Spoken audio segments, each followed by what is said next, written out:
Court is now open. You may be seated. Good morning, Your Honor. May I call the case? Please. For the record, before the court is Como versus Karen Reed, 22 CR 117. The parties are present. The jury is not present. The matter is on for trial. So I was told that you wanted to see me, Ms. Gianetti? Yes, please. Okay, come on up to sidebar, folks.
All right, let's bring the jurors in.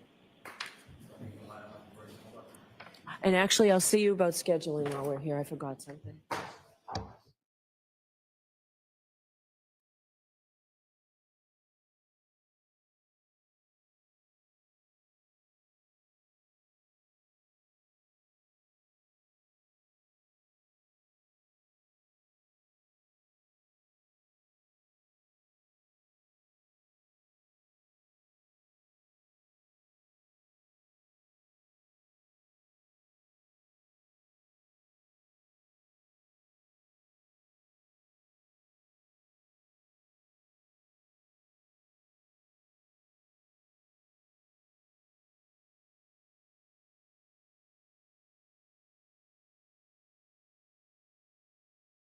I do. Thank you, Chrissy.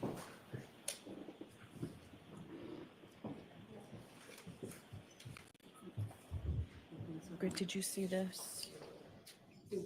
And then I'll take it back whenever.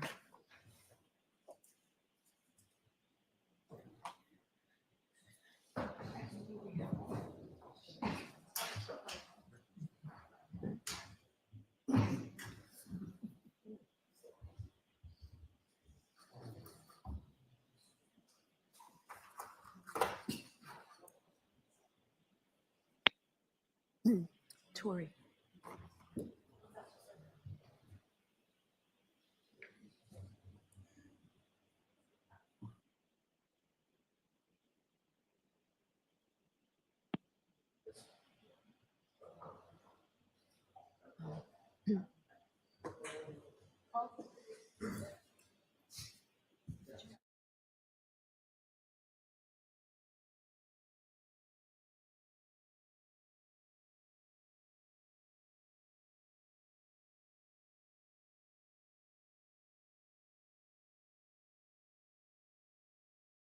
For the jury. Don't worry. Thanks, Paul.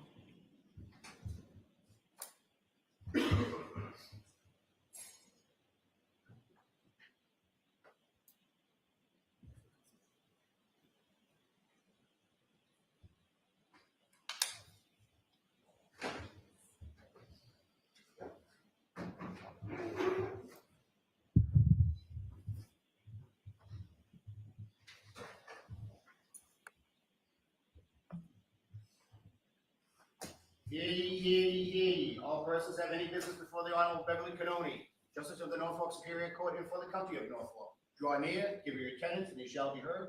God save the Commonwealth of Massachusetts. This court is now open. You may be seated.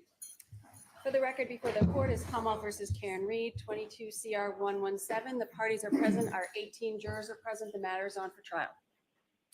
All right. Good morning again, counsel. Good morning again, Ms. Reed. Good morning, jurors. Good morning.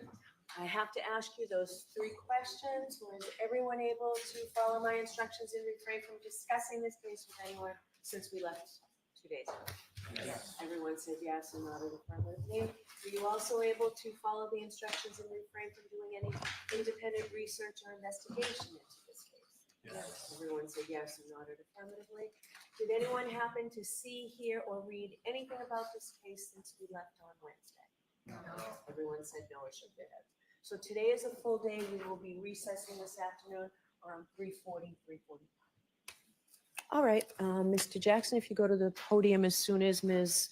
McCabe comes in. May we have Ms. McCabe?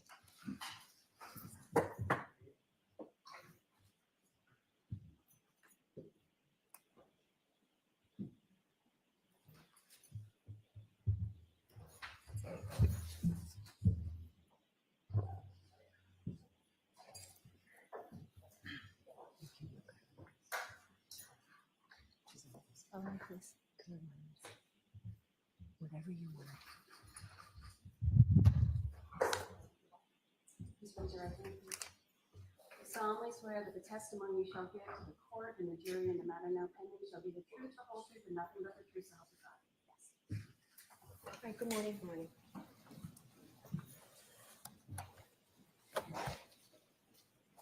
All right, Mr. Jackson, whenever you're ready. Thank you, Your Honor. Good morning, Ms. McCabe. Good morning. I'd like to draw your attention back to the time that you were watching the SUV out of the front door, through the front door at 34 Fairview. You have that time in mind? I never watched it, but I went and looked at it. Saw it. Sorry, yes. All right. I just want to clear up one of the time frames that you indicated you last saw that SUV. You saw that SUV for the final time at 12:45 a.m., correct? It was up past the flagpole at that point. Can't be sure of a specific time. You indicated at a prior hearing in June of 2023 that you, in fact, did see it for the last time at 12:45, and you know that because of a text message that you sent at 12:45. Is that right? I did send a text message at 12:45. That is correct. Did you say, quote, and by the way, for court and counsel, this is at 782 lines 24 through 25, going to 783 lines 1 through 13 or so.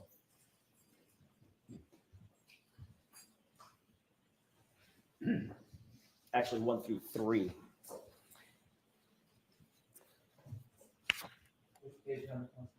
It's 782 going to 783. May I approach, Your Honor? Yes.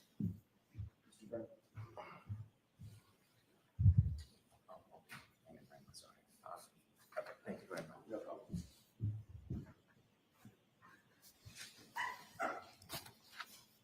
Actually, Ms. McCabe, and for court and counsel, I'm going to back up just a little bit up to line 20.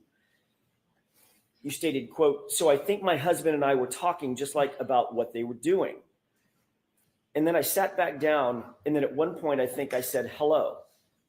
And then I said at 12:42, 'Where are you?'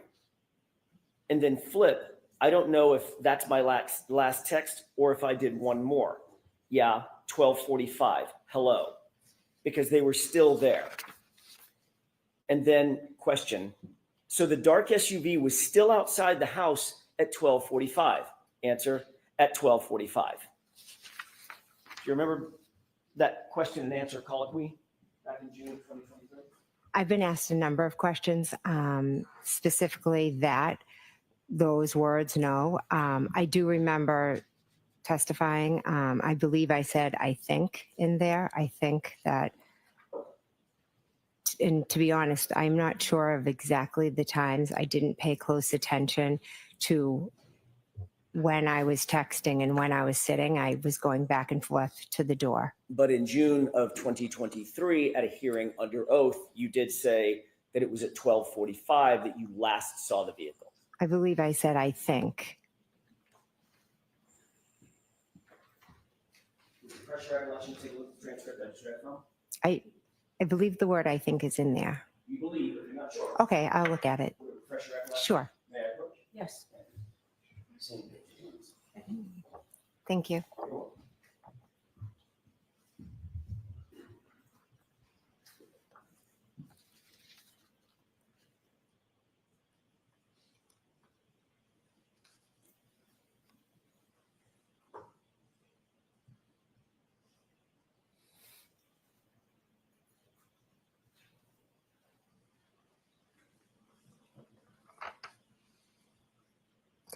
May I approach, Your Honor? Yes. Thank you. Does that refresh your recollection, Ms. McCabe, to what you said in June of 2023 about seeing the SUV at the location at 12:45? I see what I read. Sorry. I saw what I just read. I don't remember my exact words of every testimony, but I did just read that. Yes. And in fact, what you said back in June of 2023, quote, "I don't know if it's my last text or if I did one more. Yeah, 12:45, hello," because they were still there, period, correct? That's a part of what I said. And then the question was, so the dark SUV was still outside the house at 12:45, answer, at 12:45. And then I said, I think, my husband and I. So there's more to that conversation. Okay, what I read you is what the transcript indicates. You said on June 8th, 2023, correct? So can you answer that? Is that correct? That I saw it at that time. Ask the question again. Sure. That what you testified to in June of 2023 was you saw the SUV for the last time at 12:45. That's what you said. at least back then. That's part of what I said.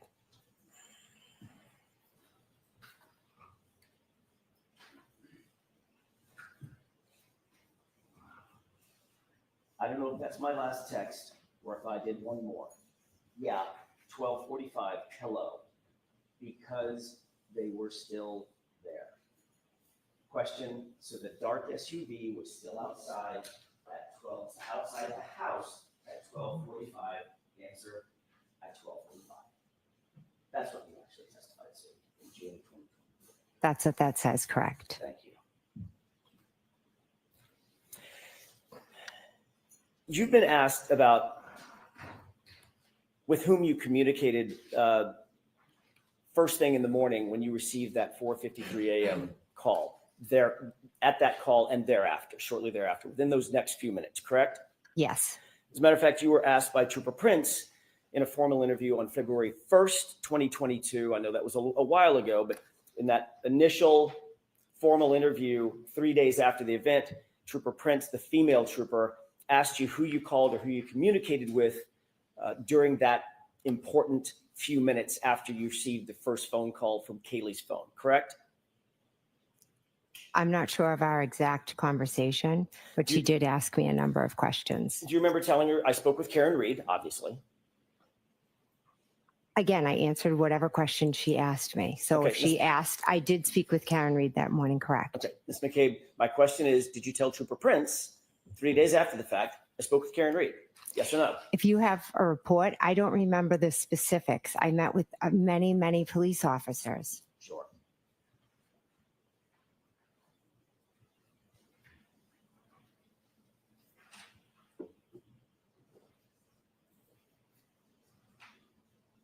Would it refresh your recollection to take a look at her report? I'd like to take a look at it. Yes, thank you. May I approach? Yes. Thank you very much. You're welcome. Thank you.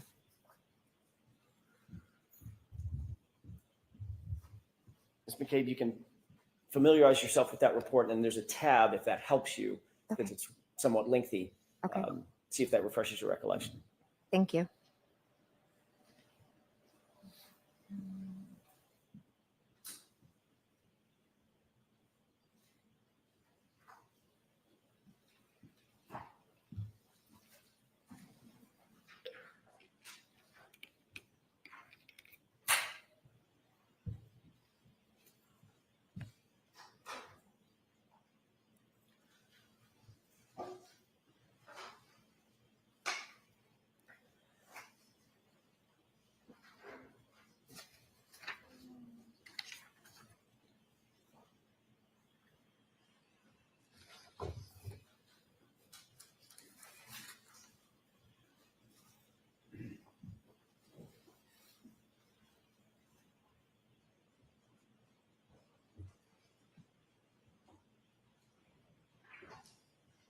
Okay.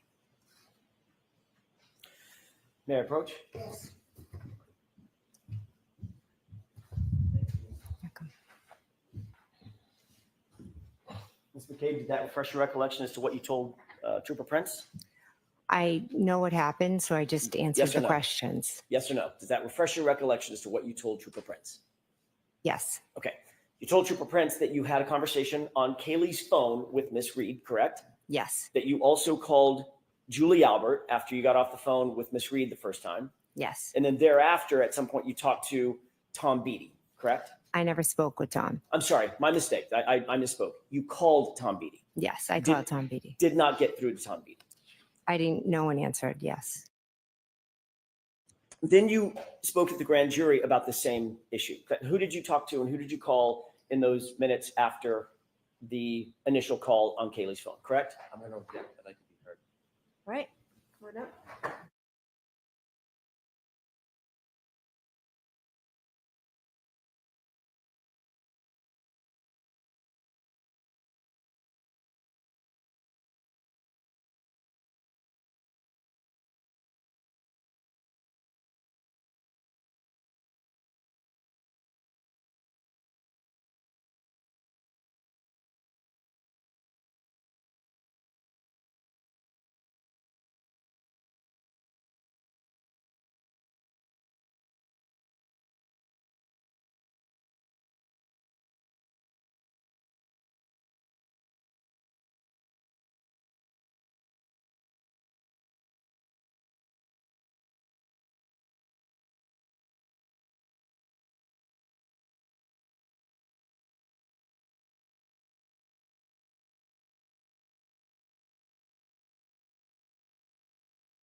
May I, Your Honor? Yes. Thank you.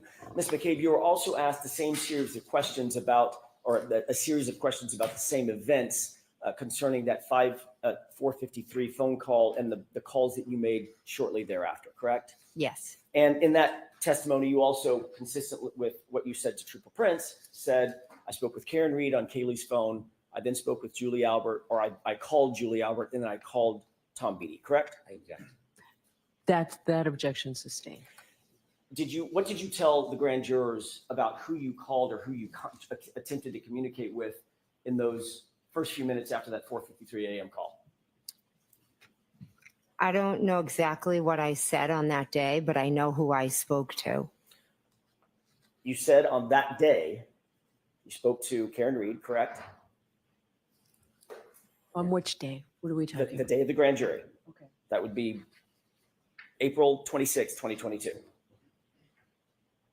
I don't have the paper in front of me, so I don't know my exact words. Well, I'm not asking you for your exact words, but did you tell them, as you sit here, do you remember telling the grand jurors under questioning by the Commonwealth that you spoke with Karen Reed?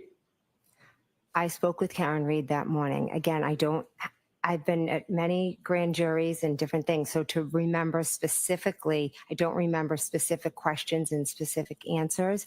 But yes, Karen Reed did call me that morning on Kaylee's phone. My question is, what did you say to the grand jurors? When you're saying you don't remember? What question are you asking me? Whom did you attempt to communicate with in those first few minutes after you first received the phone call on Kaylee's phone? If you're asking me now, I can answer you. I'm asking I you- don't remember this. I'm sorry. I don't remember the specifics. If you want to show me and then I can review it. I know the answer to the question. I'm just not sure of my exact words on that day. I didn't ask you what your exact words were. I'm asking you about your memory. You're testifying based on your memory, Ms. McCabe, are you not? Object. All right, go ahead and answer that question. Are you answering these questions based on your memory, Ms. McCabe? So I'm answering questions based on my memory of what happened on the 28th and the 29th. I've testified multiple times. I've been interviewed by multiple police officers. So to pinpoint one conversation is a bit of a challenge for me. But what I can tell you is what I remember from that day, which was, I'm sure, very similar to however I answered, because it's the same. Yeah. Yeah. Refresh your recollection and look at the Tell Mr. transcript. Burnham what page you're at. Sure. 188, 189, thank you. Thank you. I didn't get an answer to that question, Mr. McCabe. Would it refresh your, I just have to do this for the record. Would it refresh your recollection to look at the transcript? I'll look at it, yes.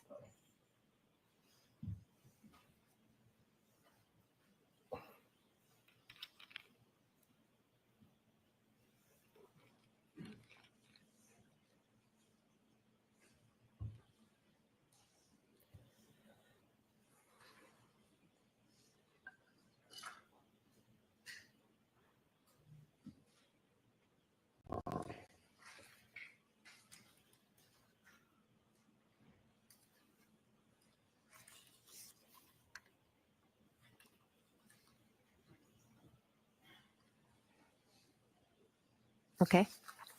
May I approach? Yes.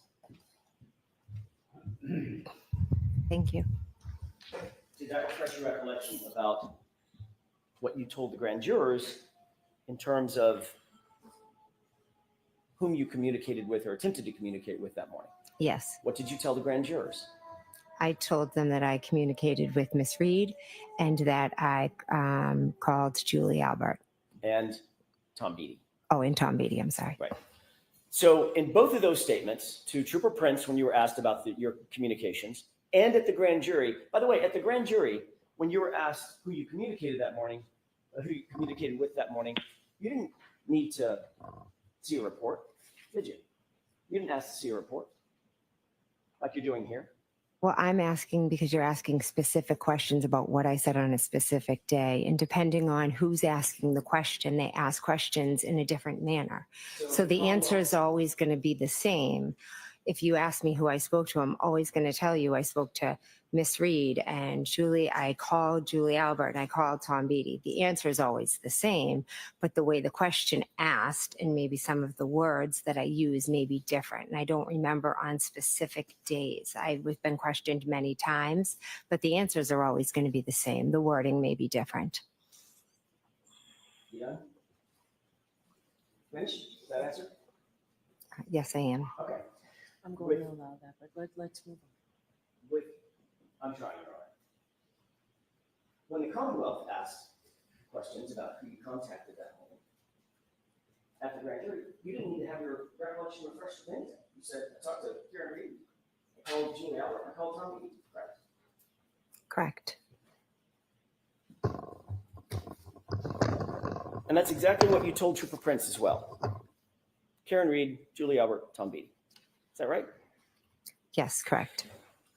But you did make another phone call that morning that you left out of both of those statements, didn't you?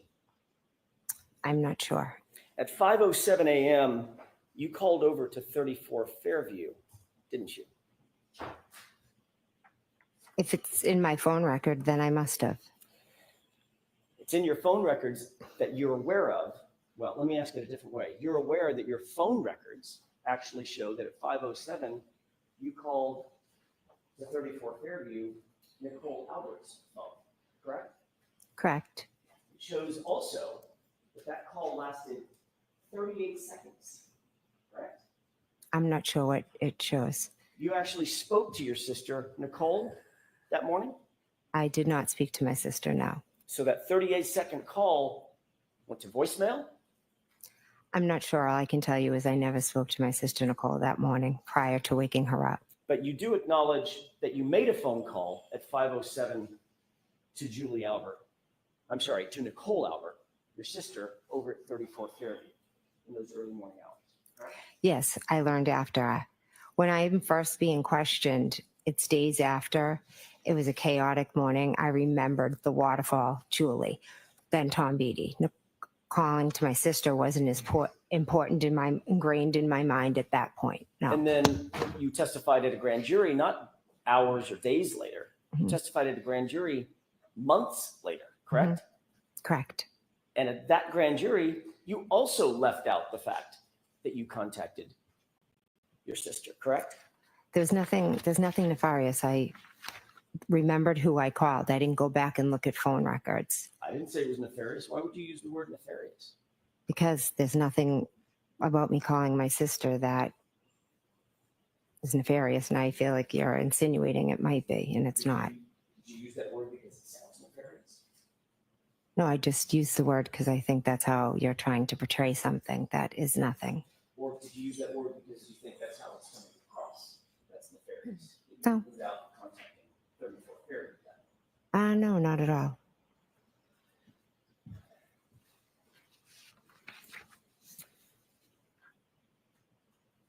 Later that morning of January 29th, and by the way,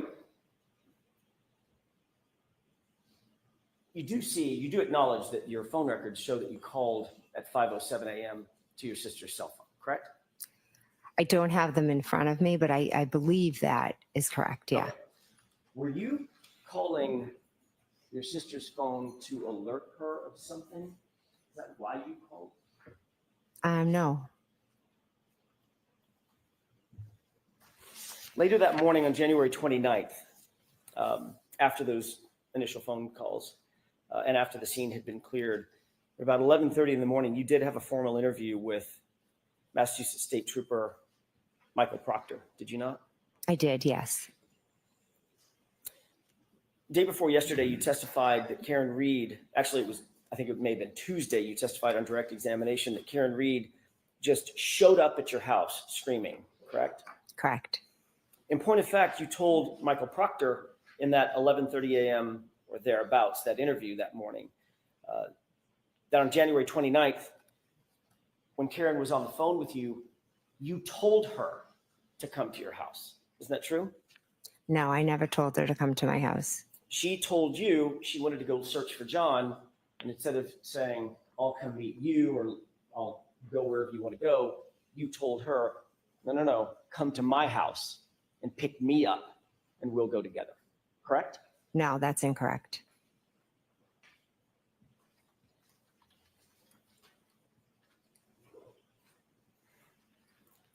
Do you remember talking to Trooper Proctor on that day? I do, yes. Do you remember exactly what you told him concerning the plan to either come to your house or go search for John? There was never a plan for Karen to come Do to my you house. remember exactly what you told him with that regard on that issue? No, I don't. Would it refresh your recollection to look at a police report that he drafted on that issue? Well, those are his words or summary. That's not my question. I know these are his words. He wrote it. Mhm. My question is, would it refresh your recollection about what you told him to take a look at his report? I know what happened and I know what I told him. I don't know what's written in that report. Yes or no? I don't need to see the report, no. Because it would not refresh your recollection to see a report where he indicated that you told him that you directed Miss Reed to come to your house. I object. The objection is sustained. I'm going to strike that.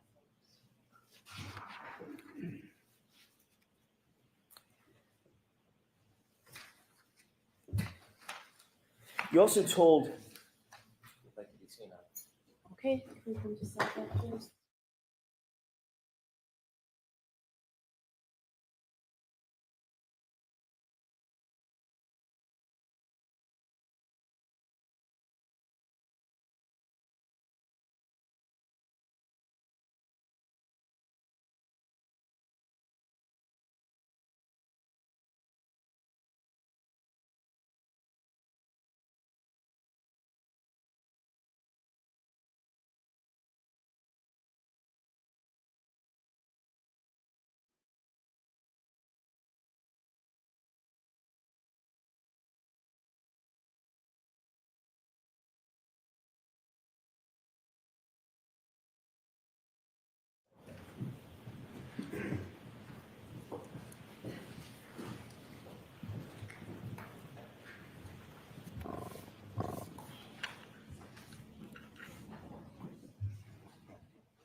may I? Sure. Thank you.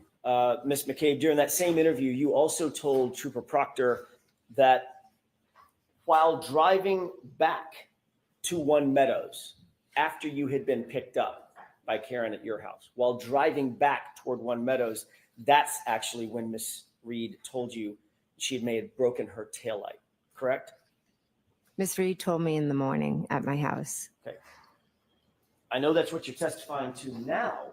Mhm. What I'm asking is, what did you tell Michael Proctor on January 29th? Which is freshest in your mind. That she had told me she had a cracked taillight when she called me. You didn't tell him that she indicated she noticed her taillight had been damaged on the drive back to One Meadows after she got to your house? She mentioned it then as well, but she also had told me when she was on the phone, that's why my husband yelled out that we shouldn't be driving with a cracked taillight. But in fact, you did not tell Trooper Proctor that story. What you told him was she told you on the drive back to One Meadows after having picked you up, correct? I told him she told me in the morning and on the drive back. So if he didn't write that in his report, it's obviously incorrect. Objection. Sustained. Of course, that drive back to One Meadows would have been 5:30-ish or so, maybe even a little later, 5:35. Approximately, yeah, I'm not sure. Well after she backed out of the driveway and struck another vehicle at One Meadows, correct? Do you know that? No, I have no idea. All right, next question. Speaking of Trooper Proctor, when you first interviewed with him during that same interview on January 29th, you noticed that he was taking notes, obviously. Yes, he was. You told him about your observations of the taillight that day, is that right? I'd have to see the report, but I believe I told him about it, yes. And that was literally the same day that you made the observations, is that right? Yes, it was. He asked you to describe specifically what the taillight looked like, Mhm. and you did so, correct? Could I see the report? All I'm asking right now, I've got the report. Okay. If you need it, I'll give it to you. I'm asking about your memory, Ms. McCabe. Did you tell him about what the taillight looked like? If he asked me what the taillight looked like, then I would have told him what it looked like, yes. And what you told Trooper Proctor on that day is that you, quote, saw a crack in it. Is that right? I believe I said it was broken and cracked and it was missing pieces. Isn't it true that what you actually said is, we got out at John's house and looked at the taillight, back right taillight, saw a crack in it, correct? I said that I saw it and it was cracked and it was missing pieces. You noted that he was taking notes, correct? Correct. Have you ever seen those notes?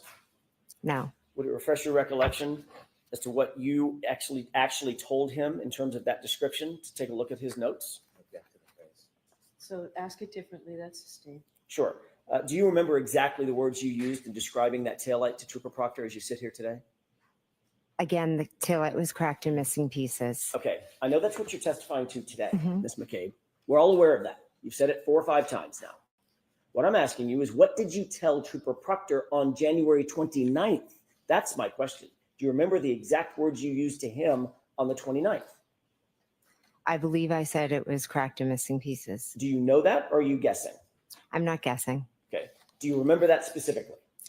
I remember describing it as cracked and missing pieces. Do you remember saying it had a crack, or she saw a crack in it?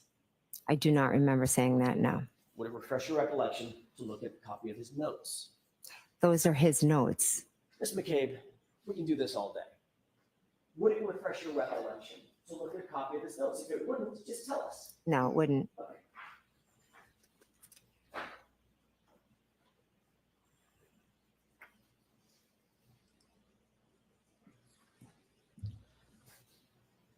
As you sit here today, are you telling this jury that you deny saying to Trooper Proctor, you saw a crack in it?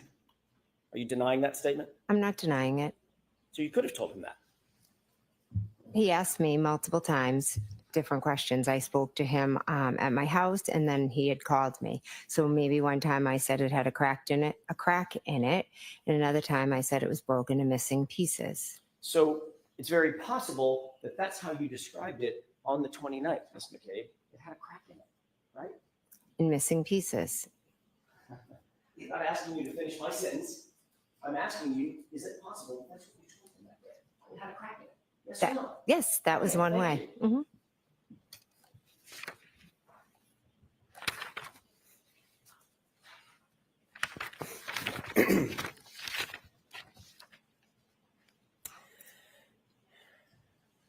In the days following January 29th, in the events of January 29th, 2022, were you and your family coordinating your versions of the events that occurred on that morning? No, Were you and your family coordinating some sort of damage control in terms of the language that your family would use to the public, to the press, to law enforcement? no, Did you and your family use a group chat? You and part of your family use a group chat to text each other to coordinate your communications with either the press or the public or law enforcement or family or friends? I have multiple group chats with family and friends. You had a very specific group chat that included yourself, Nicole, your sister, Mhm. Brian Albert, and Matt McCabe, correct? Yes, I did. Your Honor, if I may. Okay.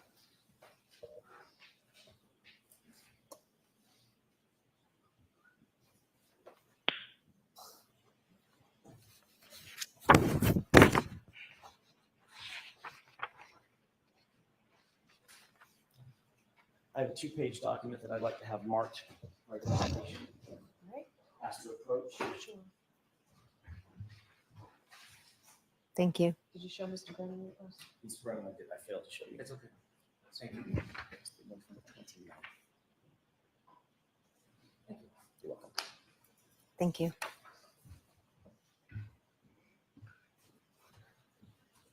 Can you tell me if you recognize what's depicted or what's contained on that 2-page document? Yes. Don't read it at this point. Just tell me, what is that? What are we looking at? This is a Looks like a group chat with me and my sister Nicole. Or no, just actually conversations with just myself and my sister Nicole. May I approach? Yes. Oh, sure. For the case for identification.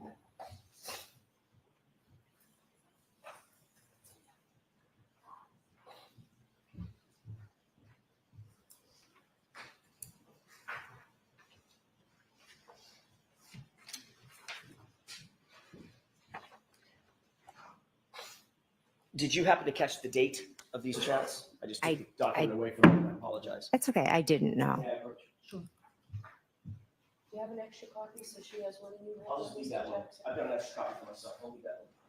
Thank you. Do you note the date of that series of chats? Yes, it says 12922. Okay. Is that a chat just between yourself and yourself and Nicole, or is that include others as well? I think it's just myself and Nicole. There was another series of chats, we'll get to that in a second, that does include Nicole, Brian, Matt McCabe, correct? Yes. On this particular set of texts, do you see the first text starting in the green box? That is a text from you to, it says Coco, correct? Yes, that's my sister Nicole. Okay. And you recognize this text? I do, yes. And you recognize the texts following in the following bubbles? Yes. I would ask that this be marked moved into evidence. Is there any objection?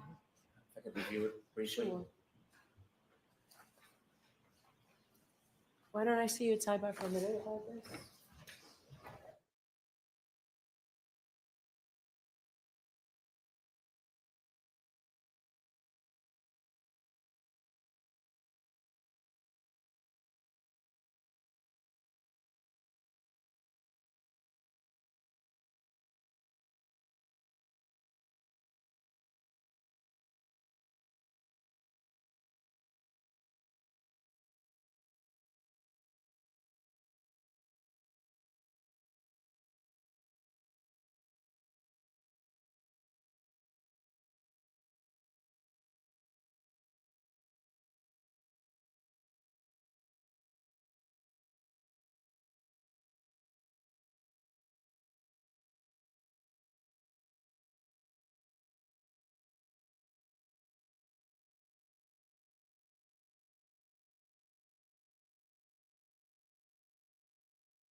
All right, so the objection is noted and overruled.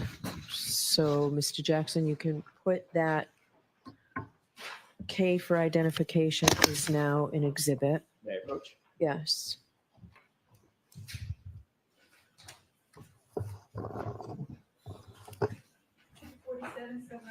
Thank you.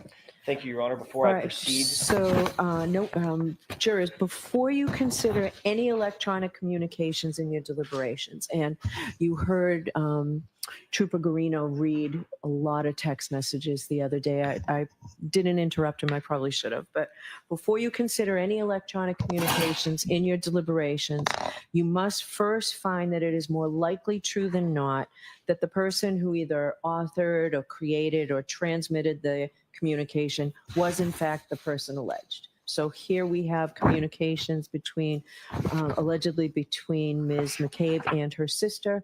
Before you can consider them, you must find that it's more likely than not that they were the people who sent and received those. If you do not find it's more likely true than not that the person alleged to have created or sent them, then you may not consider the electronic communication in deciding your case. Now, when you read or hear about these text messages, you may not consider the statements for their truth, but you may consider them solely for the limited purpose of understanding the state of mind of here, Ms. McCabe, when she sent those messages. All right, so now that's what I needed to do. Mr. Jackson, your turn. thank you, Your Honor. With the court's permission, I would ask the January 29th text be published. Yes. Mr. Wolf, is there a way to, there we go. Margaret, the witness might need that exhibit. Your Honor, may I approach just to retrieve the exhibit? Yes.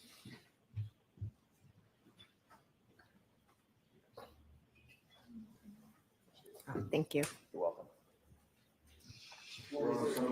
Yeah, I was just going to say, could you please enlarge that? Any way to make that bigger?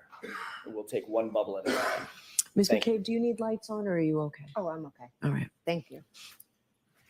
Ms. McCabe, does this appear to be a representative copy of what you're looking at? It's just been marked for evidence? Yes, it does. Starting at that top text, which is the green bubble here, can you see at the very top where it says from, there's a redaction? Yes, The last four digits of that phone number, do you recognize that? yes, Is that your phone number? yes, Do you see just beneath it, it says to, and there's a line that says Coco?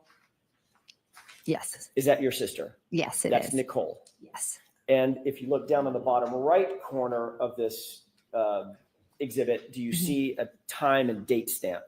yes, I do. What is that time and date? It's 1:29:22 at 7:54. Is that 7:54 p.m.? Yes, Okay. Can you read for the jurors what you texted to your sister at 7:54? sure. Kerry talked to the cops and kept it simple. Who's Carrie? Kerry Roberts. And this is a text that you sent about Miss Roberts's interview with the police. Yes, it is. If Mr. Woke, can we pull up the next text, please?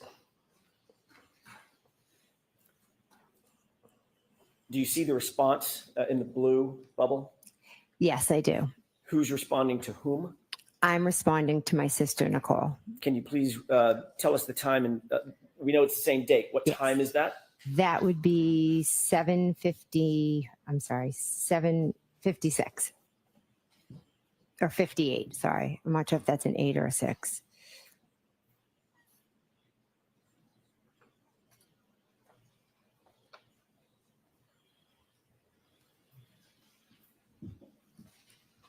I may have misheard you. The blue bubble is from whom? It's from my sister, Nicole, To whom? to me. Okay, I may have misheard you. I thought you said the reverse. I want to make sure we're very clear. The I'm blue sorry. bubble is from Nicole. The green bubbles are from you. Yes, correct. Got it. And this text says, I'm sorry, read that for me one more time. Sure. Okay. Try and get some sleep. Talk tomorrow. Next text, please. What's the time of this text? 7:57. This is from you to Coco, to Nicole. Yes. What does that text say? Any update? What did you mean by any update? I meant, had she heard anything or learned anything new? Next text, please.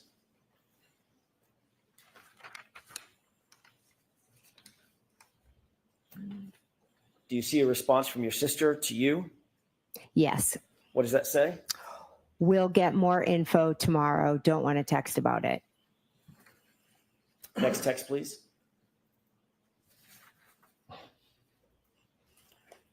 Is this a text from you to your sister Nicole? Yes, it is. What does that say? Right. Next text, please.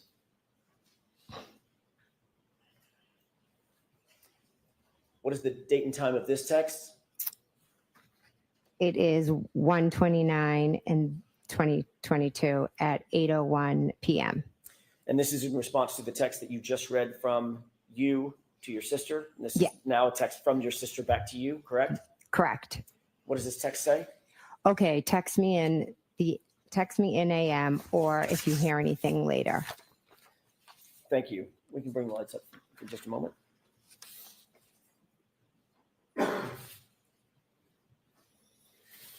One of the texts, the third from the bottom text on the second page, in other words, the top text on the page, was from your sister to you. We'll get more info, TOMM, correct? Yes. Don't want to text about it, correct? Yes. TOMM means tomorrow. Yes. This was January 29th, 2022, correct? Yes. Tomorrow would have been January 30th, Yes. 2022. Is that right?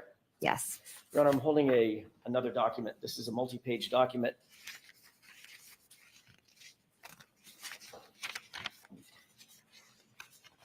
Eight pages in total length. There's a base page on the bottom, 02148. You got a copy. Thank you. May I approach the witness? Yes. Thank you. Can you please take a look at that document, flip through it, and let me know when you're finished? This is the document we discussed at sidebar. It is, Your Honor.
May I approach, Your Honor? Yes. Thank you.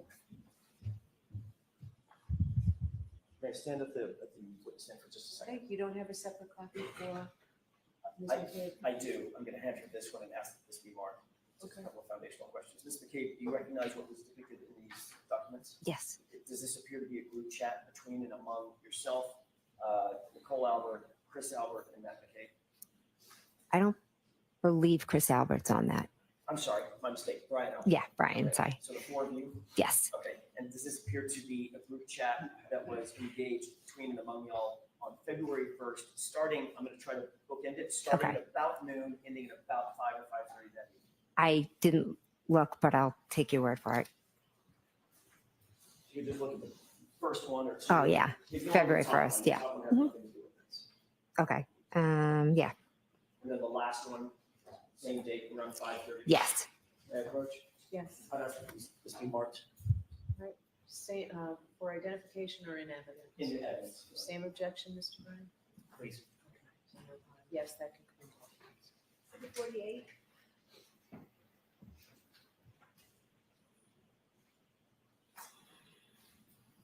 Oh, can I?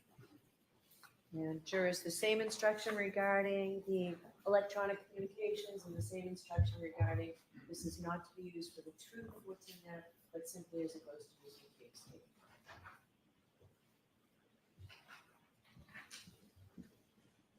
With the court's permission to publish, please? Yes. If we could start at the second text down. Ms. Wool, can you make that a little bigger? I apologize. Thank you. Do you recognize what's depicted both on the screen and in your hand? Does Yes. it appear to be the same thing? Yes. Okay. Taking a look at that first text, who is that from and who is it to? Okay. All right. It's from Brian Albert, and it's to myself, my sister Nicole, and Matt McCabe, my And- husband. And if you can orient us, please, and I won't do this with every single text, but orient us for the first text. What date and time is this text? This is February 1st at 12:50. So this is about 3 days after the event in question. Yes. 12:50 noon, Noon. Yes. just before 1 p.m. Yes. What does that text say? Julie said Channel 4 is in D&E. And that's from whom? Brian. So Brian Albert explain what that text means. So Brian Albert is telling us that Julie told him Channel 4 is in D&E. Who's Julie? I'm sorry, Julie Albert. Thank you. Let's go to the next text.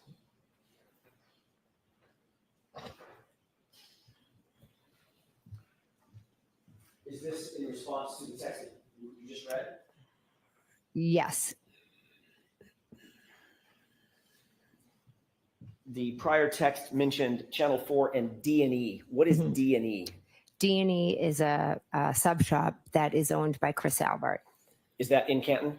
Oh, sorry. Yes, it's in Canton. On the main street of Canton? Yes. Directly next door to what? Waterfall. Across the street from Oh, Waterfall? sorry. CF McCarthy's. Yeah. Thank you. Across the street from Waterfall, directly adjoining, they have an adjoining wall to CF McCarthy's, correct? Yes. And D, is it D and E or D in E? D and E. D and E. Okay, that's just the name of the pizza sub shop. Yeah. Thank you for that context. Mhm. Ms. McCabe, can you read what this text says, who it's from and who it's to? This is from Matt McCabe to myself, my sister Nicole, and Brian. Can you read it for us, please? Sure. Eating, I assume. Ask Chris to ask some questions. Tell them the guy never went into the house. What does tell them the guy never went into the house mean to you? How did you take that?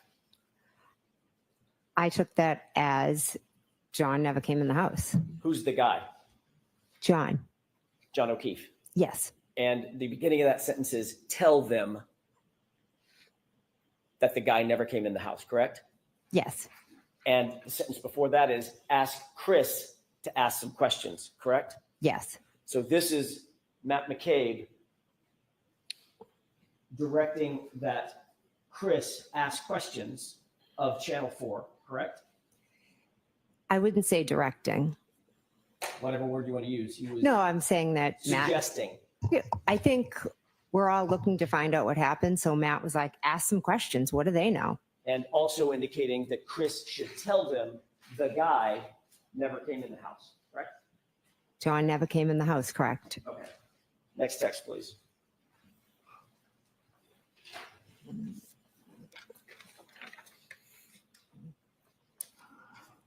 Can you orient us? Who is this text from and who is it to?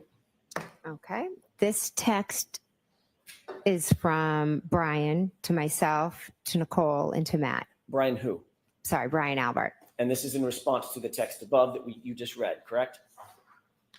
Yes. Where Matt McCabe said, tell Chris to find out, get an update or something, and tell him that the guy never came in the house. This is Yes. in response to that text. Yes. And what does Brian Albert respond? Exactly. One word, correct? Yes. Next text, please.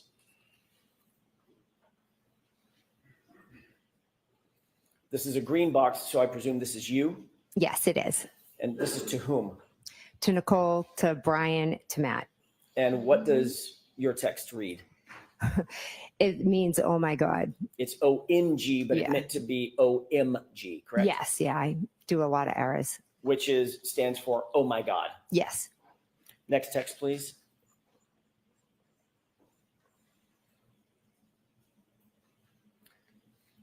Who is this from and who is it to? So this is from my sister Nicole to myself, to Brian, and to Matt. And what does that text read? It says, I assume it's just to eat, but Brian, if she is there, ask her what the deal is. Next text, please.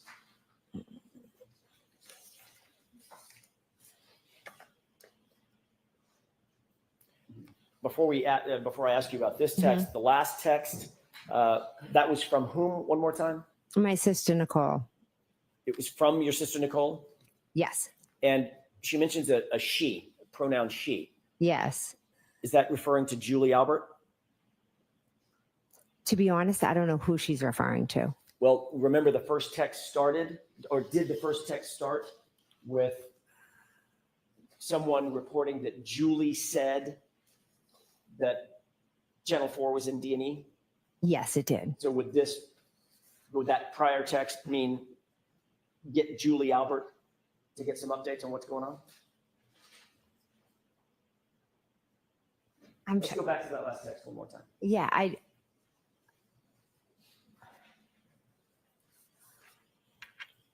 You see where it reads, if she's there? Does that mean if Julie is at D&E, hence she just reported that Channel 4 is there? I'm truly not sure if who she's referring to as the she. Okay, fair enough. Let's go to the next text, please.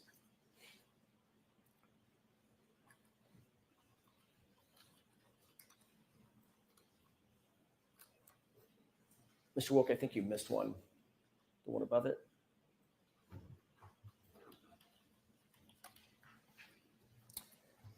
Who's this text from and who's it to? This text is from myself, and it is to my sister Nicole, to Brian, and to Matt. And what does this read? This says to ask if we heard if she is in a mental hospital. Next text, please.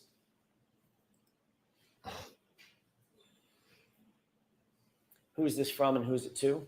This is from me to my sister Nicole, to Brian, and to Matt. What's the time on this text? 2:55. And what does it read? Carrie is here going over timeline. Who's the Carrie referring to? Carrie Roberts. What is here? I would assume here would mean my house. Next text, please.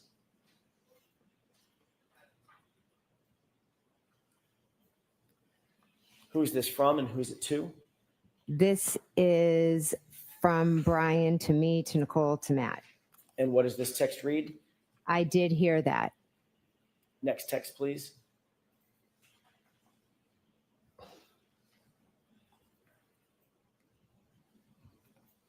Who's this text from and who's it to?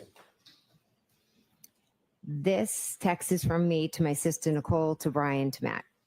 What does it read? And we handed the phone to Carrie Who's Carrie? Roberts. What phone are you referring to? Mine. Who was on the other end of that phone? On February 1st, I believe it could have been Michael Proctor. Next text, please.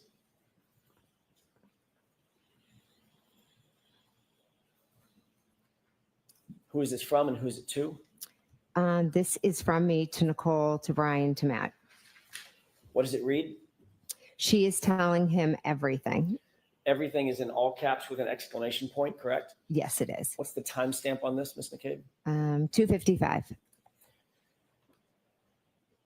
Who's the him that you're referring to in this text? I believe it was Michael Proctor. Next text, please.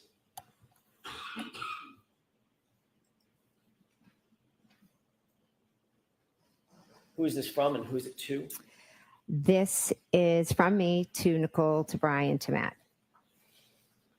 What's the timestamp on this text? 2:55. Same minute that you sent the last text? Yes. She's telling him everything? Yes. And then you follow up with what? All the stuff. Next text, please.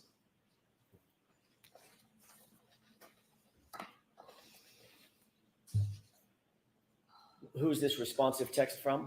This is from Matt to myself, Nicole, and Brian. And what's the timestamp on this? 4:35. What does this read?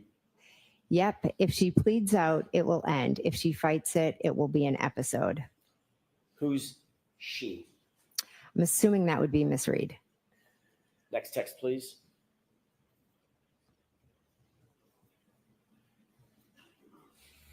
Who's this from and who's it to?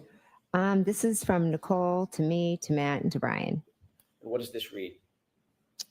She liked the text above. The previous text? Yes. Meaning like a thumbs up or a like? Yeah, it just says liked. So The one that reads, yeah, if she pleads, it will end. Mhm. If she fights, it will be an episode. yes. Next text, please.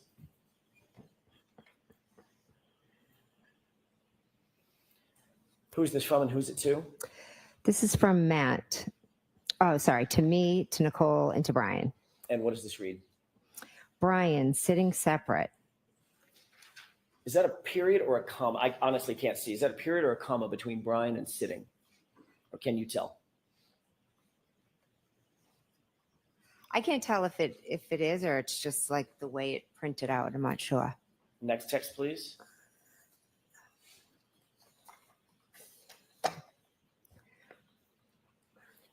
Who's this from and who's it to? Brian, to me, Nicole, and Matt. What's the timestamp on this? That is 4:55.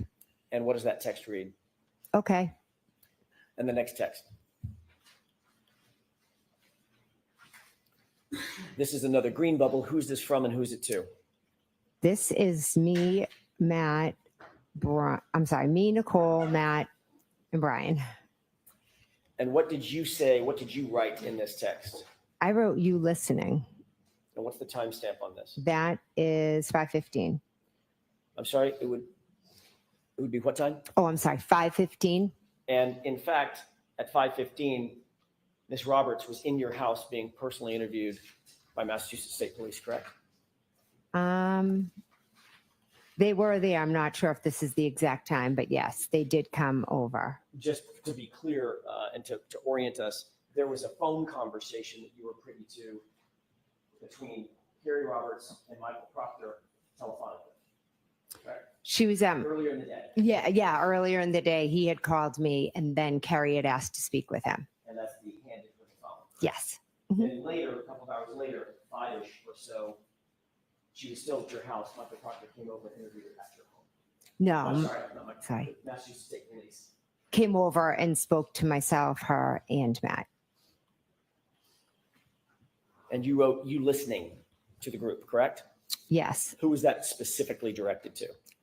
I honestly don't know. Was there anybody else in the house during her interview other than you and the troopers? My husband, Matt, my daughter, her friend, my other daughter. So of the people on this text chain, the only person that would have been in the house that could have conceivably, quote unquote, listened would be Matt. Okay. Yes. Okay. Next text, please.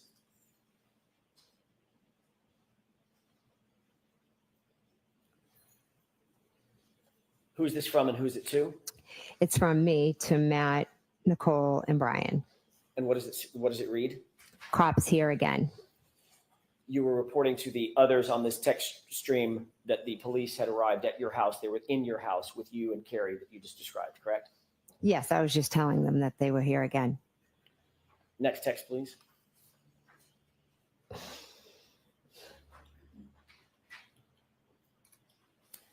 Who is this from and who is it to? This is from my sister, Nicole, to myself, Brian, and Matt. And Nicole says, call us after. And what time was this? This was 5:23. Did you take this to mean that she wanted you to call the group after Carrie Roberts' interview and update them about that interview? I took it as that she just wanted, to call and see what the cops said and if there was any update, any information. Next text, please.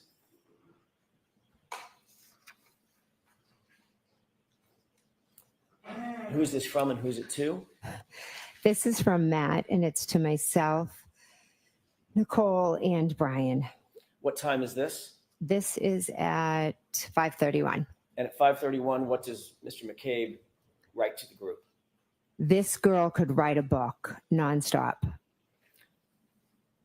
Was that in reference to Carrie Roberts having her interview with the Massachusetts State Police? Yes, it was. And this girl is Carrie, correct? Yes. Next text, please.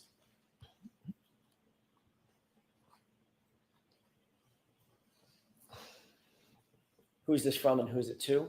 This is from me to Nicole, Brian, and Matt. What time is this text? 5:32. And what do you write to the group? I love it. And this is in direct response to Matt McCabe's, your husband's text about Carrie Roberts could write a book, correct? Yes. Suggesting that both you and Mr. McCabe were listening to her interview, correct? We could hear different parts of it, correct? Next text, please.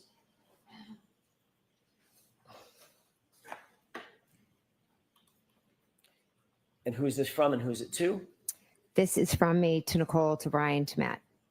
What did you write? I in this wrote, text? she is telling them everything. Similar to the text that we earlier saw that was in all caps when you indicated she's telling them everything, correct? Yes. On the phone. That was in reference to what she was saying on the phone. Yes. This is in reference to the live interview, correct? Yes. Also indicating that you were listening to and were privy to the content of her conversation with the police. I could hear bits and pieces of it, yes. Enough to say that she's telling them everything.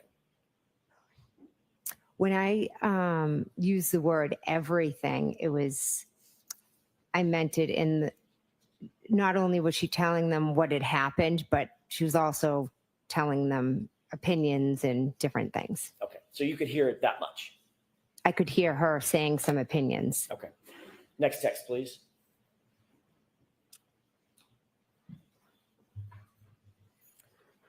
Who is this from and who is it to? This is from my sister Nicole to myself, to Matt, to Brian. And this is in response to she is telling them everything, correct? Yes. And the text reads what? Good. Next text, please.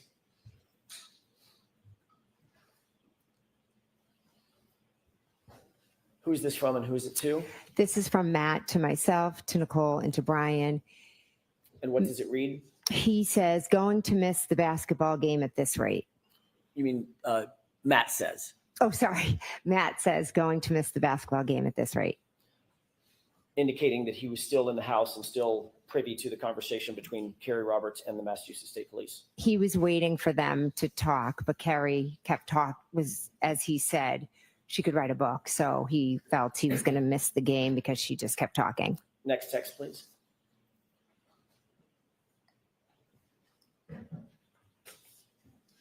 That may be the end of it. Yeah, it is. Is that the last text on the page? that you Yes, got? it is. May I approach you on it? Yes. Do you want both of them? Okay. There you go.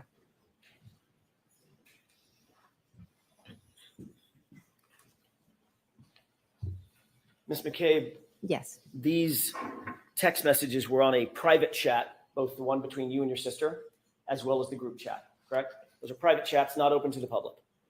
Correct. You never intended, obviously, for any of those texts to become public, correct? I handed my phone over, so I knew all my texts would be seen. When you were writing the text, when the group was chatting back and forth or texting back and forth, those were intended to be private texts between and among just the people on the text string, correct? I just was texting my family. I wasn't thinking anymore of who was going to see it. You certainly did not expect when you were writing those texts that the defense, Ms. Karen Reed's representatives would ever get a hold of those texts. That was not in your mind, correct? Would never have been in my mind, no. That is a textbook example, what we've just seen, of witnesses colluding with one another about a subject matter that's under investigation, correct? I move for instruction. All right, jurors, disregard that comment completely. Disregard that question. Your Honor, may we approach? Yes.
May I, Your Honor? Yes. Thank you.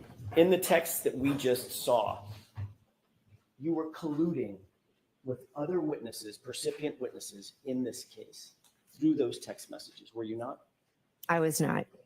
You were organizing your statements to the police based on what you overheard, what you heard during Kerry Roberts' interview with the Massachusetts State Police, weren't you?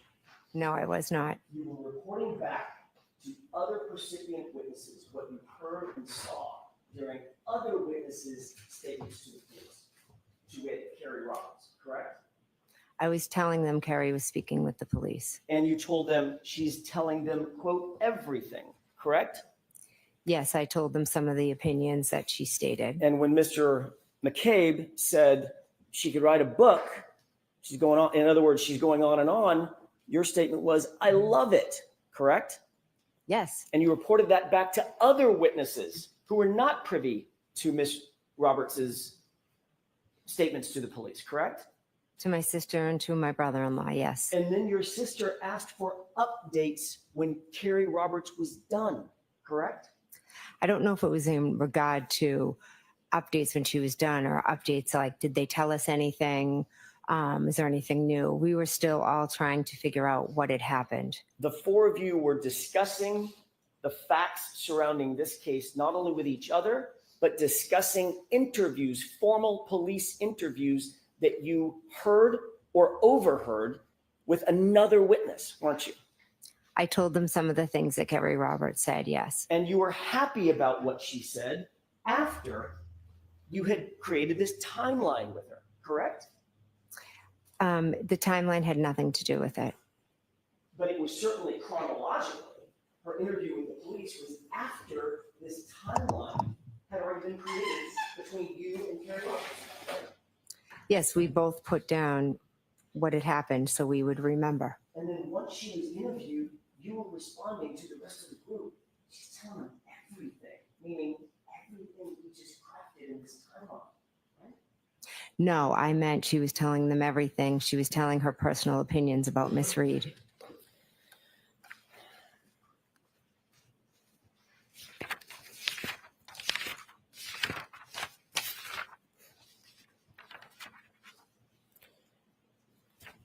I want to change gears for a second, Ms. McCabe, and ask you about that visit that you took to Michael Lank's house.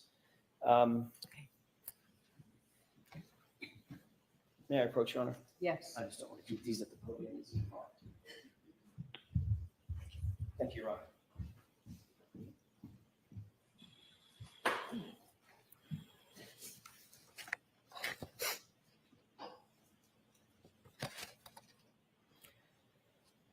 Have you and Ms. Roberts discussed that visit to Michael Lank's house before your testimony, before you testified to it for the first time in May of 2024, about a year ago?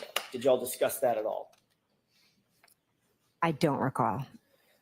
You testified under oath in that proceeding that you went, and I want to be very clear about this, that you went from One Meadows, the O'Keefe residence, John O'Keefe's residence, directly to Michael Lank's residence, which is in another neighborhood in the same town, correct? Yes, we went. Correct. And you indicated that you were there to drop off one of Carrie's daughters. Is that right? Yes. That's how you testified in May of 2024, about a year ago. Yes. Just a moment, Your Honor. Yes.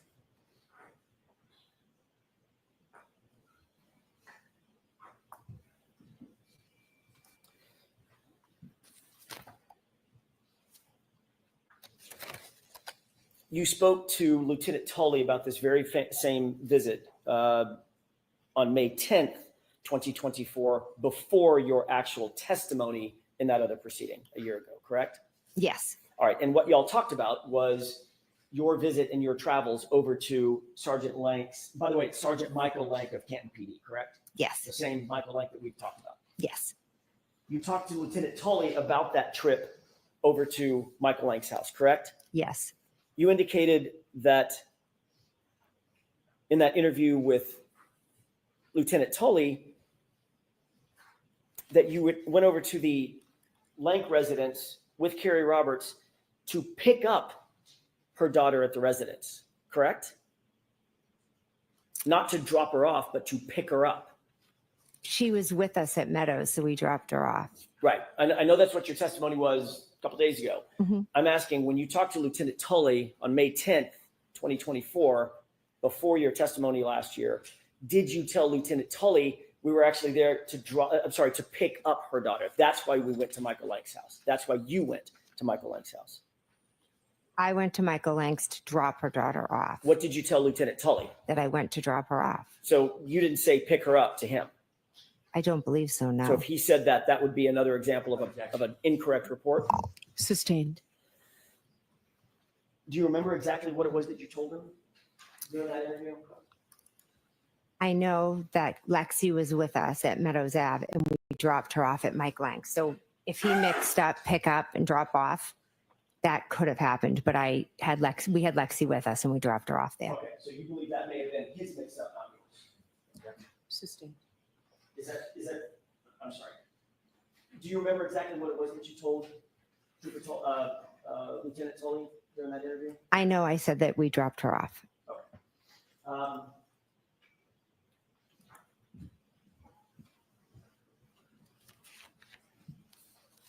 It was 11 days later that you actually testified, correct? 11 days later from After the interview, about 10, 11 days after the interview with Lieutenant Tully, that you actually testified in court about in a proceeding about this issue. Ben. I don't know the exact dates of when I testified. If you testified, say, May 21st versus May 10th, it's about 11 days. Yeah. All right. Mhm. When you testified in that other proceeding, you did testify that you had dropped off Carrie Roberts' daughter, not picked her daughter up. Is that right? I know I dropped her off, yes. Did you also talk to Carrie Roberts about her testimony and what she was going to say about dropping off or picking up her daughter? No. Okay. You never talked to her about it before you testified or before she testified last year? We both know what happened, so I'm just asking if you had a discussion. That's all I'm asking. I have no idea if we discussed that. So you might have. I have no idea. And in the last year, let's clock it around all the way to now, Mhm. you've probably discussed it additionally with her, correct? Probably not that detail, no. Now, you also indicated, by the way, the reason that this subject matter came up with Lieutenant Tully is you were confronted with certain location data records indicating that you were at Michael Lank's house for a period of time, correct? Sustained, ask it differently. Were you provided any records and asked about records that showed that you were at Michael Lank's house on January 30th, 2022? I was asked if I had gone to Michael Lank's house, and I had, to be honest, I had completely forgotten because those days were just a complete blur. But then I remembered that after we left Meadows Ave, we did drop her daughter, off at Michael Lank's. All right. Do you recall ever seeing a document, seeing something that indicated that you were actually a piece of paper, a document, a record, anything indicating that you were seen at Michael Lank's house through GPS location data forms? Did I ever see a record of that? Correct. Did Lieutenant show? No, he didn't show me a record. He just asked you about He it. just asked me. Did he tell you during that course of that interview that he had been provided with GPS data records indicating that you went to Michael Lank's house? I don't remember the specifics of what he asked, but I know that he did ask me if I had been there. Did he tell you that he had received those GPS data records from the defense? Sustained. Did he tell you anything about receiving any documents from the defense that prompted the question where you were on January 3rd? I don't recall.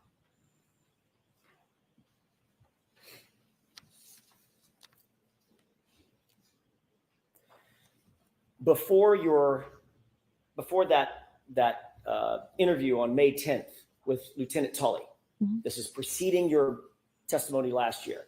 Okay. Had you ever reported that you went to Michael Lank's house, Sergeant Lank's house, on January 30th to anybody? No, to be honest, I completely forgot about it.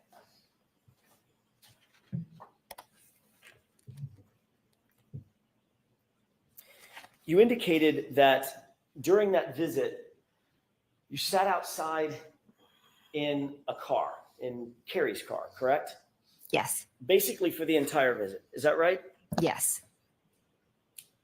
You indicated that you did not go in the house except to use the restroom possibly, correct?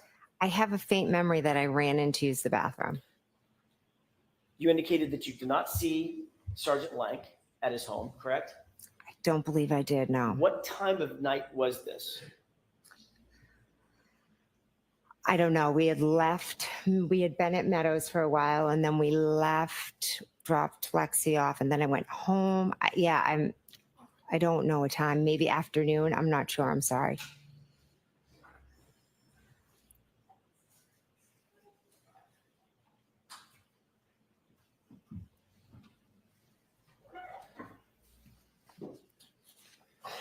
Your Honor, I have a 10-page document that I'd like to have marked as identification with the court's permission. Sure. Show Mr. Brennan on your way up.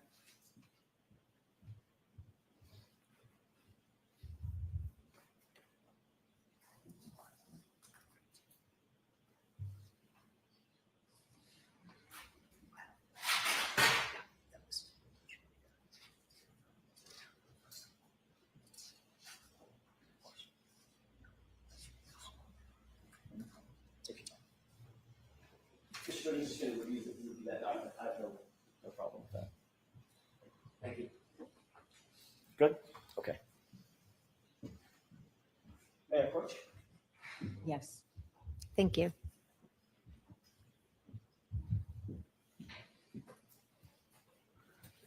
Do you recognize the document there? So has it been marked yet? I'm sorry. I asked that it be marked for identification at this point, just only for identification. Sorry. So Madam Court Reporter will mark it and give it back to her. Thank you. For identification. Thank you. Go ahead, Mr. Jackson. Thank you, Your Honor. Once you get the document back, I'll ask you a couple of quick questions about it. Okay.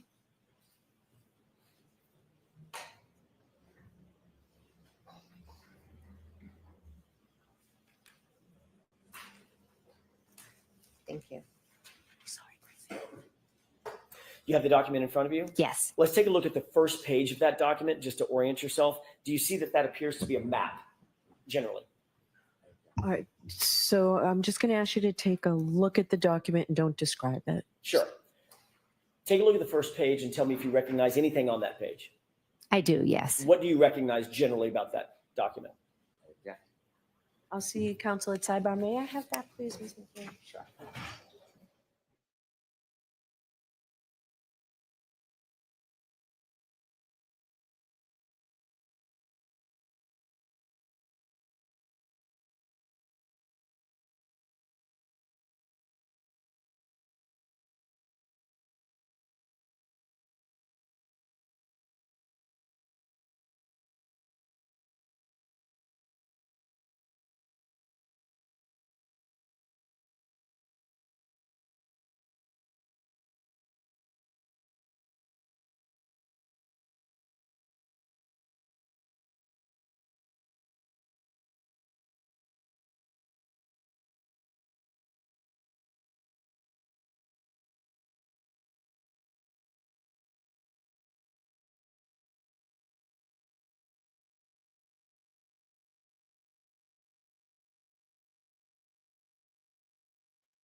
Yes. Okay. Thank you.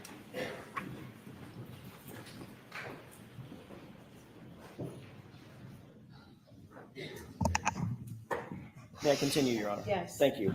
Taking a look at that first page, do you recognize a location that's pinpointed on that page? I do. Okay, without telling me the address, what do you recognize that as being?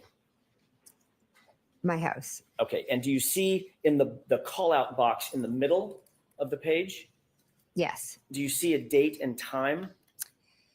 Yes. What is the date and time? It is January 30th at 12:13. Take a look at page 2 on what's been marked for identification. Okay. Do you see a location pinpointed on that page? I do. Yes. What do you recognize that location as being? John O'Keefe's home. Is that what we've talked about on Meadows? Yes. Meadows. Do you see a time and date for that location? Yes. 1/30/2022 at 12:19. At 12:19 p.m. Yes. Okay, thank you. If you could turn to page, pardon me, 4, skip over page 3 and just go straight to page 4. Mhm. Do you recognize something that's been pinpointed on that map as well? Yes. What is that? Again, don't give me the full address. What is that location that's pinpointed? That is my house. Okay, and do you see a date and time for that Yes, location? that's 1:30 at 5:21. When you say 1:30, January 30th? Sorry, January 30th, 2022 at 5:21. Okay. Looking at page 5, do you see a location Yes. pinpointed on that map as well? Yes, I do. And what's the date and time of that location? That is also 1:30, 2022, and that is at 5:28. Got it. Taking a look at page 6, do you see a location pinpointed on that map? Yes, What is that, again, what is that location? that is 1:30, 2022. The location, the address? Oh, I'm sorry. That is Fairview. Appear to be 34 Fairview? Yes, And what's the date and time? 5:36. Taking a look at page 7, do you see anything located on that, a pinpoint location on that page? Yes, What's the date? I'm sorry, what is that location? that's Fairview again. And what's the date and time? That is 1:30, at 5:40. So just to be clear, the page before was 5:36 and this page is 5:40. Yes, Okay, take a look at page 8.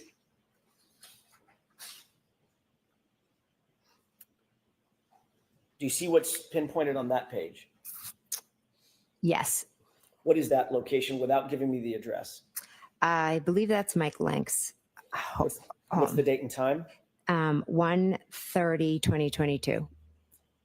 January 30th, 2022. And Yes. the time, please? 5:43.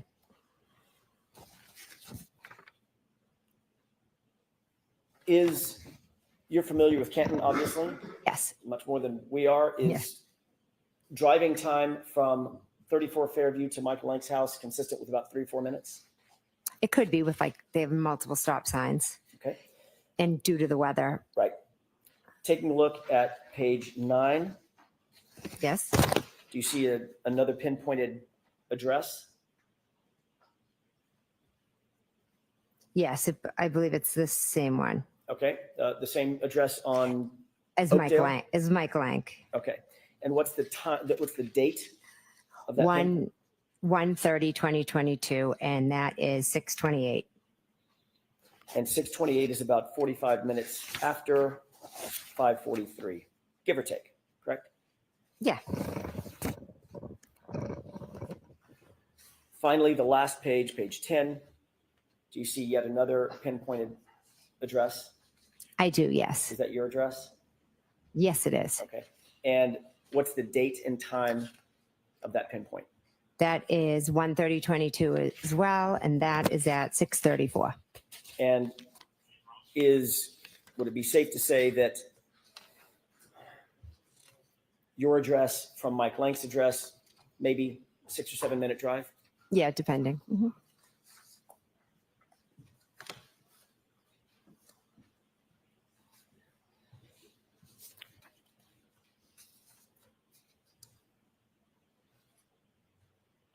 We were talking about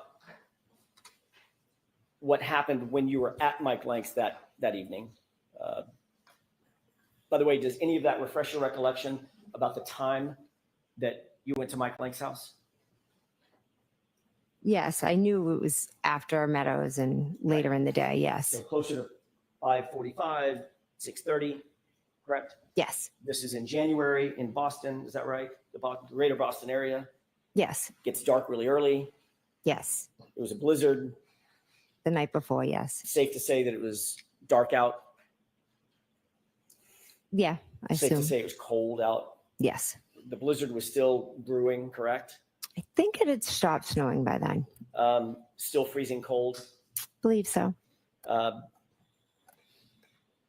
And your testimony is that you sat outside in a car with Carrie Roberts and Michael Lank's wife for 45 minutes. Yes. You actually, and I'm assuming the car was running. Yes. He'd had to be on full blast. Yes. You're dressed in winter gear Yes. because it's freezing out, correct? Correct. You actually got out of the car and went into the house to go to the restroom at one point. I have a faint memory. I think I did. Yes. And the three of you didn't just decide, let's just go in the house. No, we didn't. You actually came out of the restroom, came out of the nice warm house, and fought the cold and got back in the car, according to you, correct?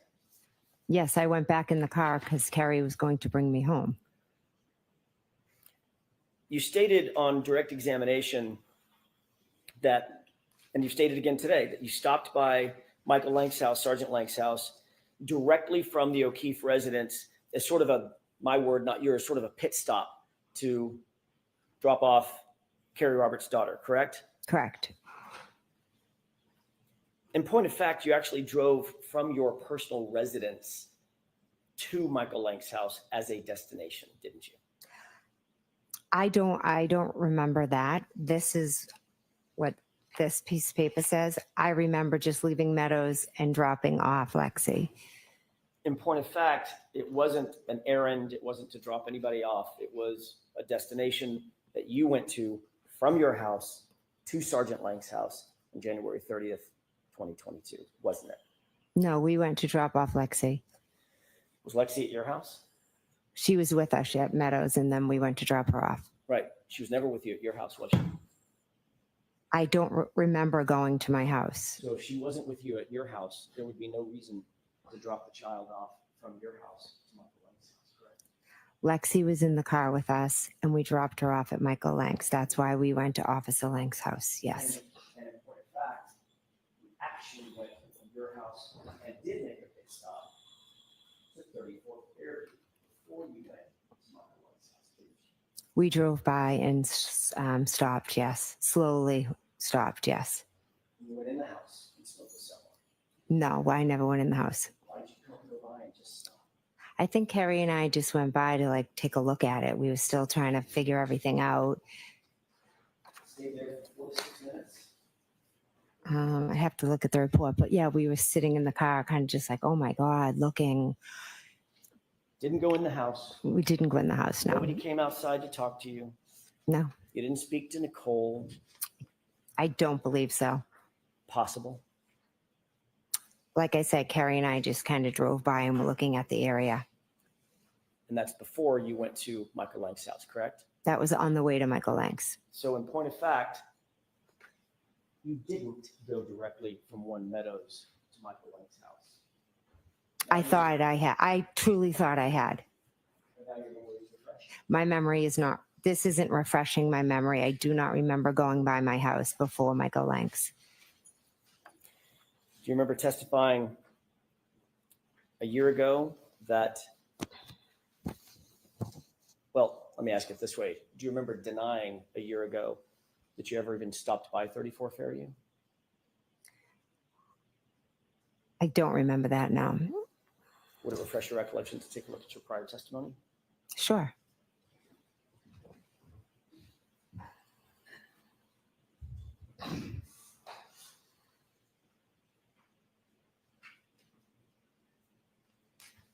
Take a look at that page, the top highlighted. Mhm.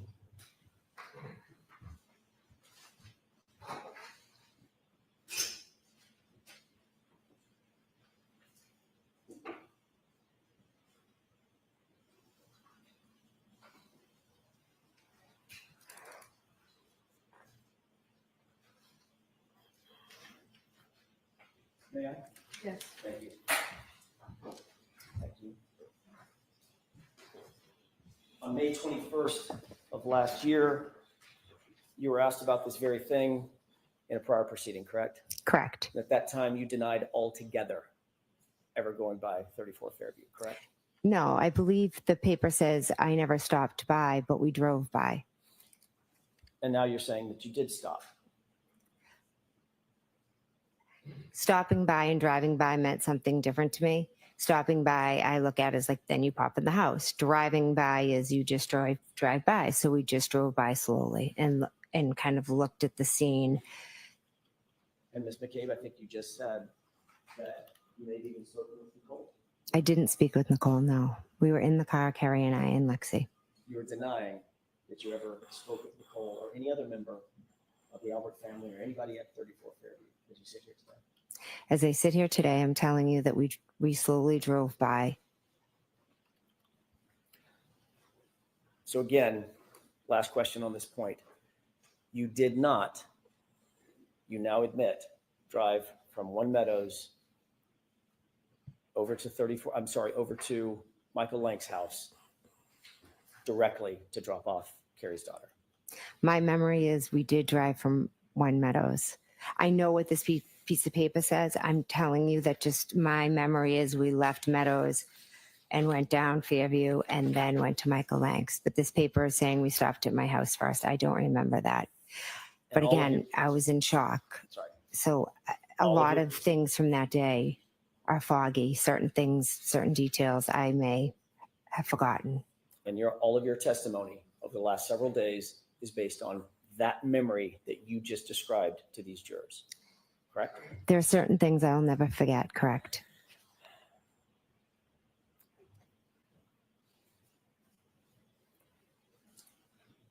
I'm going to ask you a couple of questions. You may, depending upon your answer, depending upon what you just answered, you may or may not remember.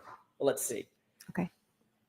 Isn't it true that at 12:13 p.m. you left 12 Country Lane on January 30th, 2022? Yes, according to this, yes. Isn't it true that at 12:19 you arrived at One Meadows, the O'Keefe residence? According to this, yes. Are you asking her regarding? I'm asking her memory, not according to the document. My Your memory. Your I don't memory. remember exact times. Thank you. Isn't it true, Ms. McCabe, that at 5:12 p.m. you left One Meadows, which is the O'Keefe residence, 5:12 in the evening? That I don't remember the times that I left. Isn't it true that at 5:21 you arrived back at your address on Country Lane? I do not remember that. Isn't it true that at 5:28, 7 minutes later, you actually left your address on Country Lane?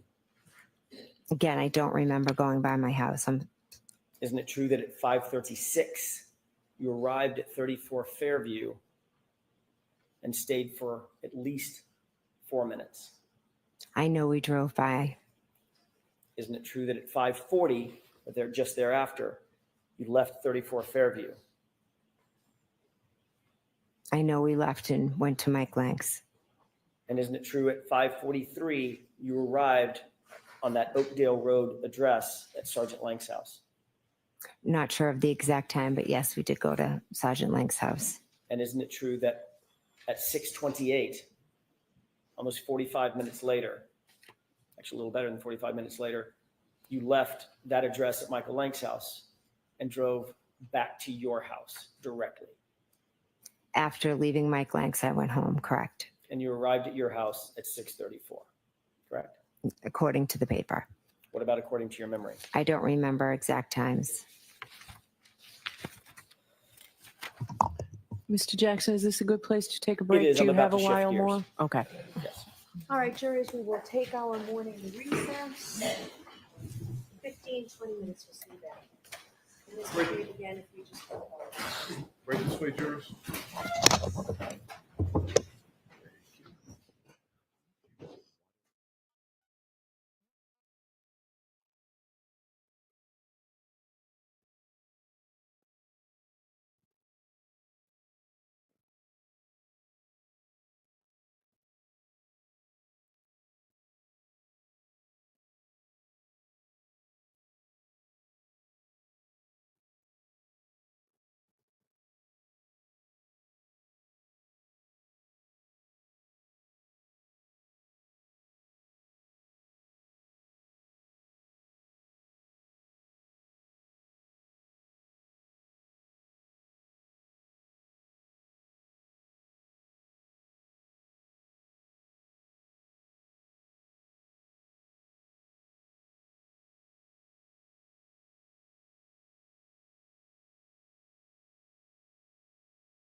Go to the session, please be seated.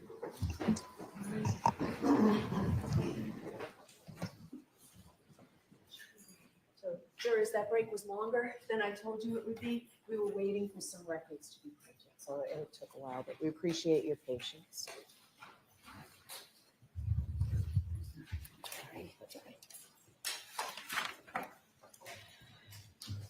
All right, Mr. Jackson, go right ahead. Thank you, Your Honor. Ms. McCabe, I want to shift gears to some phone calls that you had with Trooper Michael Proctor back in January of 2022, moving forward to February and March. Your Honor, may I approach? Yes.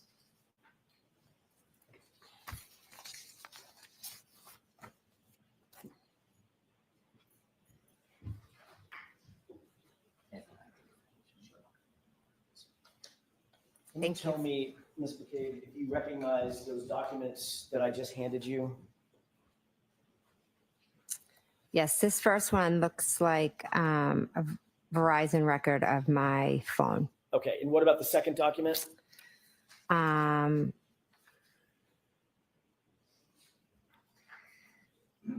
bill. And yes, more records from my phone. Okay. I want to ask you a couple of questions. But before I do, I'd like to have both of those documents respectively marked just for identification. I don't anticipate entering.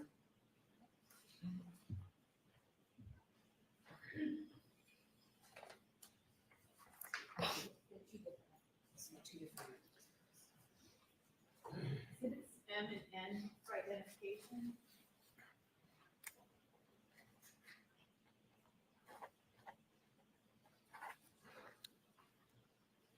Thank you. May I continue? Thank you. Ms. McCabe, you had a number of phone calls with Michael Proctor on January 29th, moving into January 30th and on to 31st, correct? Are you asking her to read the records or? Not yet. I will in just a All right, second. so turn the records over, see if you can answer the questions. Without looking. Okay. You had a number of phone calls with Michael Proctor in the days and hours following the incident, correct? Yes, I know I had some phone calls. All right. Yes. I'm assuming you don't remember exactly the time and duration of those phone calls as you sit here. Correct. Would it refresh your recollection to look at your phone records that you supplied for this time period? Sure. There's two different documents, Ms. McCabe. One of them starts with January 29th. Can you grab that document, please? Sure.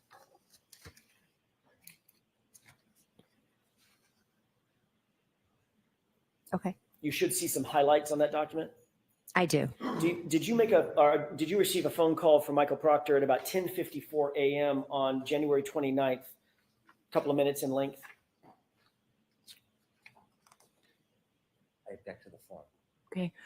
So you asked her if this would refresh her recollection. You need to ask her if this refreshes her recollection. Sure. Do you remember, as you sit here, a phone call at 10:54 a.m.? I remember getting a call. I don't remember the exact time. Would it refresh your recollection to look at the document that you're holding as to the time of that phone call, time and date?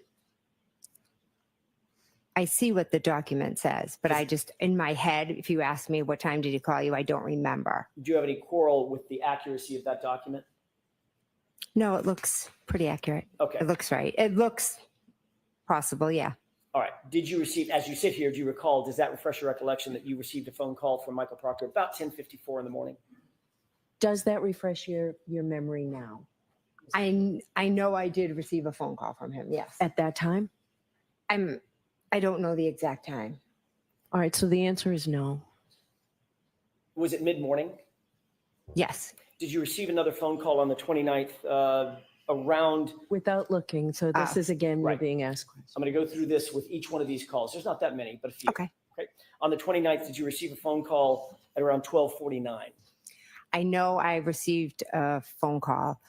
I, again, don't remember the time. Would it refresh your recollection to look at that document, the next line down, or the next phone call with that number? Yes, I see that there's a call on this record. Okay. Is your recollection refreshed that you did receive another phone call on the 29th from Michael Proctor? Is your recollection reflect, do you now remember independently that? I don't remember the specific times, no, but I do remember that he did call me. Yes. Okay. So there's two phone Make it calls. easy. Excuse me? I only object to the form, I don't object to the record. All right.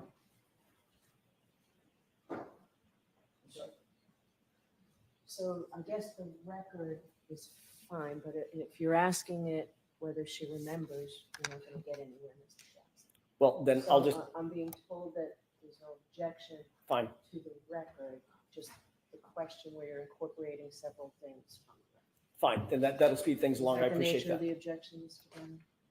Yes, I have no objection to the data coming in. Thank you. I'm just going to speed things along, and I appreciate Mr. Brennan's assistance with that. January 29th, you see the record indicates a phone call from Michael Proctor at 10:54 a.m. Yes, You also see on that same record a phone call on January 29th coming in from Michael Proctor at 12:49 p.m., correct? yes, Moving on down to January 30th, you see a record of a call at 9:51 a.m. from you to Michael Proctor, correct? yes, January 30th, about a minute later, you see a phone call from you to Michael Proctor lasting about 22 minutes, correct? yes, January 30th at approximately 4:45 p.m., you see a call from Michael Proctor to you, call lasting about 10 minutes. correct. Going on to the next day, January 31st, you see a phone call from you to Michael Proctor at 11:51 a.m., just before noon, lasting about 4 minutes, correct? Yes. Take a look at the second document, if you will. That covers that document, or that time frame. The second document, you should see some highlights, and I'm going to ask you to start where there's a tab at February 14, 2022.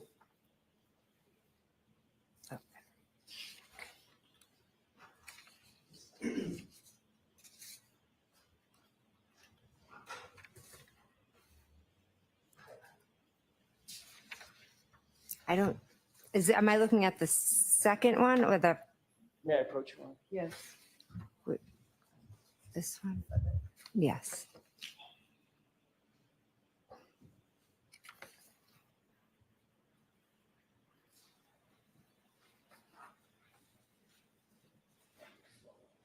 Let me see the other document. This one has the February 14th. There you go.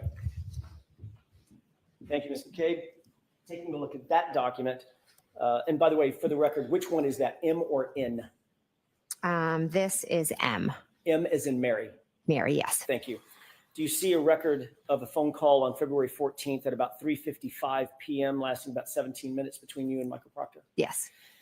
February 17th at about 5:19 p.m., is there a record of a call between you and Michael Proctor at that time?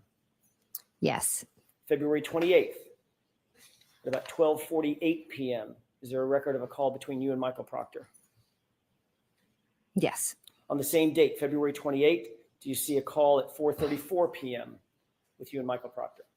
Yes. March 1st at 10:16 a.m., do you see a record of a call between you and Michael Proctor lasting 10 minutes? Yes.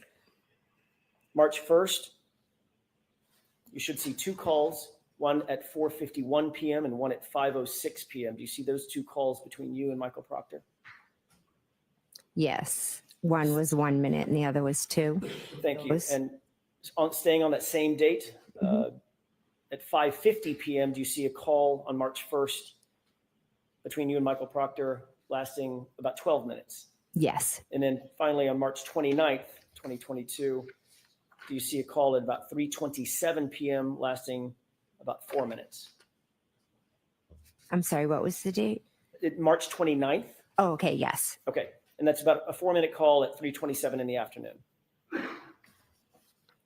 Yes. Okay. And you had in fact, and that's all I have on those records. Thank you for Okay. that, Ms. McCabe. You had in fact met Michael Proctor in person on January 29th, correct? Yes. He was actually in your home and personally interviewed you, correct? Yes. Not only did you have him in your home, it was for the purpose of a formal interview between the two of you in person. Is that right? Yes. That was the time that Brian Albert was there Yes. in your home as well. Yes. And you had at least, I think we went through about 14 phone calls with Michael Proctor in just the next days and weeks, going all the way up through February and March. We've just gone over those, correct? Yes. There are calls, but You're right about the number of calls, but some of them, I don't even know if they were answered. And of course, that doesn't, and that may be true, but you were communicating back and forth, certainly, Yes, in the weeks and months following. yes, And that doesn't include those records, just for brevity's sake, those records stop in March. But there were more communications in April, May, June, July, August, correct? I'm not sure about that. I don't know. I think initially we communicated, but I'm not sure how long it went.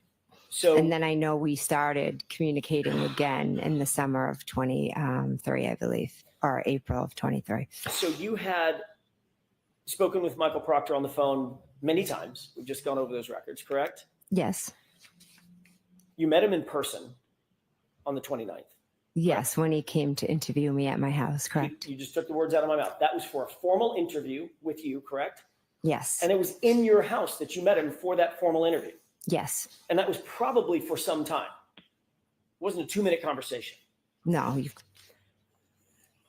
Then in September or October of 2023, you were interviewed by Lieutenant Tully, correct? I have been interviewed by Lieutenant Tully. I don't recall the date. And you indicated just now that you began picking up conversations with Michael Proctor again in the summer of 2023, correct? Yes, So there were many more communications at that time, just before the September, October timeframe of 2023. yes, but that was in regards to something different than this case. Not the subject matter, but you had met him and talked to him more times in the summer of 2023, correct? I never met with him. I just spoke with him. Okay. In that interview with Trooper Tully, you were specifically asked about your relationship with Michael Proctor when Trooper Tully sat down with you in that, I think it was a September or maybe it was an October interview, correct? I don't remember the specifics of the interview. He asked you specifically whether or not you had met Michael Proctor, whether or not you had any sort of relationship with Michael Proctor. Is that right? I'm not sure the specifics of the interview. Isn't it true that you told Lieutenant Tully that you had, quote, never met Trooper Proctor prior to September of 2023? No, because Michael Proctor was in my house in January of 2022. Exactly. The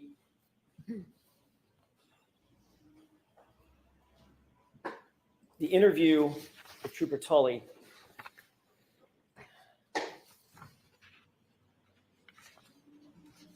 I may have just a moment, Your Honor. Okay.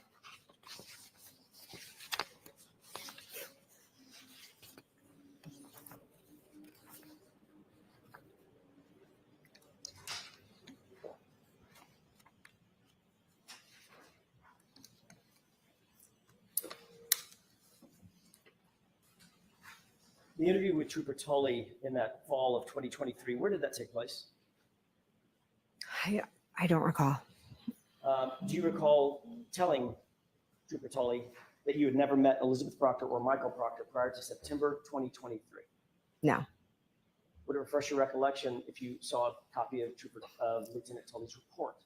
I don't need to see the report because I know I told him that I met him on January 29th when he came to my house. So again, Trooper Tully wrote that you never met Trooper Proctor before September 2023.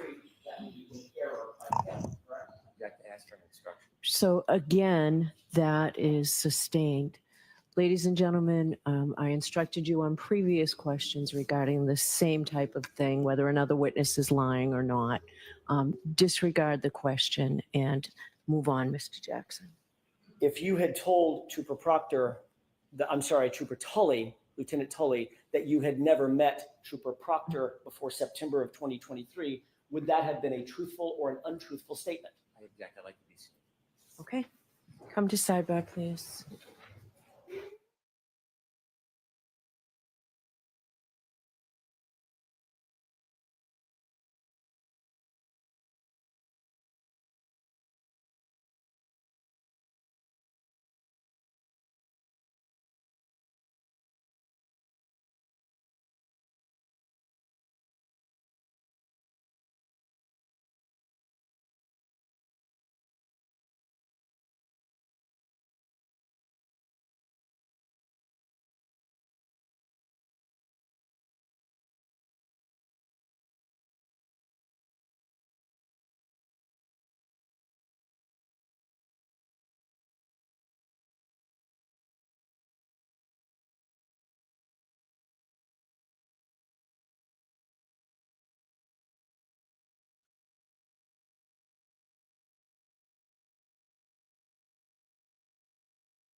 Next question.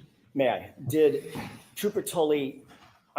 tell Trooper Tully, quote, you had never met Elizabeth Proctor or Michael Proctor prior to September 2023, end quote? I had never met Elizabeth That's not my Proctor question. prior. Well, there was a, Did you tell Trooper Tully, Lieutenant Tully, that quote? if I can break that quote up because it's two thick parts. No, you can't. So my this has question been is my asked question. and answered. Move on, Mr. Jackson. Do you deny, as you sit here, telling Lieutenant Tully that quote that I just read? Do you deny it? Sustained. Move along. The question's been answered. Let's talk for a second about your phone calls to John O'Keefe on January 29th, 2022. I'd like to go through those calls with you briefly if I could. Your Honor, this has previously been marked Exhibit 26. Okay. Mr. Brennan has a copy, if I may. Yes. Thank you. Do you want this one? That bad. Thanks.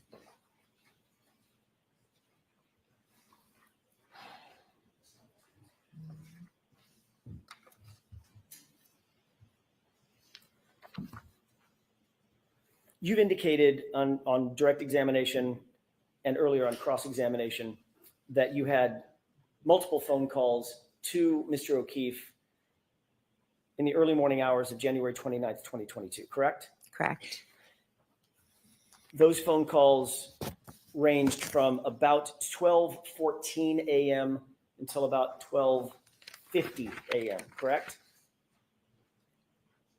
There was a call at 12:14 and then at 12:18. I'm sorry, I'm bracketing it. The Oh, calls I were between, apologize. that's okay, 12:14 all the way to about 12:50, correct? Are you saying 15? 50, Oh, 50. 50. Oh, sorry. I apologize.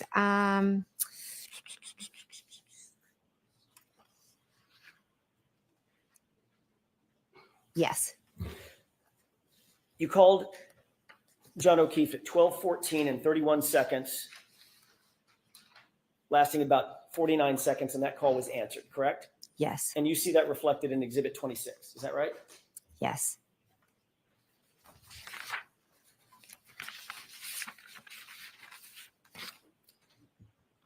Going in reverse chronological order on this exhibit, you also see a call at 12:18 and 47 seconds, wherein John O'Keefe calls your phone lasting about 36 seconds. Is that right? Yes. You know that call was answered, even though it says it says unknown in the document, correct? It does say unknown. Yes. That 1, 2, 3, 4, fifth column over. That's where it says unknown.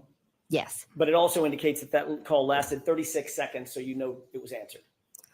I don't know from this record it was answered, but I know from my memory that I spoke to him a second time.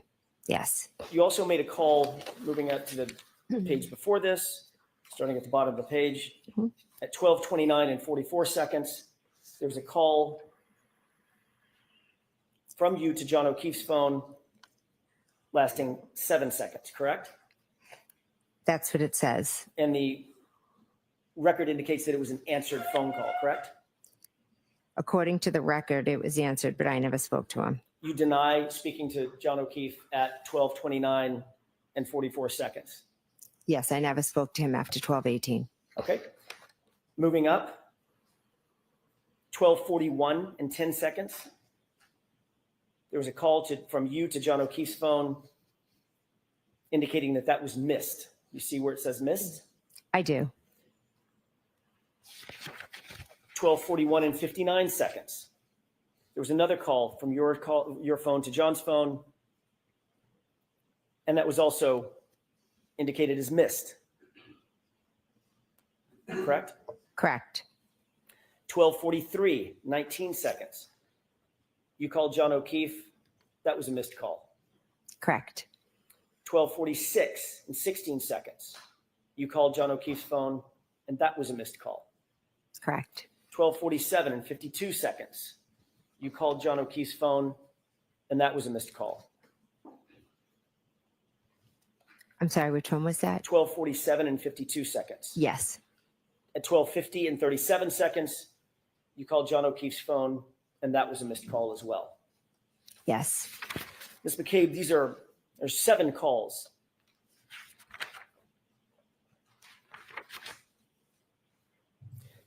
That you indicate you made to John O'Keefe's phone and that were missed. Is that right?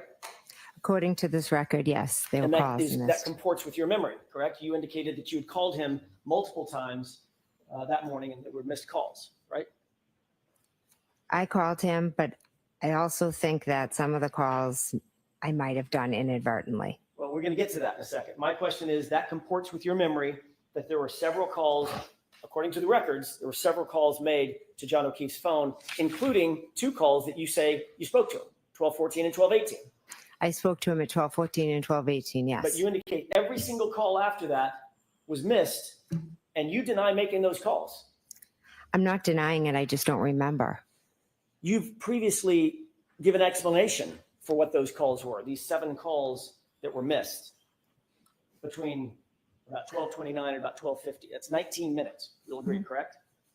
Yes. If you divide 19 by 7, that's about every 2.5 minutes or 2.7 minutes, your phone is calling John O'Keefe's phone, correct? Correct.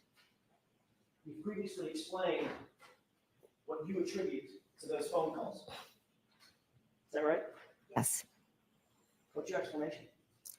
I think I was going back and forth to the door. I was texting him. I think I put my phone in my pocket. I think I inadvertently maybe have called him. What did you call it at the last hearing?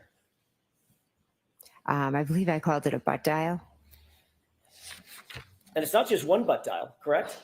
There could be multiple, yes. 7 butt dials in the course of 19 minutes, less than 20 minutes, correct? That evening, I wasn't paying attention to butt dials or calls. I was going back and forth, listening to music, being with family. So if I inadvertently called his phone, I did. Not inadvertently called him once, 7 times, correct? According to you. According to the record. And we only know about these calls because you're looking at an extraction of John O'Keefe's phone, correct? Correct, but I also turned over my phone, so you could have gotten all of that off of my phone as well. And you're well aware that an extraction was done on your phone and not one of those butt dials appears on your phone extraction, correct? Objection. Are you aware of that? I am not aware of that. Next question. Weren't you confronted with that at the last hearing a year ago? Whether or not those phone calls actually exist on your phone logs? Objection. Do you remember that? I remember you asking previously, yes.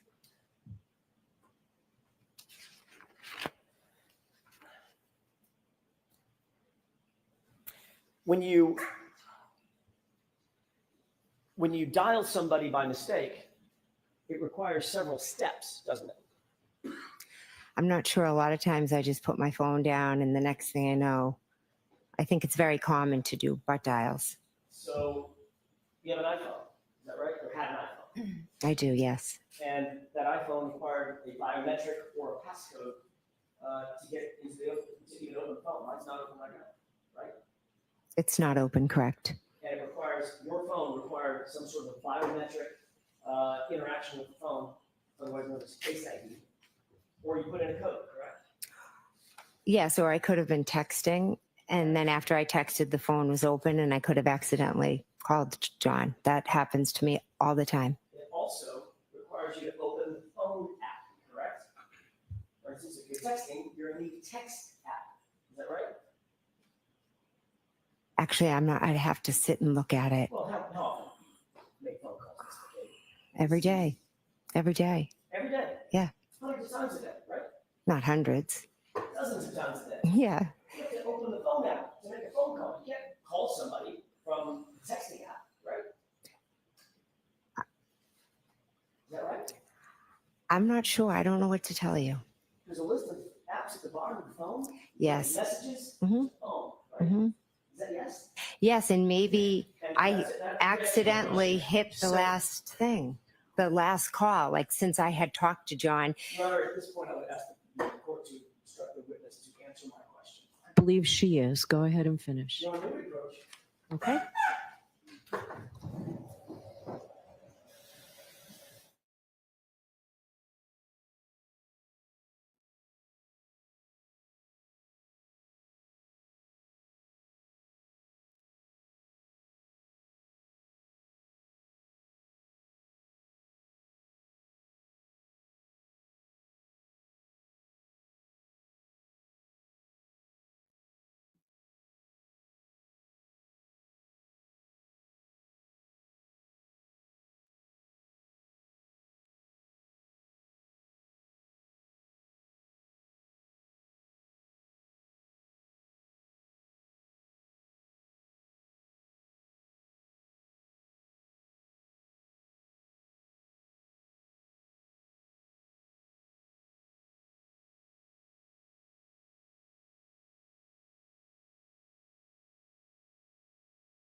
Ms. McCabe, I'm Yes. sorry.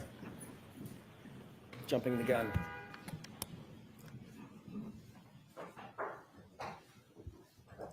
So Ms. McCabe, answer only the question that's being asked of you, okay? Ms. McCabe, you're aware that when you're in the messaging app, you have to do something else volitionally to open the phone app, correct? Correct? You have to touch the phone, is that right? Yes. That would open a separate app, correct? Correct. Then, once that phone app is open, then you have to choose the person to call, correct? Yes, sometimes the last dialed. Right. Yeah. And if that happens to be the last dial, scroll through, pick a person, make one tap, and that calls the person and initiates the call, correct? That is one way, yes. But if you get out of the app, I'm sorry, if you close your phone, hit the lock button after a text message, none of that can happen without you having to open the phone and engage the phone additionally, correct? If you hit the button to lock it, yes. Right. So you indicated that these are all missed calls. Is that right? That's what the records show, yes. In addition to a missed call, you've had missed calls before. You both received a missed call and you've made calls that were missed. Is that right? Yes. When you make a call that's missed, generally goes to voicemail, does it not? It does, yes. So then you have to do something additional with that call. Push the end button, correct? Correct. Otherwise, voicemails just go on forever. And actually, they go on for 4 minutes, Okay. right? I don't know how long voicemails go for. So if you had missed calls, 7 missed calls, that's at least 14 interactions, double it, because you got to make the call, then you got to end the call. 14 interactions with your phone for a single missed call. I'm sorry, for call. 7 missed calls. It could be, yes. And your testimony is you don't remember making a single one of those calls to John O'Keefe between 12:29 and 12:50, correct? I do not remember making those calls, no. As you sit here, do you deny making those calls between 12:29 and 12:50 to John O'Keefe? Oh, I'm not denying that, no.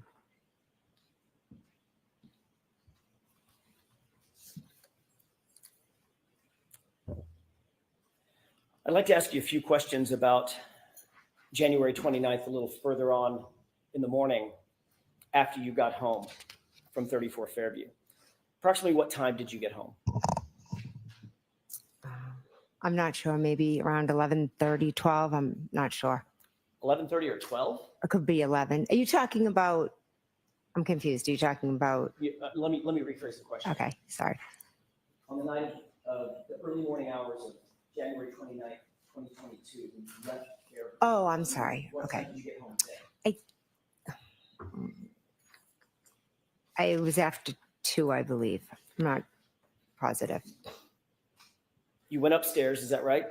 Yes, You began to engage with your phone at yes. that time. What application did you open up on your phone once you got upstairs? It could have been Hockomock Sports. I'm sorry, I'm backing up foundationally. What Okay. application on the phone? Was it Safari? Oh, okay, yes. I think, yes. Do you use Safari as your browser? I'm not sure what I used. You opened up a search engine as well within that browser, did you not? I just know I Googled Hockomock Sports, I believe. I'm not sure what app I opened or how I went about it. So Google is a search engine. You use Okay. Google.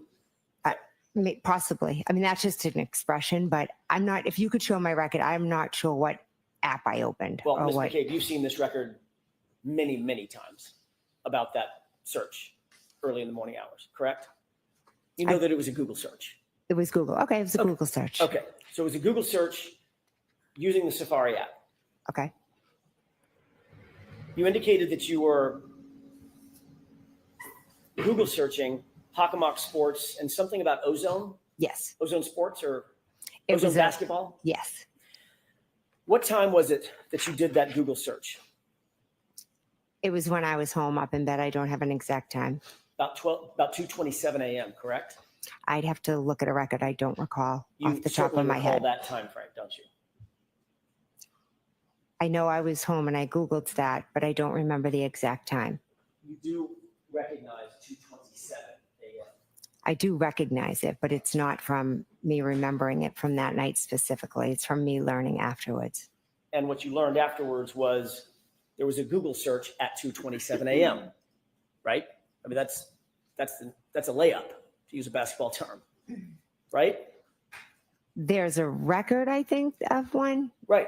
The record is of a Google search at 2:27 a.m. on your phone. Is that right?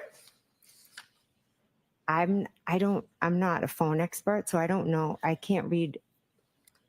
You're well aware. You don't have to be a phone expert to know that there was a Google search on your phone recovered at 2:27 in the morning. You know that. You've been told that. You've seen it. You've been asked about it dozens of times, haven't you? I have been asked about it dozens of times, yes. So let's set the foundation. There was a Google search on your phone at 2:27 a.m., correct? Which Google search are you referring to? It doesn't matter, Ms. McCabe. Well, I know I did Ozone and I did Hockomock Sports. And I didn't ask And you those that. were the only two things that I Googled. I didn't ask you what you Googled. I haven't gotten there yet. We're going to get there. I've asked you, was there a Google search at 2:27 a.m. on your phone? If you want to show me a report, Sure. okay. You don't remember, as you sit here, you don't remember that. I don't. You have no record. You have nothing in your mind about a Google search at 2:27 a.m. That's what you're testifying to in front of this jury right now. Are you asking me if I made a Google search at 2:27? Yes. I don't know what time I was searching for Hockomock Sports and Ozone. I have no idea what time that was. You're well aware that your records have been pulled, correct? Yes, they have. You've been confronted with those records many times, haven't you? I've been asked by you, yes. And by others, right? Yes. I mean, the police have asked you about it. You've been interviewed about it. I've been asked by you. And Mr. Lally, Yeah, Mr. Lally asked about it, yes. and every time you're asked, it's about a Google search at 2:27 a.m. That's all I'm asking. It is, but it's not one that I remember doing or making or did. It's not one I did. It's just one that is in a record that was misread. Are you denying that you made a Google search at 2:27 a.m.? If you could show me this Google search, I'd appreciate it. I have a moment, Your Honor. Yes.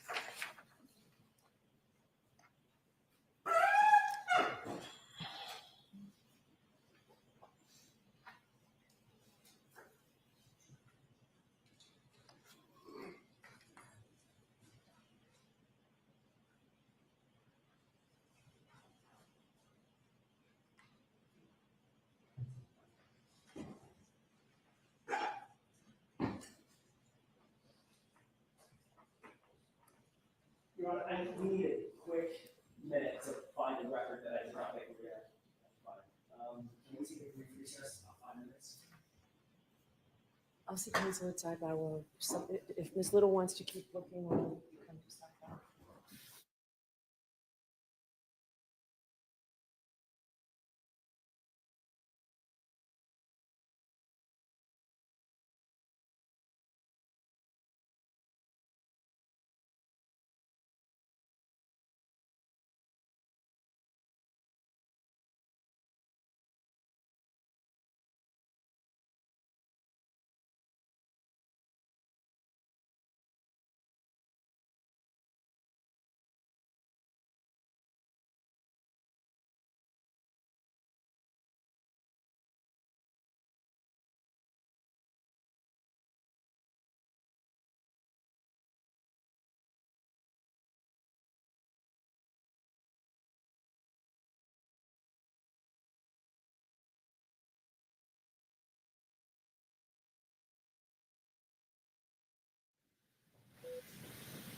We're trying not to have you take a recess, so the lawyers are just going to get something done fairly quickly so that we can continue up into the luncheon recess. Your Honor, may I? Yes. Thank you. Ms. McCabe, I don't have a paper copy, but I'm going to ask you to take a look at something that we display on the screen and ask you a couple of questions about that.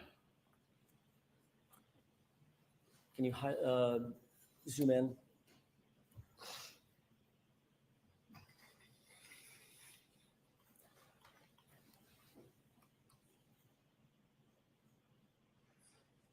I object to the way it's presented here. Okay, take it down. That's not how it appears. You need to get rid of a column. That's exactly how it appears, Your Honor. That's the House of record. Counsel at sidebar.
Go ahead. Thank you. Found the paper. Okay. Thank you for your patience, Your Honor, and Ms. McCabe. May I approach? Yes. Thank you.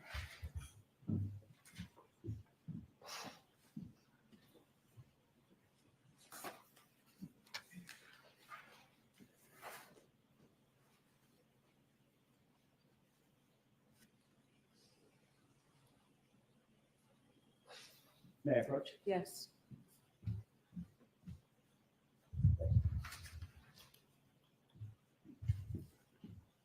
You indicated you wanted to see a record, Ms. McCabe. Did you see a record that indicated a Google search? Not what the contents of the Google search is, but there was a Google search. I just saw a Celebrate record, yes. And did you see the time of the Google search?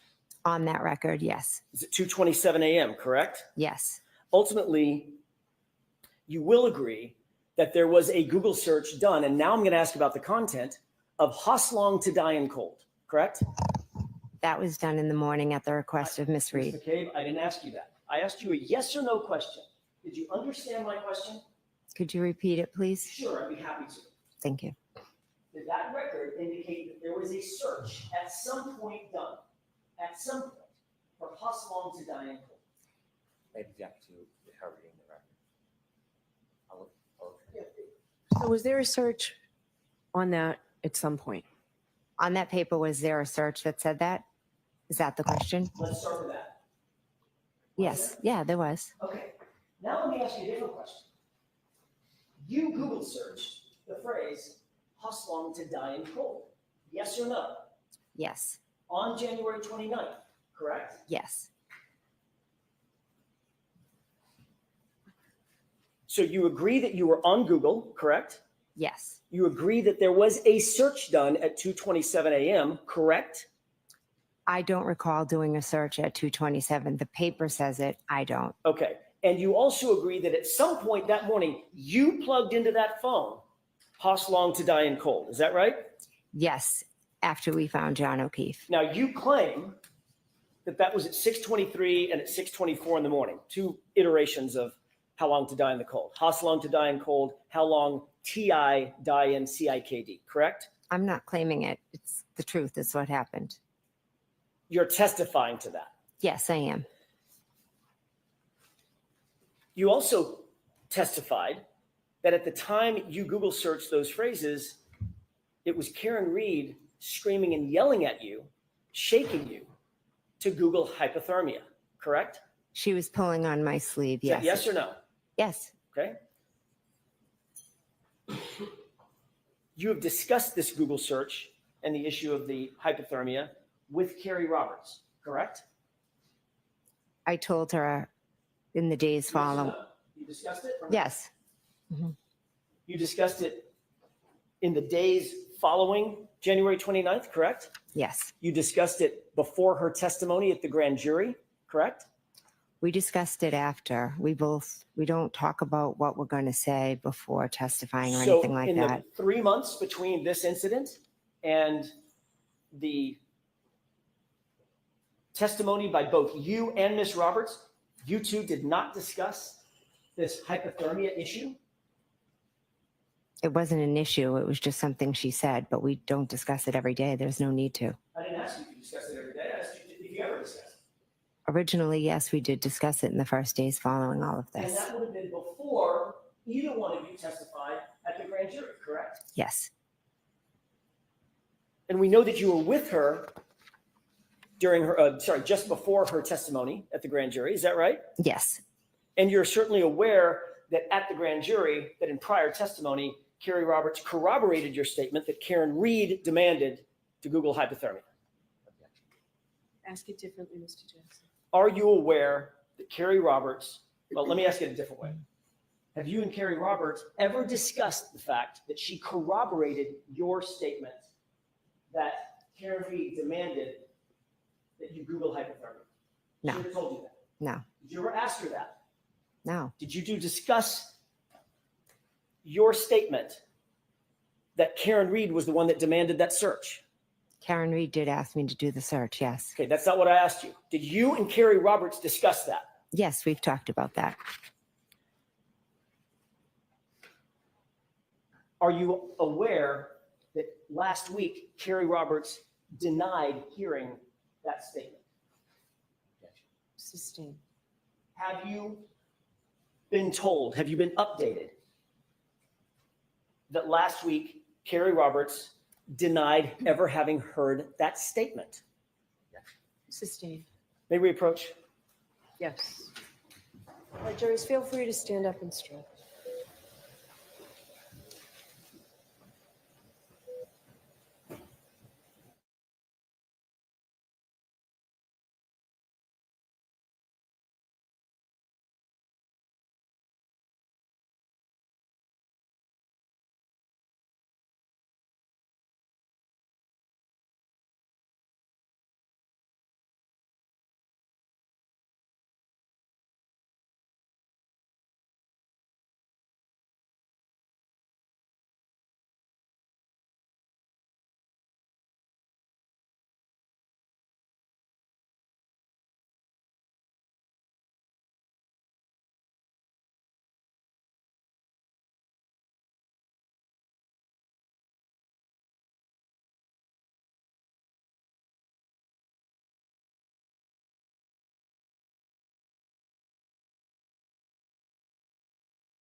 So just one question on this, please, Mr. Jones. Have you become aware from any source that last week Carrie Roberts denied having heard the statement that was attributable to my client? No. You aware of that? No.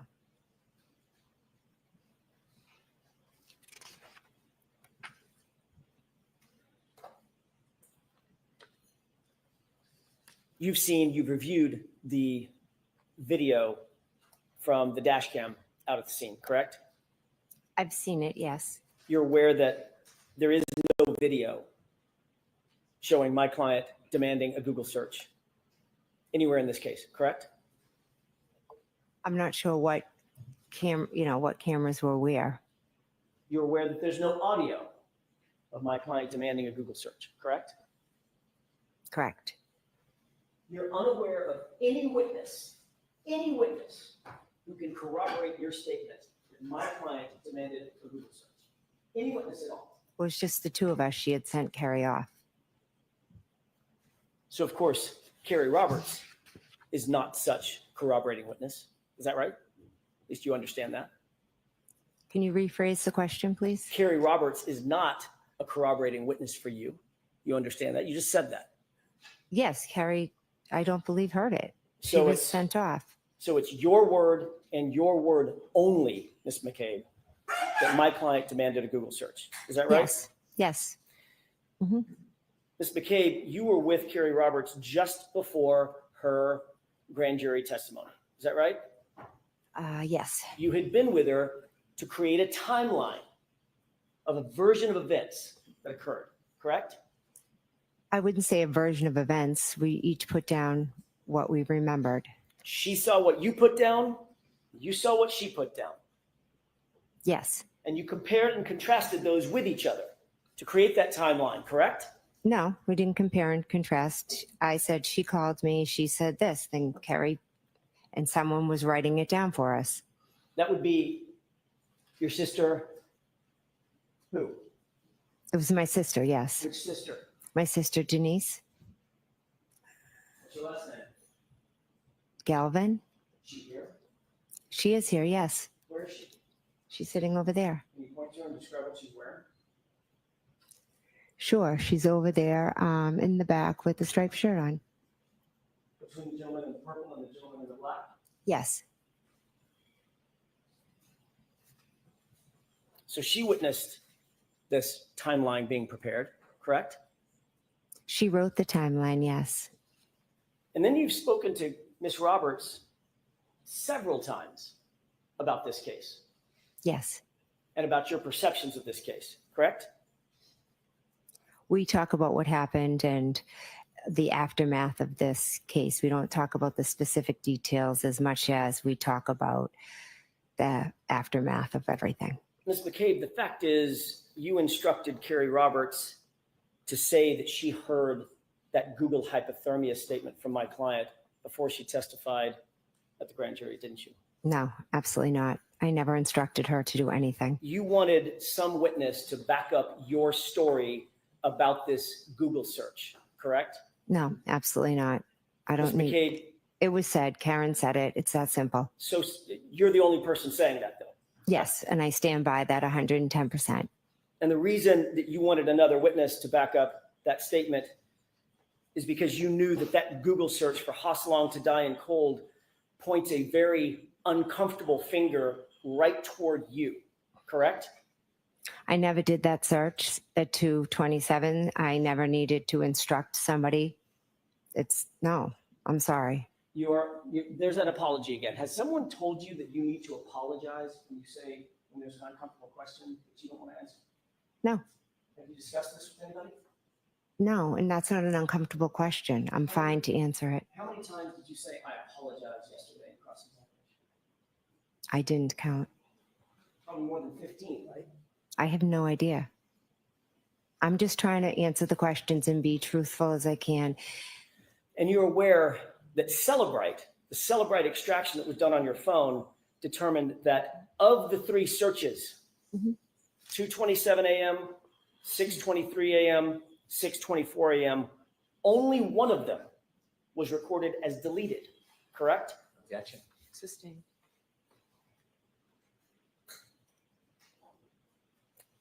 Have you ever been confronted with having deleted a Google search off your phone?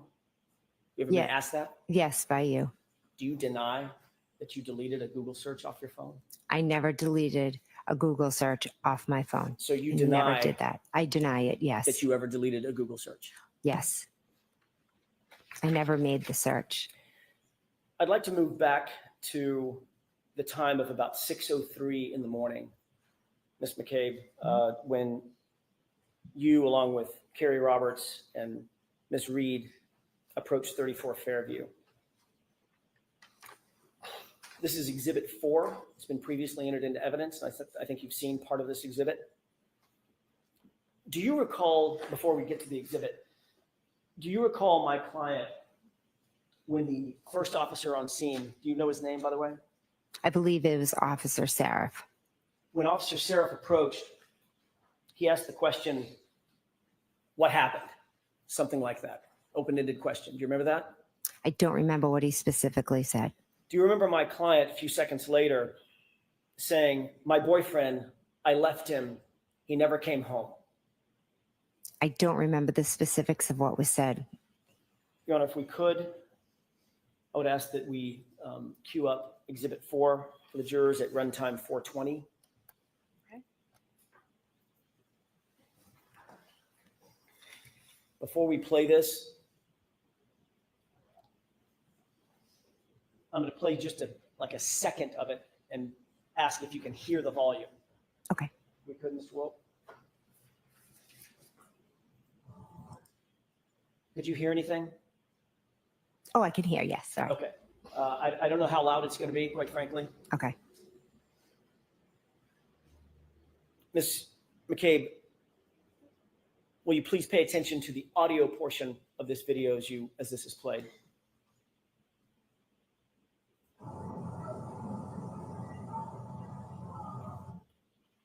Could you hear that?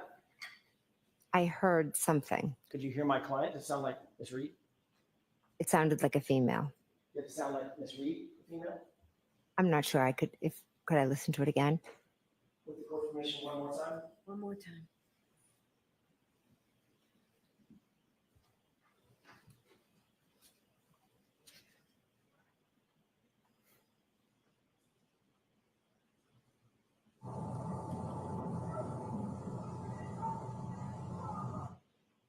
Could you hear it? I could hear it. Yes. What did she say? I have no idea. Did she say, my boyfriend, I left him, and he never came home? I could not make that out.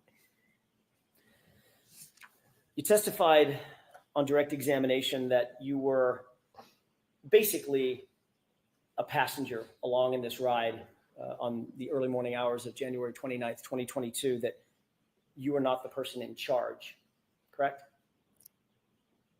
I was in the passenger seat and Miss Roberts was driving. It's a bad question on my part. Let me see if I can reframe that.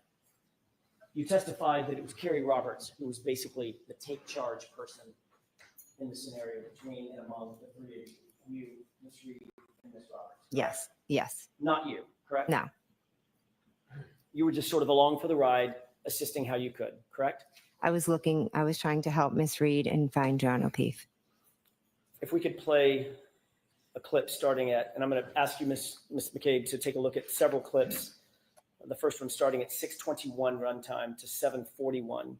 It's just over a minute. With the court's permission? Yes.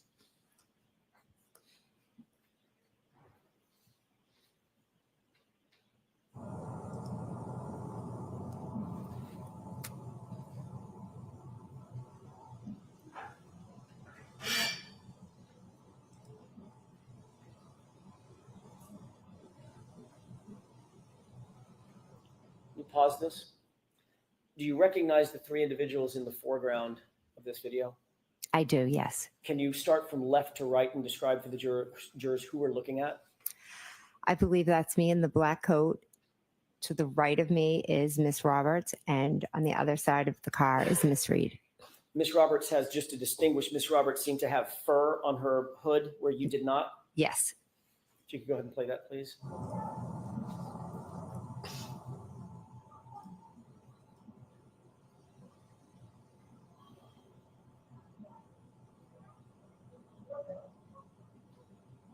Pause it, please. Can you see who it appears you're talking to at that point? I don't know who that is, no. Go ahead and play it.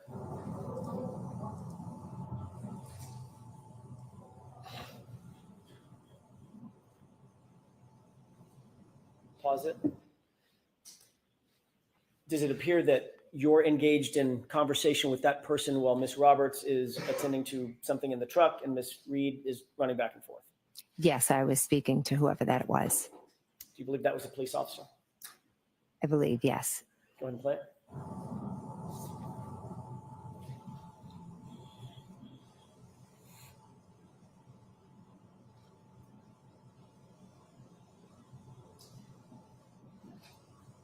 Mr. Wolk, if you'll stop it at 7:41, please.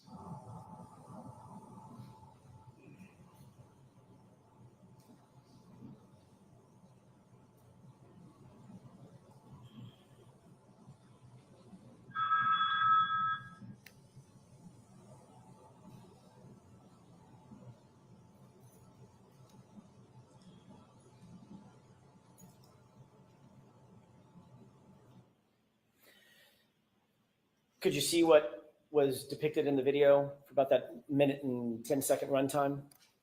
Yes, Did it appear that you were engaged in conversation with that other person?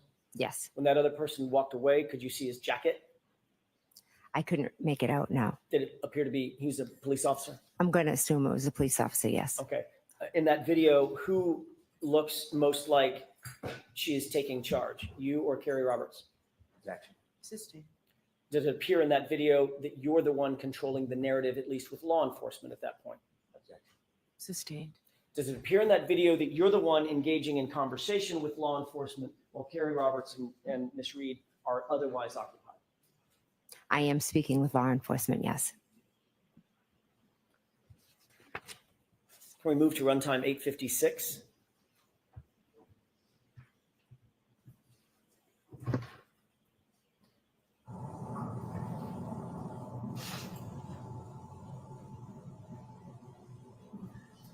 Pause it. Can you see yourself in that video? I can, yes. Which person are you? I'm in the far right, Speaking to someone? yes. Who is that you're speaking to? I can't make it out, but it looks like a police officer possibly. And Ms. Roberts is directly in the middle of the screen, is that right? I thought that was Miss Reed, but I could be wrong. Let's go ahead and play it. And at 9:26, you'll stop, please.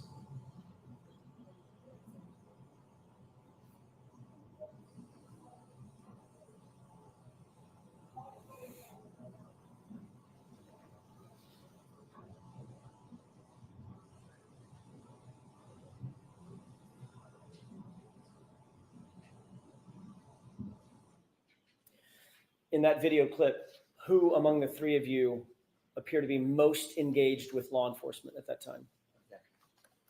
Can you tell? Can you answer that, Ms. Reed? I mean, can you answer that, Ms. McCabe? Yes, I can. I was speaking to police officers. Yes, I was trying to help them. Okay. Can we go to runtime 10:49?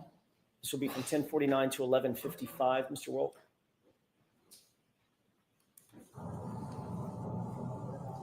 And pause it. Who is it that's just gesticulating in the video? That is me. Can we go ahead and play it?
Did you see yourself in that video, that clip, about a minute-long clip?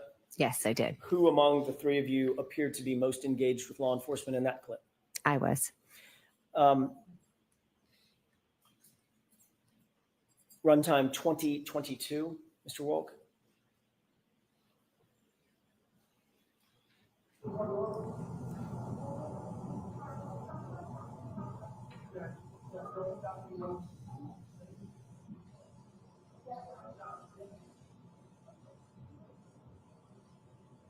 Stop it. Do you see yourself in that video? I do, yes. You just walked in from frame right? Yes. From frame right going left? Yes, behind Okay. Miss Roberts. Okay, Yes. and that's you right in the middle of the screen? Yes, it is. And Miss Roberts had already run through, went to her SUV, correct? Yes. Okay, go ahead and play. This is about a 2-minute clip for the court's edification. All right. And this is the last of them.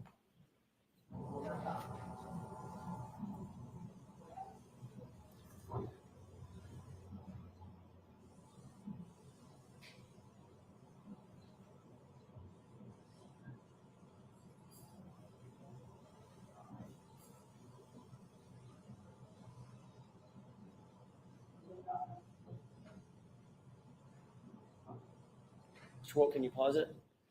Can you tell who you're speaking to there? I think it's Mike Blank. Go ahead and play it.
Yeah, just a moment, Your Honor.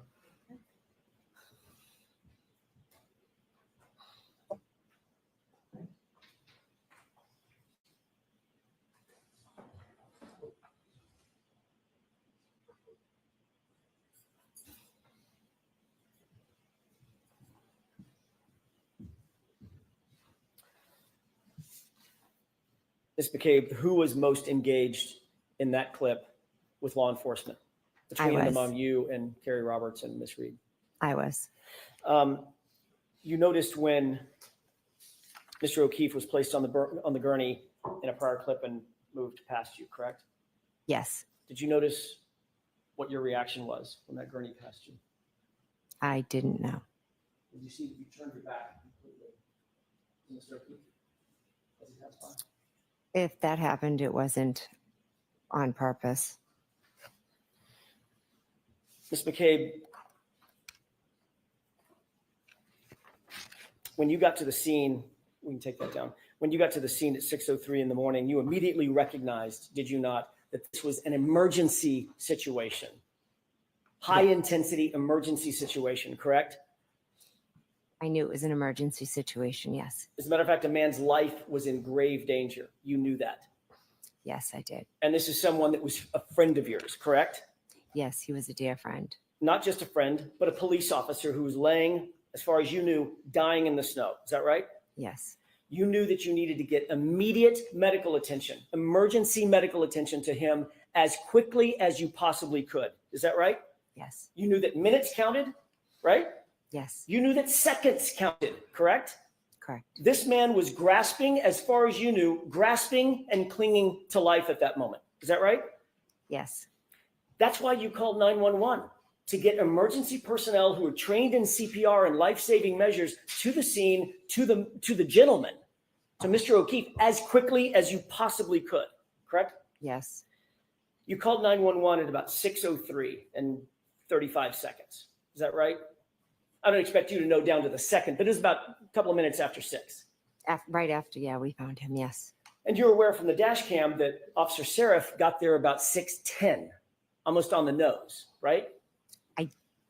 Didn't pay attention to the time. You'll agree with me that there was about 6.5 minutes or so between the time you called 911 and the time Officer Seraph got there. Is that right? If that's what the dash cam says, yes. On that 911 call, you referred to John O'Keefe as a man passed out in the snow. Yes. You didn't say, "This is my friend." I needed to get, like you said, emergency there. So Did I you wasn't say, going to "This is give my a friend"? I wasn't going to give a description and say my friend is in the snow. I was going to give them the information that I thought was the most important at the time. Did And you say his name? I just said a man because that was You- the most important identifying. You didn't say John. Eventually in the 911, I do say his name. You didn't initially say O'Keefe, correct? No, none of that matters. It was a man in the snow and And I you didn't wanted say- help there. And you didn't say he's a Boston police officer or an off-duty police officer. Again, a man needed help. Yes or no? Did you No. say that? I didn't. Do you think that might, yes or no? Do you think that might have sped things up if they knew, if the 911 operator knew that this was a fallen officer, a fellow officer? I think 911 comes to everyone equally. I don't think they would have. Do you think that might have been something important to relay to the 911 officials? I don't know. You were even asked by the 911 operator, "Does anybody know CPR?" And your answer was no, correct? I'd have to listen to it to remember my exact answers. But it was basically in the negative. No, we're not professionals. We're just out here doing the best we can, correct? I wouldn't say that, no. You didn't believe Karen Reed knew CPR. I didn't know. I don't think I answered that question. I don't think it You was didn't- asked. You didn't know if Carrie Roberts knew CPR, correct? I didn't know if they knew CPR, correct? And none of you were paramedics. No, None of you are first responders. no, None of you are trained in emergency life-saving techniques in any way, correct? correct. I have a question, Ms. McCabe. Mhm. On all of Fairview, the entire road between Chapman and Cedar Crest, can you think of any person on that road who might have had life-saving techniques trained into them? First responder, someone who knew how to deal with someone in distress, someone with high skill level training. Do you think of anyone on Fairview who had that kind of training? Can I now or did I then? Which are you asking? Did you then? No, then my focus was on John O'Keefe. Okay, let me narrow the focus. How about on the property? How about at 34 Fairview? Could you think of anyone that was a first responder who would have life-saving training, life-saving technique training under his belt? Yes, my brother-in-law, Brian Albert. And you didn't go in the house, did you? No, I did not. When you arrived at the scene, you didn't go in? Not until much later, correct? Our focus was John. You knew that Brian Albert was inside the house. You'd just been with him hours earlier, correct? Yes, You knew that his window was 30 feet away. You're staring at it. You could look at it if you wanted to, correct? it's off to an angle. And you didn't go in the house then either. I did not know. You knew that John O'Keefe was clinging to life during those precious minutes and seconds. Is that right? I did, yes. And you also knew that Brian Albert, your brother-in-law, was a first responder trained to deal with people in that kind of distress, correct? In that moment, my only thoughts were John and everything we could do for John. And you knew that there were warm blankets inside the house. Is that right? I did, yes. There were warm blankets in the house. And you Those still weren't- never went in, did you? No, I went and attended to John because once I finished calling 911, I went over to John and Kerry Roberts asked me to take over compressions. So I And- felt like that was more important and 911 was on the way. I never thought about going in the house. I just thought, how can I help John? You never thought about going in the house, but you did pull out your cell phone and make 2 phone calls, didn't you? After I called 911, I tried calling my sister, yes. While John was out in the cold, clinging to life, you weren't doing chest compressions at 6:07 and 6:08, were you? I was walking over when I was calling. You were calling your sister on the phone, weren't you, Mr. McCabe? I was calling them to see if they would come out, but I was going right over to work on him. And you could have walked 25 feet to the front door, walked in the house, and screamed for Brian Albert to come out and help you in those precious seconds and minutes, couldn't you? That would have taken me away from helping John, getting Kerry blankets, giving him compressions. And making those 2 very important phone calls at 6:07 and 6:08 that you say were not answered. They correct? were not important phone calls. I tried to call my sister, and then I focused on John. They were not important phone calls, but they were important enough for you to make while John is clinging to life right there in front of you, right? As I was walking over, I called to see if she would answer. And she didn't answer. Let's talk about that. She didn't No. answer according to you. So if we're going to talk about it, we're beyond the luncheon break. Your Honor, I have 2 more questions, Okay. and I'll wrap it. Okay. Let's talk about that real quick. Sure. She didn't answer the phone, did she? No, she didn't. So you have a situation where a man is laying dead or dying in the front yard of your sister's house.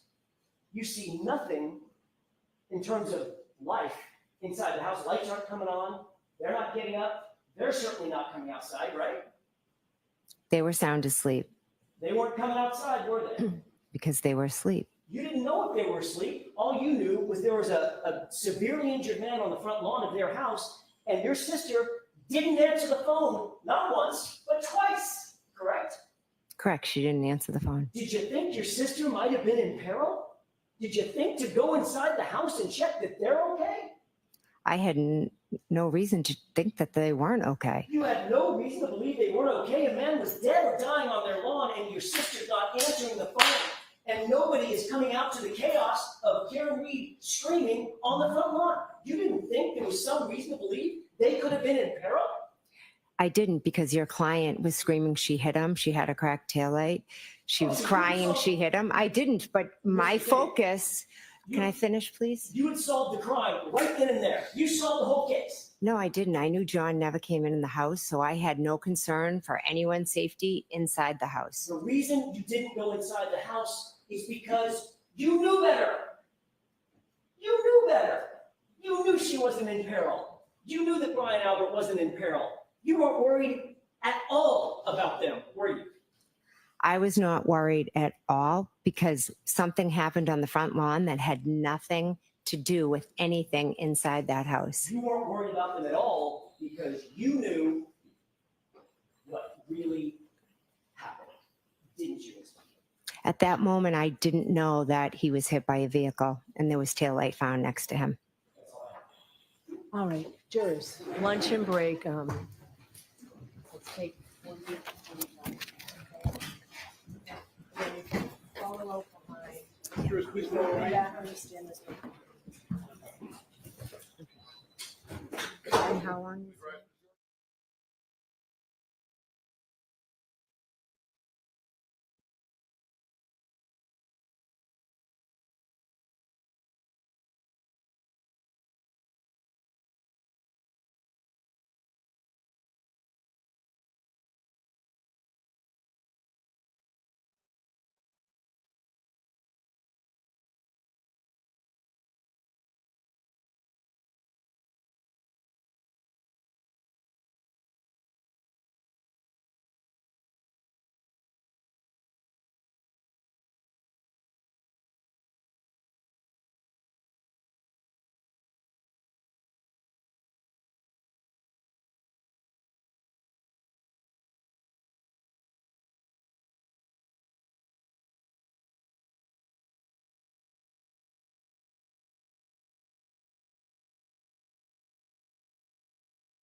Let's take 48 to 25. Okay. Then follow behind. Jurors, please follow me. Yeah, I understand this.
Oh, Vote is now open. You may be seated.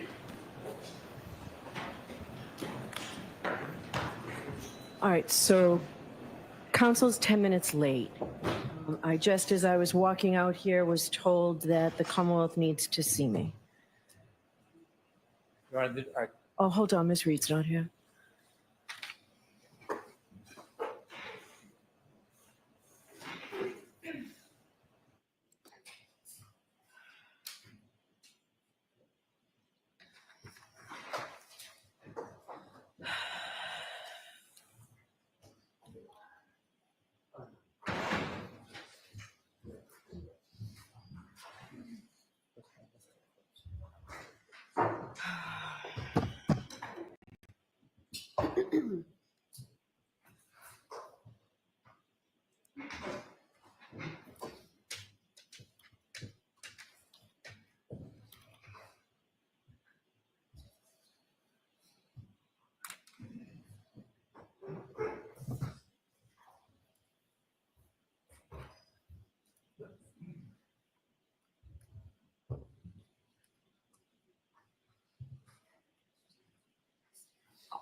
All right, so council wanted to see me here or at sidebar?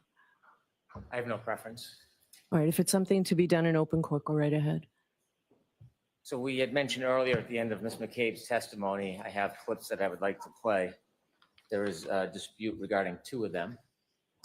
And I've given previous notice to the defense. They've would like different content in than I would. And I would hope to have a court's ruling before I played them. All right, so I received an envelope, court copy, clip 17 was the only one I was given that was in, That's a new one. The other In one was dispute. previously turned over to the court. okay? The ones we have a dispute on are clip 13 and clip 15. Okay. So I viewed the other clips. There's an objection to 13 and 15? There's an objection to them? All right.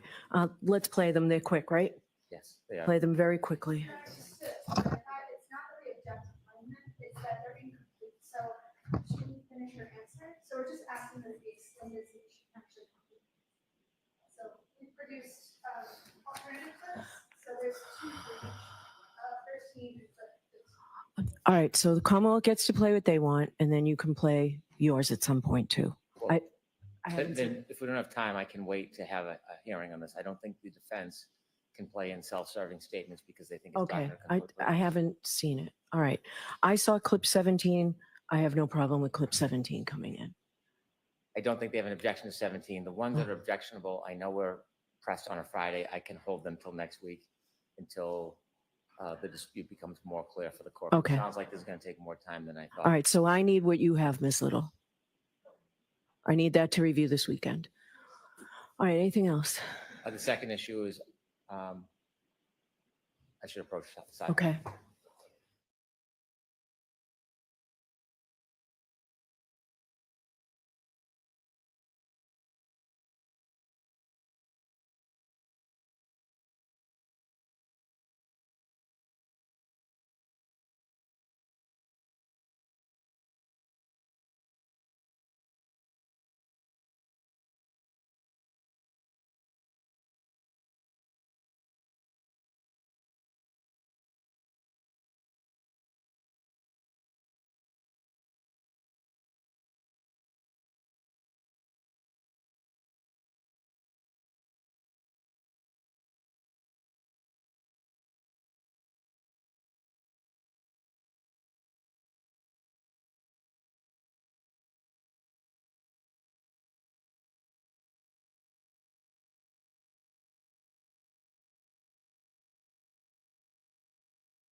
Court is in session, please be seated.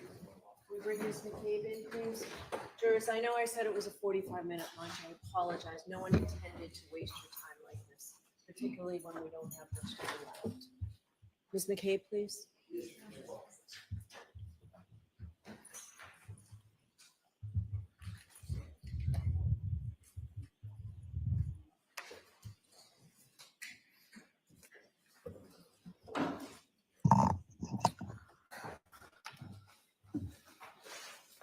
All right, whenever you're ready, Mr. Brennan. Thank you, Your Honor.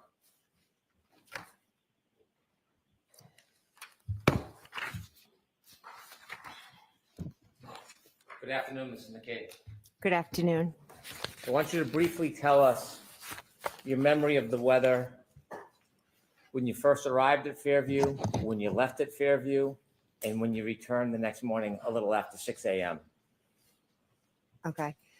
When I arrived at Fairview on the early hours of the 29th, the snow was falling, just starting to fall, starting to stick to the street and onto the windshields. When I left Fairview, it had, accumulated more where my husband had to wipe the windows. And then the following morning, when we were driving there, it was dark and the snow was like coming at the car. Like it was very hard to see. When you returned the next morning, we've seen video from the dash cam. The elements, the visibility, is that fairly depicted in that dash cam? Yes. Obviously it was lit more because of the lighting and the spotlights, etc. From the moment that you first saw John until you went into your sister's home, is it fair to say a number of different first responders arrived? Yes. When the first responders arrived, did you see a number of different vehicles arrive? I did, yes. Did any of them have their sirens on? Not that I recall. Ambulance, fire truck, police cars, do you remember ever any siren on at all? Not that I recall, no. And your sister and brother-in-law, you described how you went in the house and woke them up. They never came out before you woke them up? No, they didn't. There was a house right next to where you found John before 34. Do you know what address that is? I would assume it's 32. Did you ever see anybody come out of 32 Fairview and come over to John in the scene to help out? No. Across the street, there's a house that's in between 32 and 34 if you cross the street. Yes. Did you ever see anybody come out of that house and offer assistance to help? No. There's a house right across the street from 34 Fairview, isn't there? Yes. And did anybody ever come out of that house and come over to assist? No. When you were trying to help John that moment, have you ever been trained in emergency aid? Probably 25, 30 years ago. Your state of mind. Best describe how you were feeling at that moment as far as your focus and what was going through your mind. I was shocked, confused, nervous, scared, anxious. My friend was lying there on the ground. I had no idea what happened. All I wanted to do was to get help for John and as fast as I could. You saw on the dash cam, you spoke to a number of different people in law enforcement. Yes. In fact, during that day, a number of different people from law enforcement, did they call you? I'll allow that. Move along to Mr. Brennan. Did a number of people call you from law enforcement that day? On the day of the 29th, Yes. Michael Proctor called me. Okay. Did you speak to law enforcement after that day? Yes. Were you asked to engage in interviews? Yes. Were you asked to testify in front of grand juries? Yes. Were you asked to come to court and testify? Yes. Did you ever once refuse to speak to the police? No. Did you ever once refuse to testify? No. When you were speaking to the police on that dash cam, it's depicted on the dash cam, why were you speaking to the police? Well, each officer that arrived had a set of questions of who it was, what happened, etc. So I was answering all the questions because my main focus was John. Did you ever try to be evasive with the police? No, I told them everything I knew. Did you ever try to avoid speaking to them? The form. Did you ever hold anything back from the police when you spoke to them? I'll allow that, and then let's move on, Mr. President. No, I didn't. When you interviewed with many different law enforcement and people involved in this case, were you ever given an opportunity to review somebody else's report after it was written and provide edits or your input? I'll allow it. No, When you testified, are you testifying from what somebody wrote? They interpreted what you said months or years ago, or are you testifying from your own memory? I'll allow it. I'm testifying from my own memory. You called 911, Yes, and that morning when you called 911, well, let me ask you, do you wear an Apple Watch? I do have one, yes. When you were speaking to 911 that morning and during that event, how did you feel? Extremely nervous, anxious, scared, uncertain, Do you think panicked. Do you think your heartbeat was up? Yes, At 2:27 the night before, or around that time when you were looking up Hockomock before you went to bed, were you of the same state of mind of fear and panic, or were you in a very different state of mind?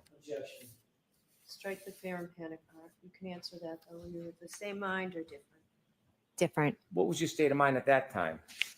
I was relaxed, just playing on my phone, looking up things before I went to bed. Do you think your heartbeat was as elevated that evening as it was the next morning? Sustained. When you made a search for how long to die in the cold or how long to die in cold, is that something that you thought of for yourself? I'll allow it. No, Why did you do it? Miss Reed asked me to Google it.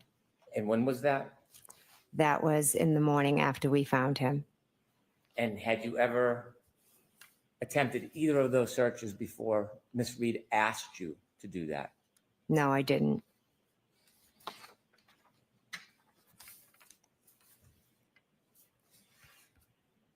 You were asked questions about the next day when you visited the O'Keefe home and you read some records.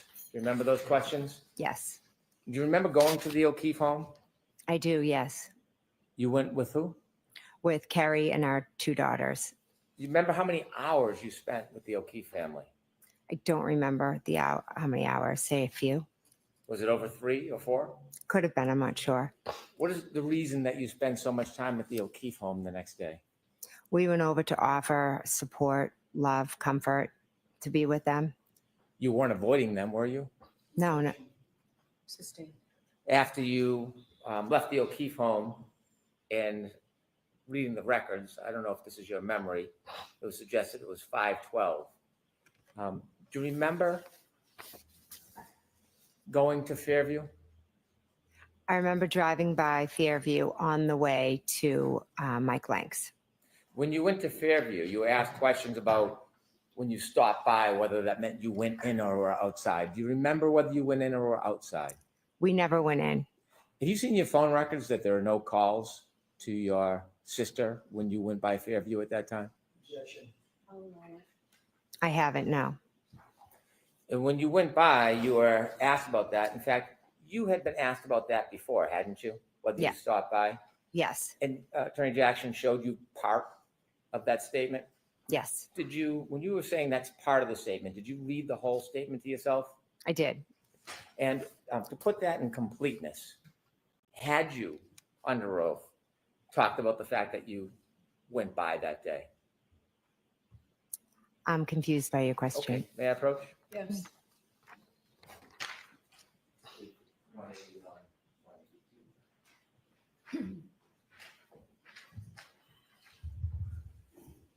Thank you. You were shown page 181 and then 182? Yes, And so when you were asked about that before, had you in fact offered under oath that you did go by Fairview? Yes. When you stopped by Fairview, according to the questions you were asked, or the records you were asked to read, it was 4 minutes you stopped by Fairview. Does that sound like your memory? No, I know we drove by, slowed down, and we were looking outside. Why did you want to go back to the very scene that you had seen that morning? I think Carrie and I I'm not really sure. I think we just drove down and All right, so your answer is not really sure. okay. Next question. And then according to the records that were read to you, you went to Detective Lang's house Yes. and you were at that address for about 40 minutes, 50 minutes? Yes. You were read or shown certain text messages between you and some of your family. Yes. Was that a complete listing of the text messages in order that were on your phone? I had a lot of text messages with them on my phone. Yes. Were some missing from what you were shown? I'm not sure. Okay. You were asked about your state of mind. I'm going to ask you about some of those text messages in a minute. Mhm. You were asked about calls and text messages to John O'Keefe. Yes. Have you ever inadvertently called anybody before on your iPhone? I'll allow it. Yes, many times. And you were asked whether or not you remembered or knew that those calls were made to Mr. O'Keefe. Yes. Did you purposely make those calls? No, I do not believe so. If you inadvertently called on purpose, it wouldn't be inadvertent, would it? True. Did John ever answer any of your calls after that 12:18 call? No, he didn't. And when you were reaching out to him, did you reach out to him the next morning after you heard from the defendant? I did. Yes. What? Next question, Mr. Boyd. Why were you reaching out to him? Because I was trying to get in touch with him because Miss Reed said he didn't come home.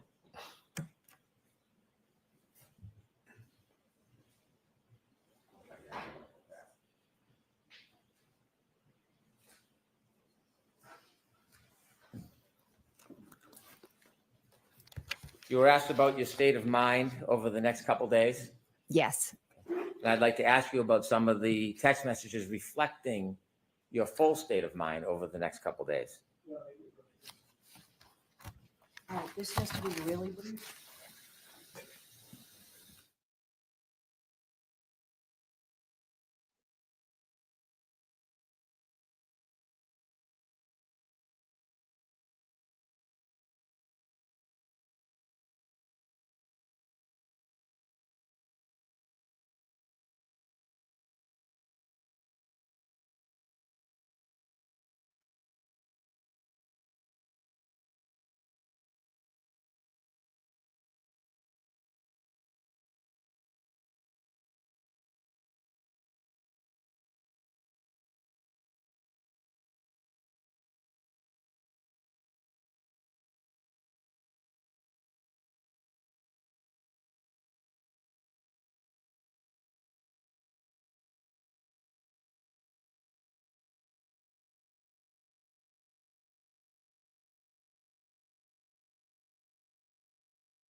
All right, jurors, you're about to hear some evidence. And remember, I told you this morning that before you consider any electronic communication in your deliberations, you must first find that it is more likely true than not that the person who authored or created or sent, transmitted this communication was in fact the person alleged to have done so.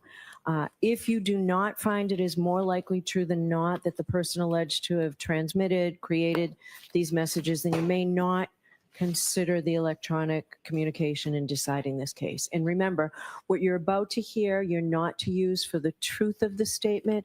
It goes simply to the state of mind of Ms. McCabe at the time of the message. All right. Go ahead, Mr. Brennan. Thank you. May I approach with a copy for the witness? Yes. Thank you.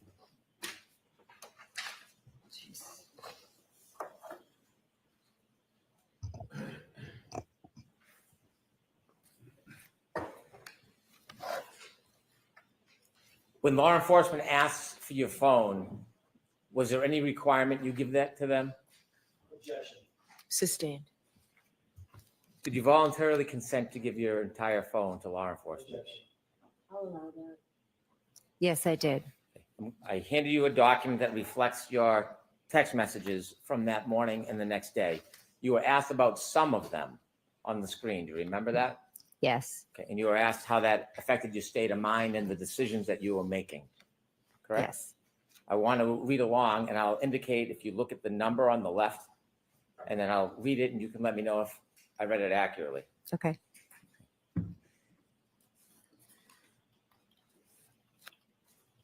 Starting at number 17, there's a phone call saying, please answer. Who are you calling?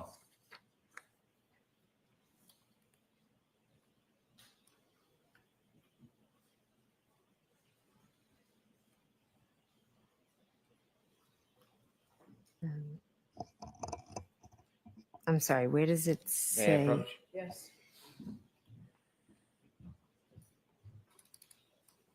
Oh, that's the number right This there. would be the number. This would be the calling. This would Okay. be- Okay, so it's John O'Keefe. Okay. Thanks, sorry.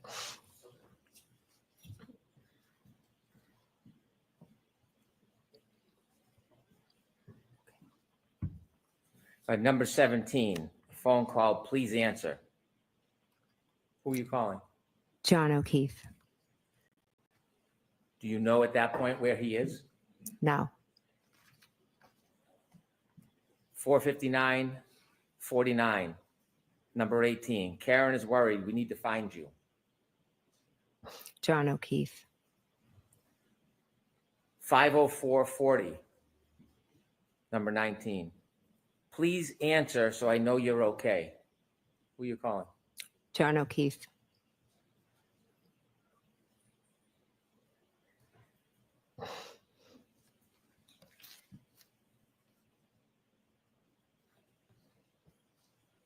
Number 26, 515-41, 129. Okay, I'm trying to call people. I will be in touch soon. Do you know who you're calling? Don't recognize the number. What are you thinking at this point? Trying to find people. I'm trying to call people so that I can try to find John.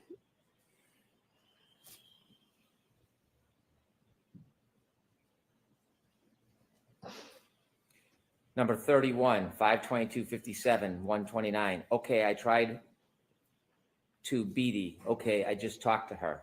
What are you referring to?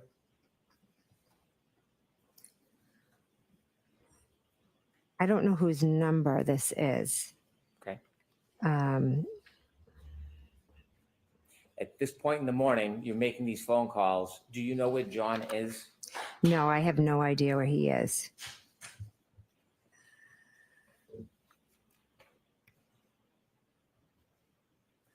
Turn to number 48, 129-22 at 8:44. You're texting any update. What is your state of mind? Which number is this? Number 48. 48.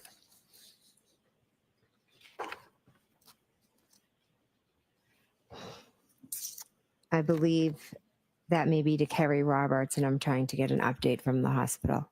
You were asked about your relationship with Kerry Roberts. At that time, before that night, how many times had you met her? Once.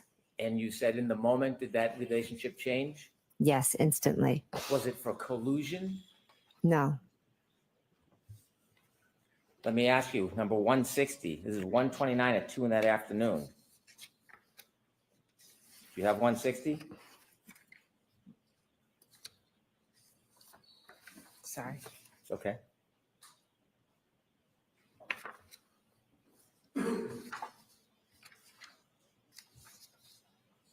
Okay, I'm here. 160. Do you see that? Mm-hmm. Okay. I can't stop seeing him in the snow. Jen, this is awful. Who's that from?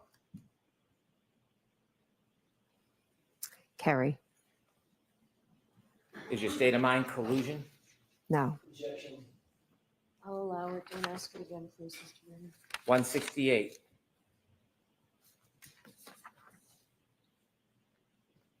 $129.22 at 2:04:32. You're calling Miss Roberts. Every time I close my eyes, it's all I see. I feel like I'm going to vomit. I just can't even. I know how close you two were. Can't imagine how hard the situation is for you. Does this reflect your state of mind that day? Yeah. I'll allow it. Objections noted. Next question. You need to approach on this particular text. Come to sideline. Oh, sideline.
May I approach your honor? Yes.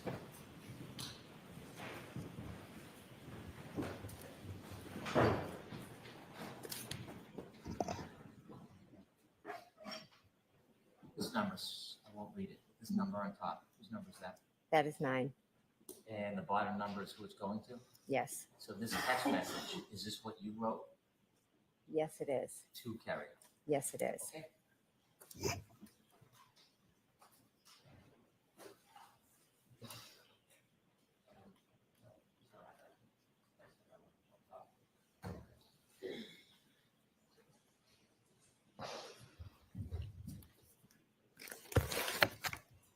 I won't read that last text message again. However, it is correct that text message was from you to Ms. Roberts, number 168. Yes, it was.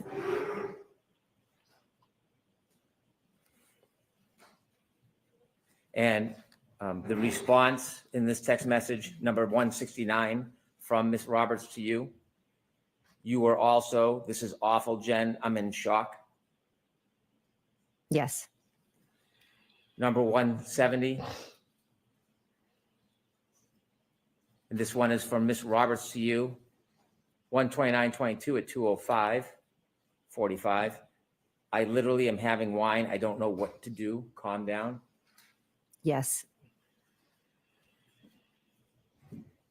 171 at 2:06:35 on 129.22 from you to Ms. Roberts.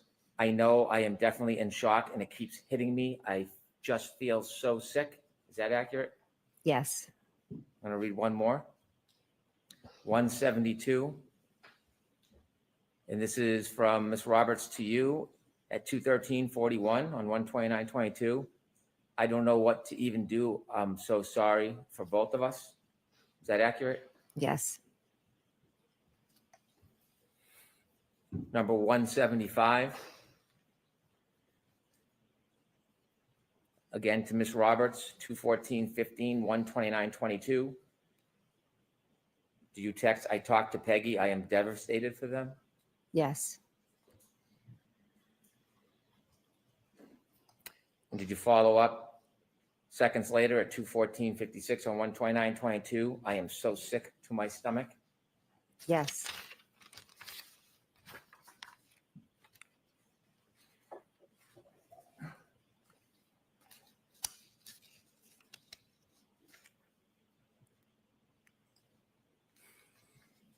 That day, did you have to speak to your children about what happened?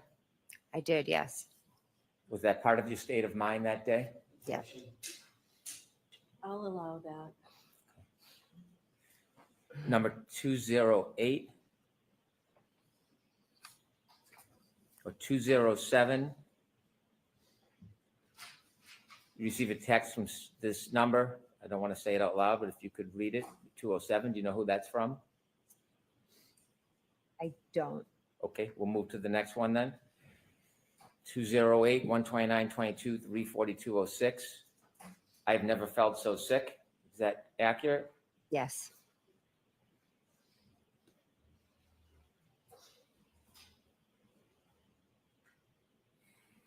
Number 210, 433:40, 129/22. You text messaging somebody? Yes. Do you know who that is? I don't, just off of the number. Okay. And this text message, is this from you to somebody? Yes. My mind is racing. I have that awful feeling in my gut, like I am about. I'll allow it. Sent by this witness, the legislature. My mind is racing. I have that awful feeling in my gut, like I am about to puke. Besides seeing the awful image, trying to wrap my head around what happened to him. Is that accurate? Yes.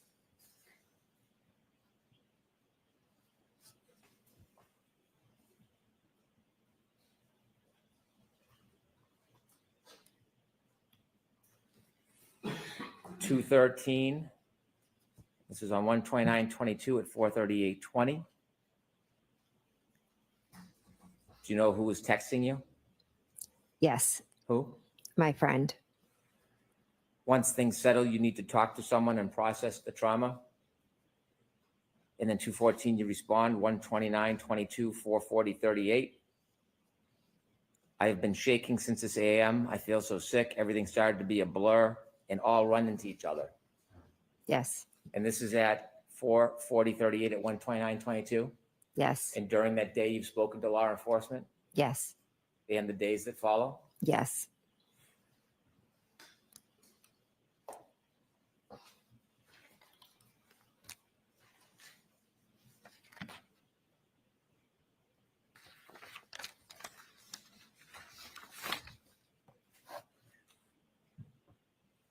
I'm going to move to 129/22, 752.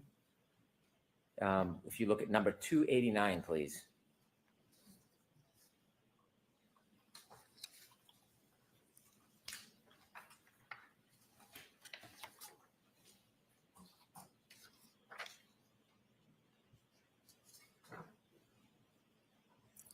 Okay. At 289, is this a text from your sister, Nicole? Yes. Any update? Is that accurate? Yes. Okay. And you were shown this text at 292, Yes. and you texted your sister, Kerry talked to cops, kept it simple. Yes. What did you mean by that? I mean, the cops had gone to her house, but she had had a long day and been drinking some wine. So she said she just made it quick. And you were sharing that with your sister? Yes. And was your sister part of many of these texts as part of your support group? Yes. Did anybody tell you that you shouldn't rely on your family and have a conversation about what you went through? Objection. I'll allow that. No, no one did.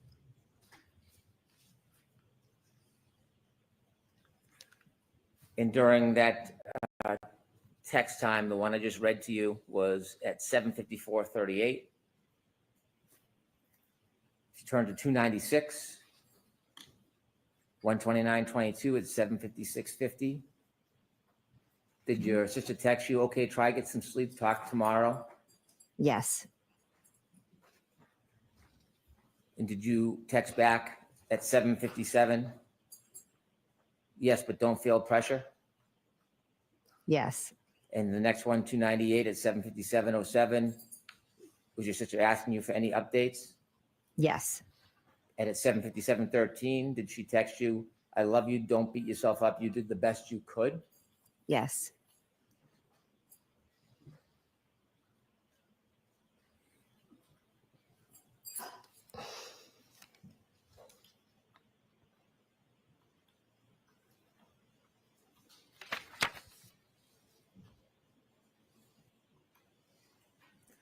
And just a few minutes later, one at number 308, please, 129:22 at 8:01 p.m. Mhm. Did your sister again write to you, okay, text me in the AM if you hear anything later? Yes. And you continued texting with her? Yes.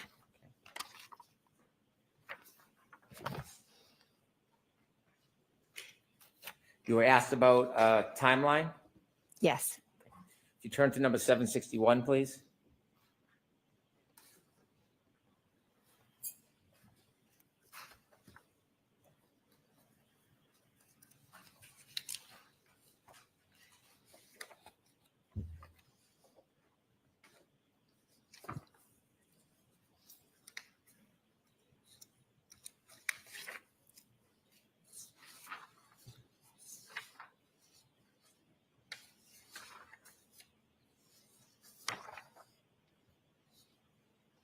$761. 761, please. What page is that on? 248.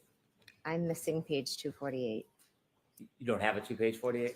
No, it stops at 212 and picks up at 253. Yes, yeah, the witness, Your Honor.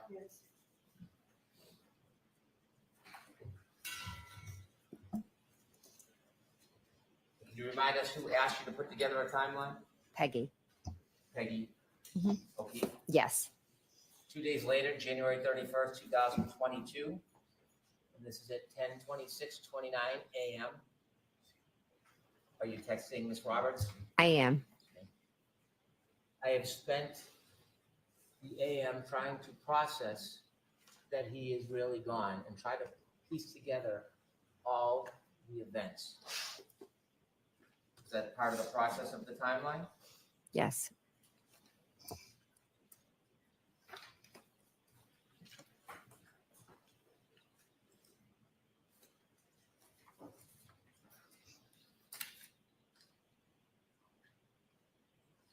At some point on the 31st, was something happening around Fairview Road that you learned?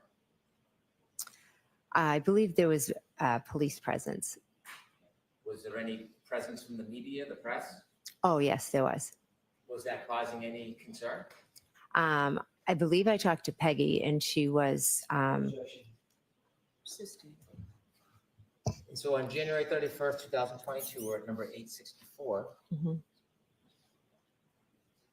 You're receiving information. Do you know who this number is that's calling you? that's my sister, Which one? Nicole. And she's texting you, news people came by and knocked on the door again. They're all leaving now, Peggy and them left about 15 minutes ago. Yes. And then at 1:18 seconds on 1:32:22, you text back, did you answer the door? Correct. Was this part of your state of mind on the 31st, what was going on around the house? Yes.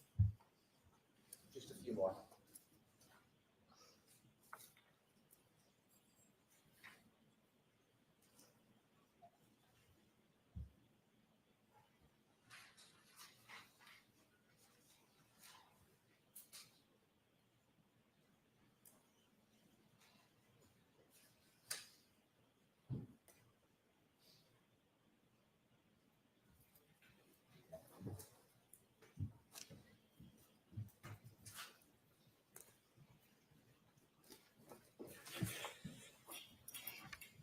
in trying to recount for people who asked you that morning and over the next couple days, some of what's reflected in those text messages, was that part of your state of mind? Yes, Was it in any way affecting the way you were remembering and thinking about what had happened? Objection. I'll allow it. yes. Your Honor, subject to redactions, I would seek to introduce all of Ms. McCabe's text messages. So we'll deal with that later. Is there an objection? There is. We'll deal with that later. Thank you. I have no further questions.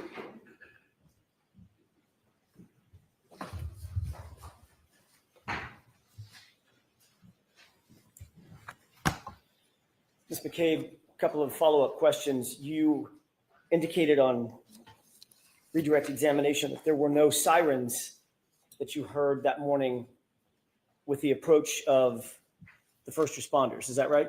I don't believe there was. But they did have their lights on. I saw a spotlight, yes, and I do believe they had lights on, yes. Flashing red and blue lights or red lights, some combination thereof, correct? Correct. That was cruisers, police cruisers, correct? Yes, There were fire SUVs, in other words, a captain of a fire department. possibly. There were fire trucks and fire engines. You know the difference? No, Fire engine, big one with a ladder on it. yes, There was an ambulance, correct? yes. And all of them had their emergency lights on. Most likely, yes. All of them had their motors running. I'm not sure if they were all running. They could have been, yes. Certainly you would agree that there was a cacophony of diesel engines and gasoline engines and internal combustion engines that were running right outside of 34 Fairview, although no sirens, correct? I wouldn't exactly say right outside of 34 Fairview. I'd say there were some right outside of 34 Fairview, but the first vehicle pulled up kind of right just on the right end, and most of the vehicles with the lights on were to the left. So they were actually more in front of 32 Fairview. But there were vehicles. There was Miss Roberts' vehicle, and then I believe another vehicle pulled up. I think I remember from seeing the dash cam. And Sarah's cruiser, correct? Yes. And Mulaney's cruiser, just on the other side of Terry Roberts' vehicle, correct? Yes, I don't believe lights were on. His lights were on. And there was an ambulance just to the left and behind Sarah's vehicle, correct? Yes, which would have been in front of 32 Fairview. Lights on that as well, Yes, all facing in the direction of 34 Fairview, correct? facing, but out front of 32. So is there a reason that you're so resistant to admit that there was a cacophony of sound and noise outside of 34 Fairview? No. Okay, so there was, correct? Outside on the front lawn, yes, side lawn. And there was also some people yelling and screaming at a high pitch, right? Yes, Both Miss Reed, who was yelling and screaming, correct? correct. And Miss Roberts, who at least at some point told her to shut the fuck up, correct? Correct.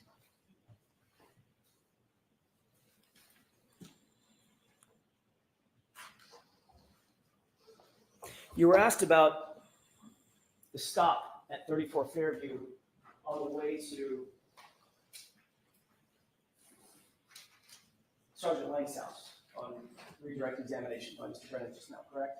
I was, yes. He showed you a couple of pages of your transcript from that question and answer, correct? I believe he showed me a page, yes.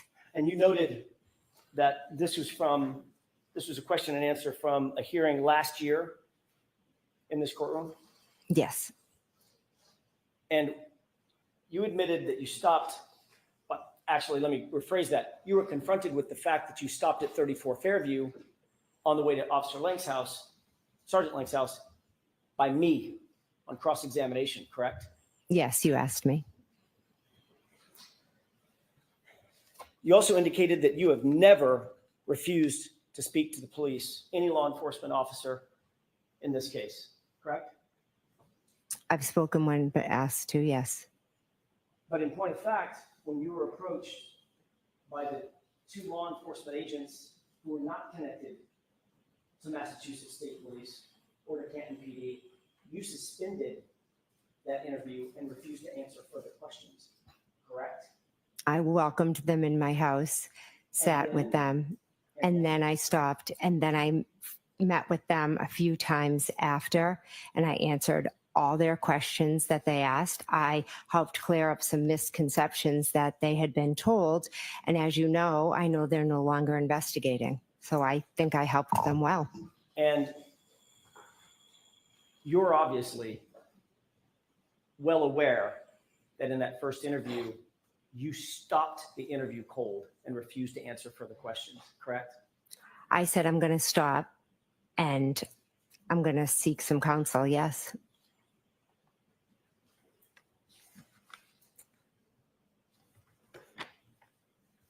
The text messages.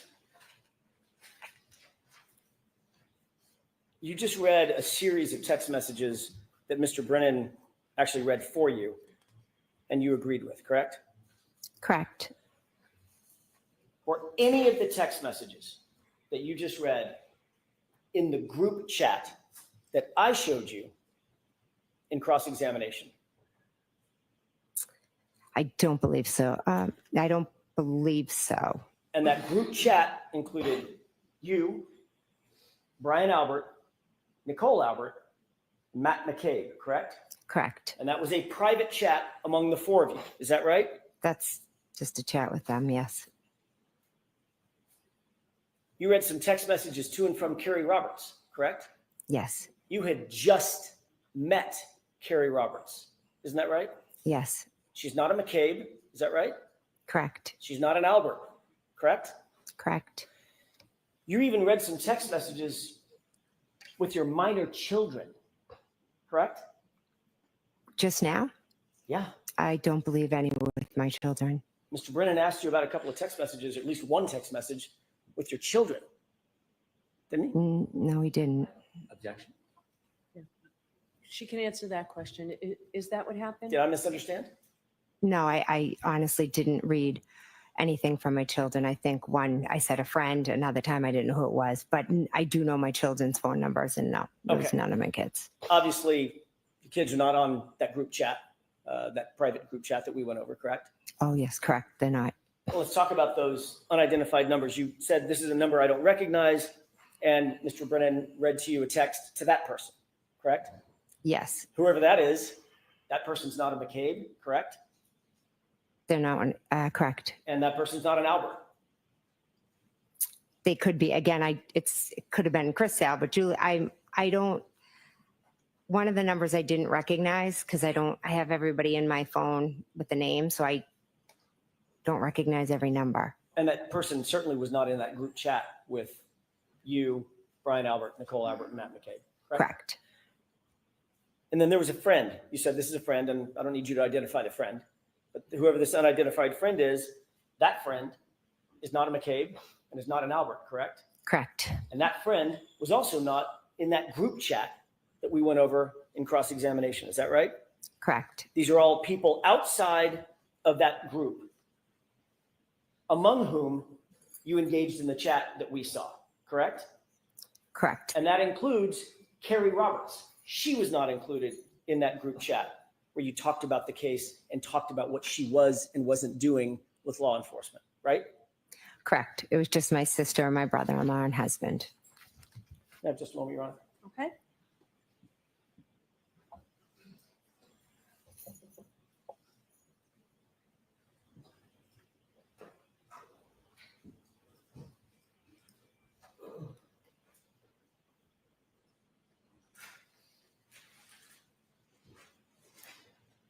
No, that's all I have. All right. Ms. McCabe, you are all set. Thank you very much. Thank you.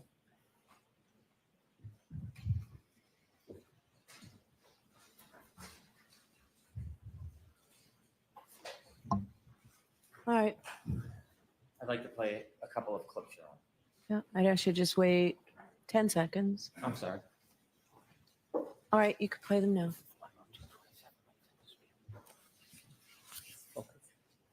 May I proceed? Yes. I'd like to play clip 12, please.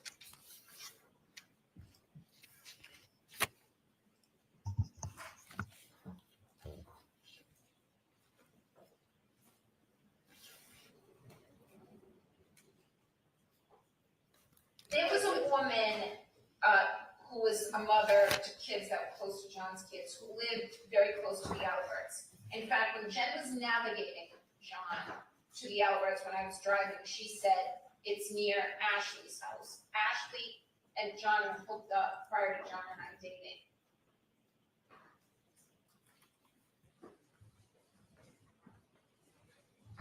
There was a woman. Hold on before you play it We've again. already played that one. We don't need to play it again. Okay. 12A, please.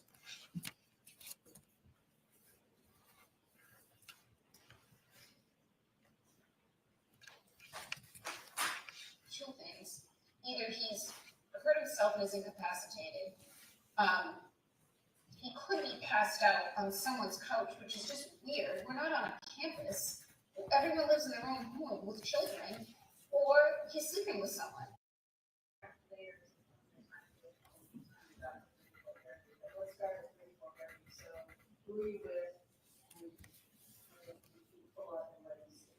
I'm with Jenn McCabe and Carrie Roberts, and Carrie Roberts is Ford Explorer. And I'm in the back, leaning over the front two seats. Carrie's driving and Jen's in the passenger seat. And I describe this to everyone, so you've probably heard this before, but John looked like a buffalo on the prairie. It was just a lawn and a heat that it wasn't a bush or a hydrant or a dog. It was a weird shaped lump at that time in those elements. And I was looking to find him on the side of the road.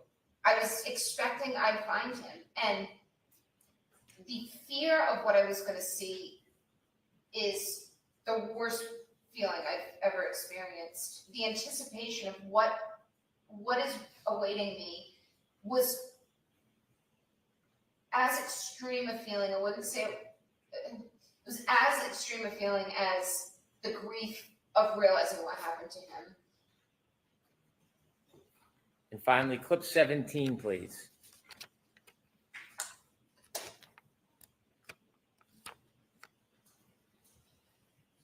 Your Honor, may we see the court before this one's played? All right, hold that, please.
Your Honor, call Ms. Hannah Knowles to the stand.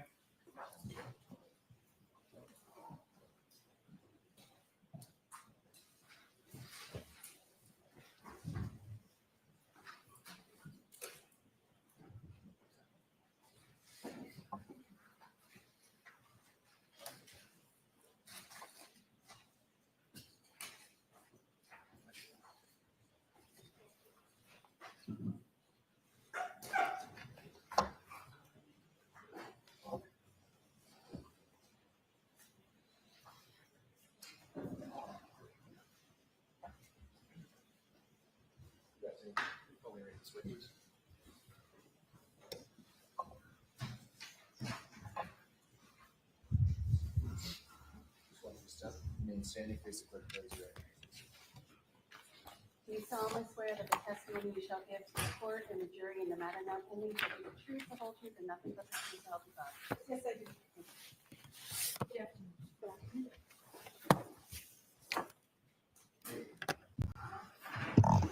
All right, Mr. Lally, whenever you're ready.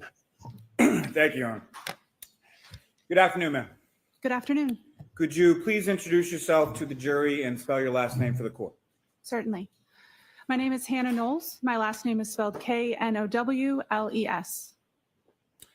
And what is your occupation? I'm a forensic scientist at the Massachusetts State Police Crime Lab. And prior to working at the lab, where did you go to school? I have a Bachelor of Science from Simmons University in Boston and a Master's of Science in Forensic Science from the George Washington University. And how long have you worked at the State Police Lab? Since October of 2006. And in what capacity do you work there now? I'm currently a Forensic Scientist 4 in the Toxicology Unit. Now, when you joined the State Police Lab, what was your position and title that you were initially hired for? Was initially hired as a Chemist 1 in the Drug Identification or Narcotics Unit. After about a year in that position, I was promoted to a Chemist 2 position. After about a year, there was a position available in the Toxicology Unit, so I applied for that available position, transferred to the Tox Unit in about August of 2007. And have been in the Toxicology Unit ever since. And Ms. Knowles, briefly, if you could describe sort of what is the difference between a Chemist 1 and a Chemist 2? At the time, the job series for folks that worked at the crime lab was the Chemist series. A Chemist 1 was an entry level or trainee type position where the individual was responsible for progressing through the training program, assisting with casework as they are authorized on different modules. Chemist 2 was a bench level analyst, someone who had completed training or had a significant amount of authorizations and could work on casework and worked independently from that point forward. And similarly, what is sort of the difference between a Chemist 2 and a Chemist 3? The Chemist 3 series that was in place prior to 2014 was a first level supervisory role. It was somebody who oversaw the day-to-day operations and the work of forensic scientists 1 and 2, or chemists 1 and 2. And what are your current duties and responsibilities at the State Police Lab? In 2014, those chemist classifications that I was describing got changed to forensic scientists. Forensic scientists 1, 2, 3, 4, and 5 is the series. Currently, I'm a forensic scientist 4. And so my role is overseeing training and validation for the toxicology unit. Is there a continuing educational component to your work at the lab? Yes, there is. And can you describe that for the jury, please? As part of our accreditation, analysts are required to participate in continuing education at least once per year as they continue to work in their role. Continuing education can consist of participating in workshops or webinars, attending conferences or meetings, or documenting ongoing literature review of new journal articles as they're published. What is proficiency testing? Proficiency testing is something that we utilize in the laboratory to assess processes and competencies of an individual, as well as the processes that are in place for a particular unit or department or scope of testing. Proficiency testing is also an accreditation requirement. Individuals are required by our internal processes to participate in proficiency testing at least once per year as sort of an ongoing assessment. And what a proficiency test is materials that are purchased by the laboratory from a third-party vendor. Those materials are analyzed as if they were casework, but there are expected results or known results for those samples. Once the laboratory processes those samples, just like their casework, we submit the results to the external vendor that we purchased the materials from. The results are compared to the expected results, and we have to have our results meet those expected results in order for the proficiency test to be considered successful. Now, over the course of your years at the lab, have you undergone proficiency testing? Yes, I have. And have you passed each of those respective proficiency tests that you've taken? To the best of my knowledge, yes. Now, is the State Police Lab accredited? Yes, it is. And by whom? The Massachusetts State Police Crime Lab is currently accredited by the American National Standards Institute National Accreditation Board. And what does that accreditation process consist of? The accreditation process consists of on-site assessments as well as remote or virtual assessments to evaluate our policies and procedures, our personnel, our management, as well as our facilities to ensure that we are meeting established accreditation standards. The standards that we're currently accredited to is an international standard 17025 with additional requirements for forensic testing laboratories. And so there are folks that come from that organization, ANAB, that come to evaluate all of those different aspects of our processes to ensure that we are meeting the standards set out in their requirements. And the state police lab, in particular, the toxicology unit within that lab, is that accreditation up to date at this point? Yes, we're currently accredited to that standard. Now, just in general terms, Ms. Knowles, if you could explain to the jury, what is forensic science? Forensic science generally is the application of science to questions of law. And just again, in sort of general terms, if you could explain to the jury, what is toxicology? Toxicology generally is a study of chemicals and other substances and how they impact a living organism or a person.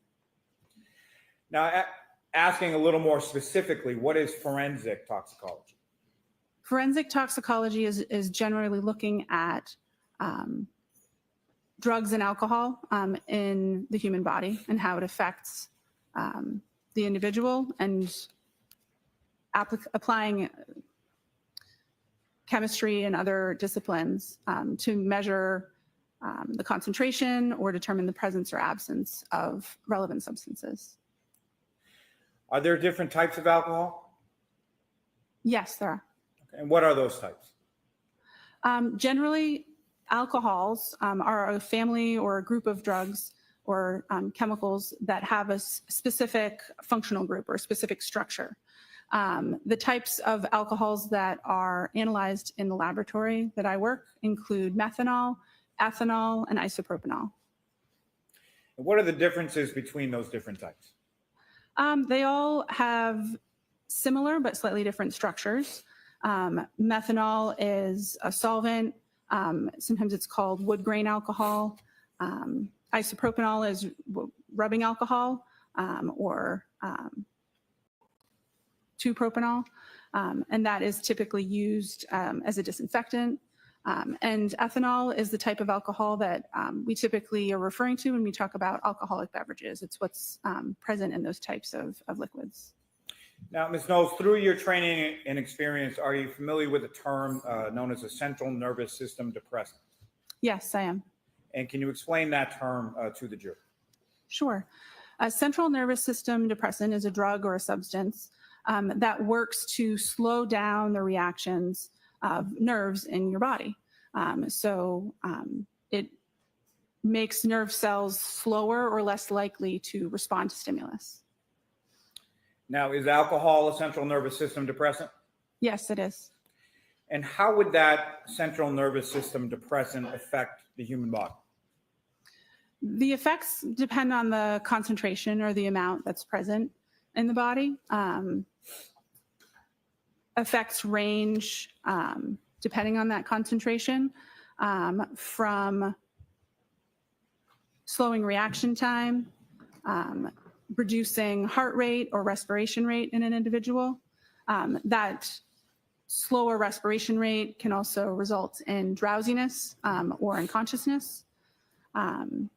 Slower reaction time and more limited muscle control can also result in outward appearances like a staggering gait or slurred speech. It can impair balance and motor coordination. Because nerves are responding more slowly, alcohol can also, or ethanol specifically, can impact your brain's ability to form new memories. It can impact your body's ability to perceive and apply critical thinking. Again, all of those effects that I just described, they can be present depending on the concentration and the individual and how they're responding to that particular concentration of ethanol at any particular time. Now, how was work assigned within the state police lab, specifically within the toxicology unit? Generally, supervisors will come up with a monthly schedule or rotation where the different types of work in the unit are divided amongst authorized analysts. And then casework is assigned according to that rotation. If an individual has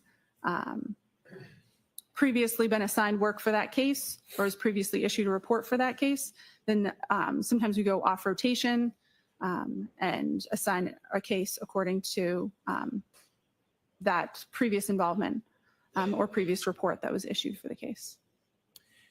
Now, at some point, were you assigned to perform some work on a lab case number 22-06576 pertaining to this defendant, Karen Reed? Yes, I was. And what is it that you were asked to do? I was asked to prepare a serum conversion report and a retrograde extrapolation report relative to this case. Now, how many serum conversions have you conducted during your years at the lab? I've prepared over 100 serum conversion reports since I was authorized in 2008. And how many retrograde analyses have you conducted during your years at the lab? I would say approximately 15. Now, starting with a serum conversion, can you please explain to the jury what a serum conversion is and how it is that it's conducted? Certainly. A serum conversion is a service that the laboratory offers when a serum ethanol concentration has been determined, and it would be helpful or relevant for us to approximate what a corresponding whole blood alcohol concentration would be. When we're talking about blood alcohol concentrations or blood ethanol concentrations and serum ethanol concentrations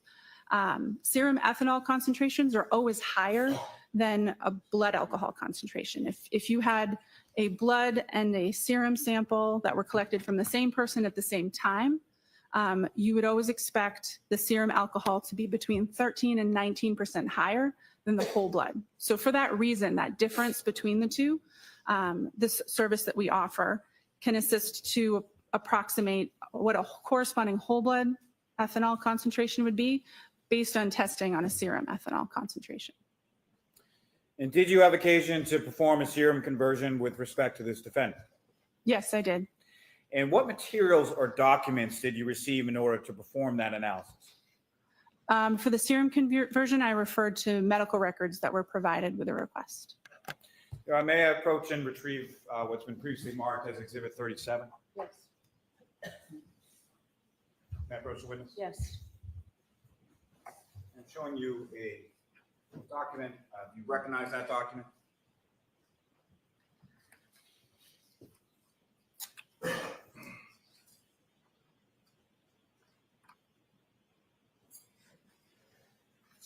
May I approach again, Your Honor? Yes. Yes, sure. Turn your attention to a previously tabbed portion of those records. The 52nd page of those records. Do you recognize that? Yes, the flagged page is consistent with the portion of the medical records that I had reviewed in preparation for doing the serum conversion calculations for this report. And those medical records pertain to a Ms. Karen Reed from the Good Samaritan Medical Center. Is that correct? Yes, they do. And in those records on that 52nd page, what was reported as the defendant's ethanol level?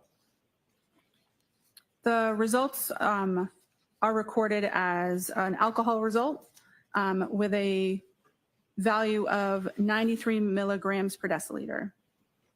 And pursuant to those records, at what time was that sample taken from the defendant at the Good Samaritan Medical Center?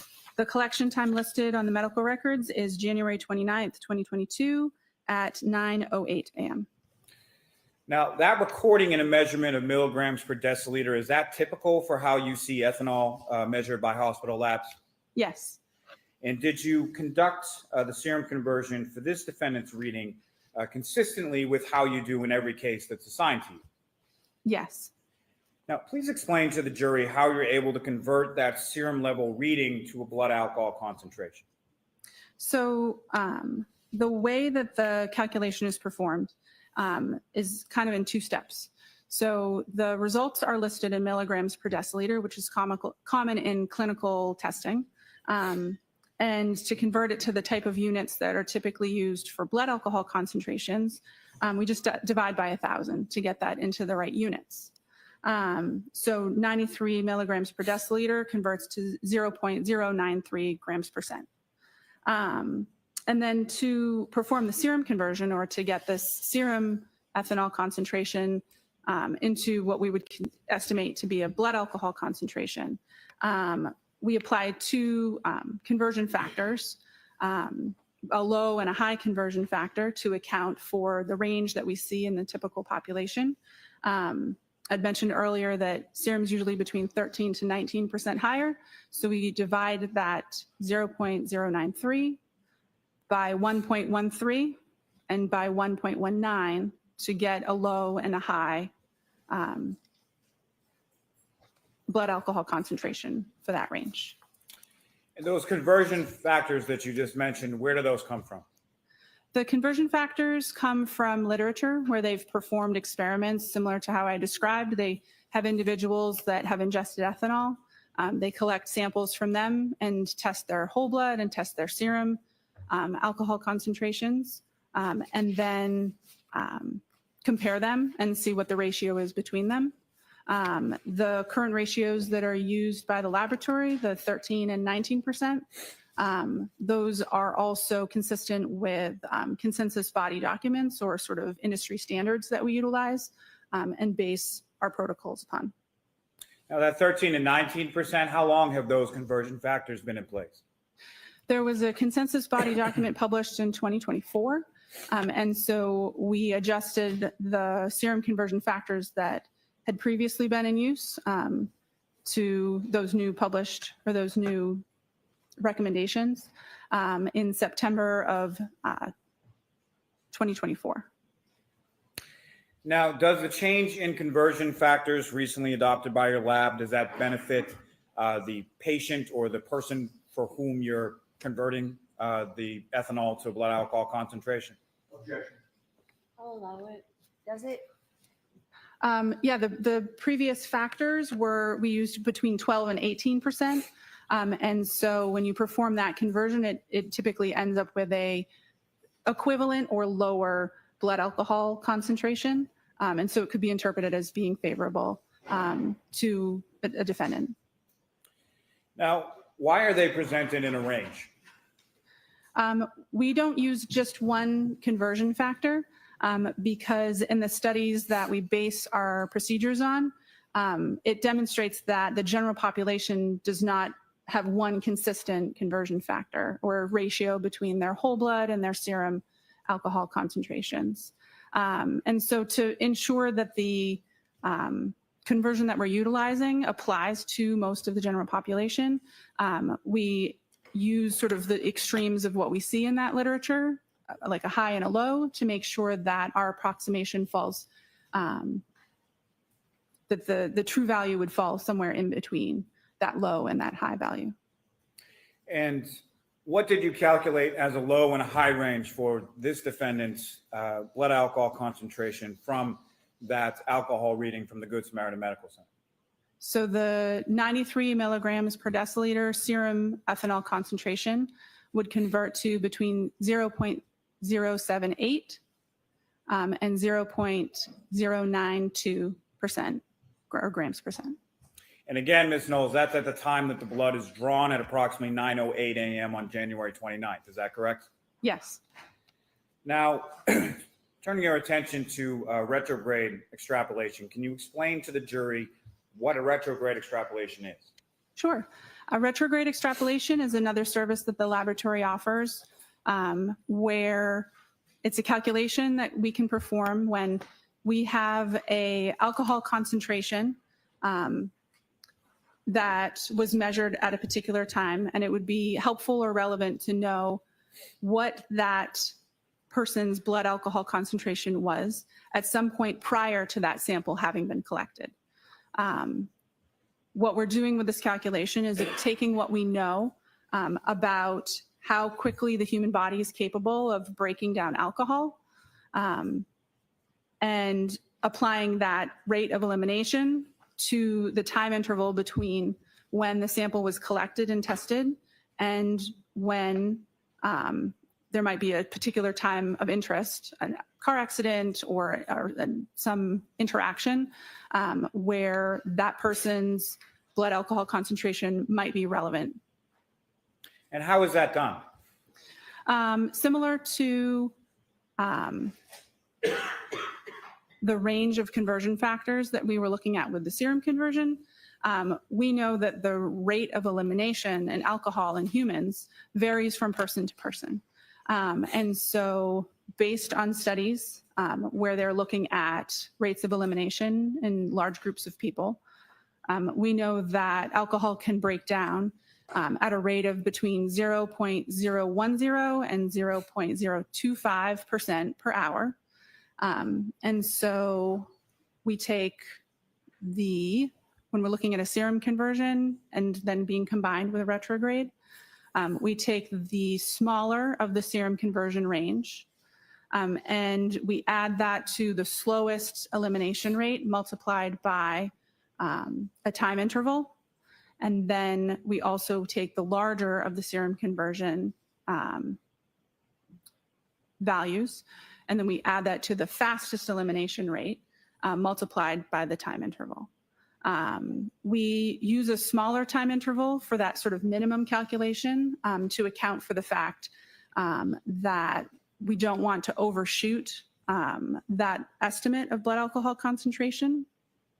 If there was some unabsorbed alcohol, we don't necessarily always know when we perform these calculations, the drinking history or like when the person had stopped drinking that day. And so we usually subtract 2 hours from the time interval when we're doing that minimum calculation to have a more conservative estimate. So we're applying the time interval, the rates of elimination, and looking at what we have for blood alcohol concentrations, all to be considered when we're performing the calculation. Now, what categories of information do you need in order to perform a retrograde analysis? We need to know what the blood alcohol concentration was at the time that the sample was collected. We need to know the time the sample was collected, and we need to know the incident time or the time of interest that we're sort of calculating back to. There's a couple of requirements to be able to perform this calculation that we have to ensure. We have to make sure that there's at least been 2 hours in that time interval between the time of collection and the time of interest that we're looking at. We can't calculate backwards with that very narrow window because we can't be sure that the person is entirely in the elimination phase, that their body has reached a maximum blood alcohol concentration and they're just breaking down alcohol at that point. And we also know that this simple rate of elimination calculation can't be accurately modeled once we get down below between 0.02 and 0.03. So we have to make sure that the starting blood alcohol concentration is at least an 0.03 or higher in order to be able to apply that math. Now, how is it that alcohol is metabolized within the body? Generally, after someone stops drinking alcohol, their body reaches a maximum blood alcohol concentration. And then after that maximum is reached, for most folks, that's between 30 and 90 minutes after they stop drinking. And then the body breaks the alcohol down over time in a very predictable linear fashion, down until it gets down into about 0.02 and 0.03. The mechanism that the body uses to metabolize, some alcohol is excreted in urine, some alcohol is evaporated and removed from the body through your breath, but the vast majority is broken down with enzymes in your body that convert the ethanol structure into water and carbon dioxide. What are the phases of metabolism for alcohol in the body? So alcohol, once it's ingested, moves through the body in a couple of different phases. One, initially, the body is absorbing alcohol. Then the alcohol is distributed throughout the body where it can have its effects. There's the metabolism phase and then elimination. Most drugs and alcohol all kind of follow that same pattern in these different phases. And so I'd mentioned elimination phase earlier.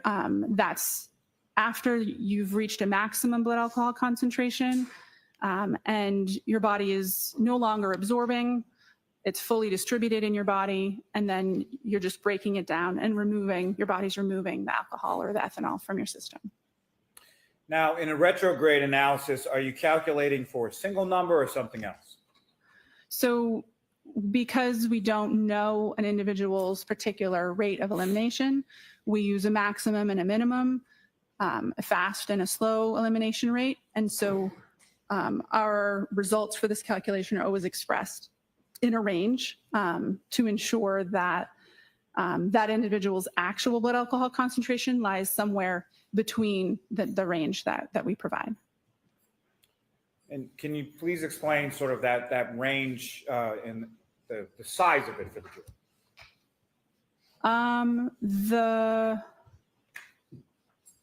The range that's provided as part of these calculations, the size of the range depends on the facts of the case and the amount of time that's passed between the time of the incident and the time of the sample collection. The more time that's elapsed, there's a greater difference between the faster and the slower rates of elimination, the 0.01 per hour and the 0.025 per hour. And what do those minimum and maximum blood alcohol concentration numbers signify?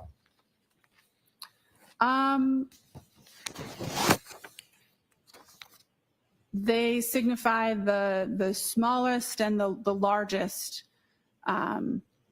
concentration that could be reasonably expected based on the blood alcohol concentration and the rates of elimination that are being applied in the calculation. Now, were you able to perform a retrograde analysis from this defendant's alcohol blood testing from the Good Samaritan? Yes, I was. And similarly, did you perform that in conformity with how you performed prior retrograde extrapolation analyses in other cases? Yes, I did. And what time was utilized in your analysis as the time of vehicle operation or of incident? 12:45 a.m., January 29th, 2022. And do you know where that time came from? I believe it was the time specified in the request from the district attorney's office. And why is time of operation or time of incident important? Because the time interval that we use in the calculation depends on the starting and the ending point of that calculation. So the time of incident is important because that's what we're basing the math on. And what was the resulting minimum and maximum numbers that you calculated for the defendant's blood alcohol concentration from her blood testing reading from the Good Samaritan Medical Center? That based on the 93 milligrams per deciliter value that was obtained at Good Samaritan, that the blood alcohol concentration for that individual at 12:45 a.m. Could be between 0.14 and 0.28 grams per cent. And so you calculated the defendant's blood alcohol concentration to be between 0.14 and 0.28 at 12:45 a.m. on January 29th, 2022. Is that correct? Yes. May I approach just to retrieve, Your Honor? Yes.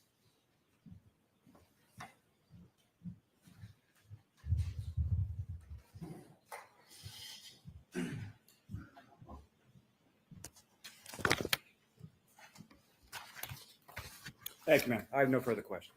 All right. Mr. Nady? Thank you, Your Honor. And at this point, I'm only going to give you about 5 minutes. I was going to ask the court to cut me off so that Okay, nobody's late today. thank you.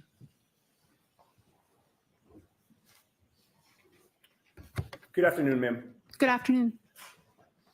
The Mass State Police Crime Lab you mentioned is an accredited forensic lab, correct?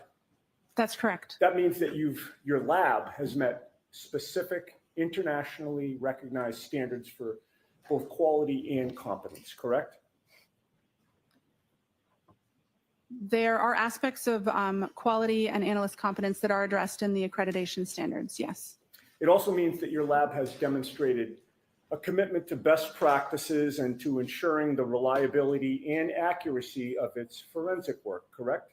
Yes, And there are several requirements in order to become accredited, right? yes, One of the most important requirements is an independent external review of your lab's quality management system, correct? yes, that's definitely one important component of the accreditation process. That independent external review also evaluates your lab's technical systems, correct? Yes, And its procedures. yes, And an external review means that experts from outside your lab come into your lab to review your work, right? yes. The review includes the procedures and the operating protocols. And there is some element of case file and specific work review. Within your lab. Correct. And they make sure that you're following established and proper protocols, correct?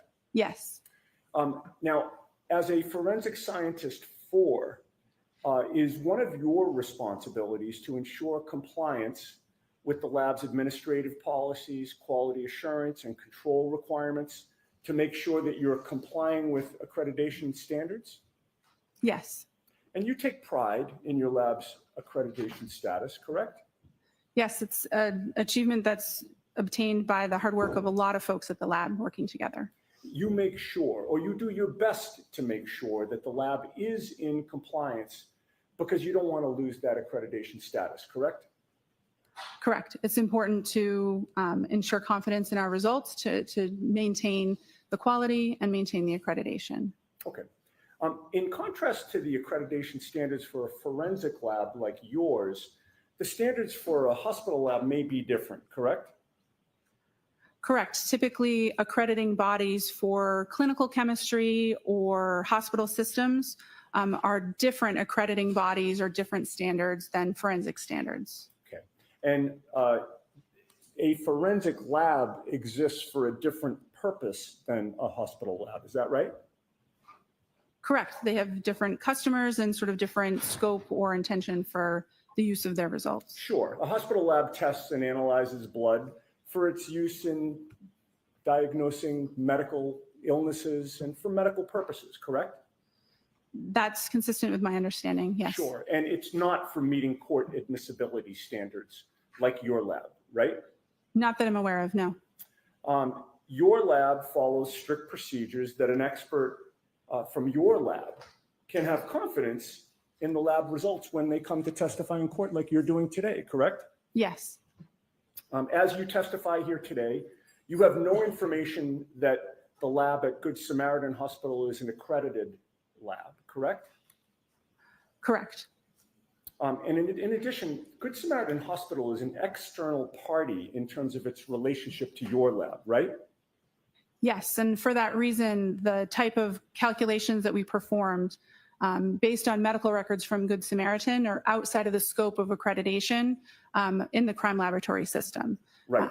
It has no relationship to your crime lab, the Good Samaritan lab, right? Correct. The same policies and procedures are applied when our laboratory analyzes serum, or if we needed to do a retrograde extrapolation on testing that was performed internally that's covered by the scope of accreditation. But as you're mentioning, the testing was not performed in my laboratory. I don't have any direct knowledge or understanding of their QC procedures, of their accreditation requirements, or their testing procedures at all. You anticipated my next question.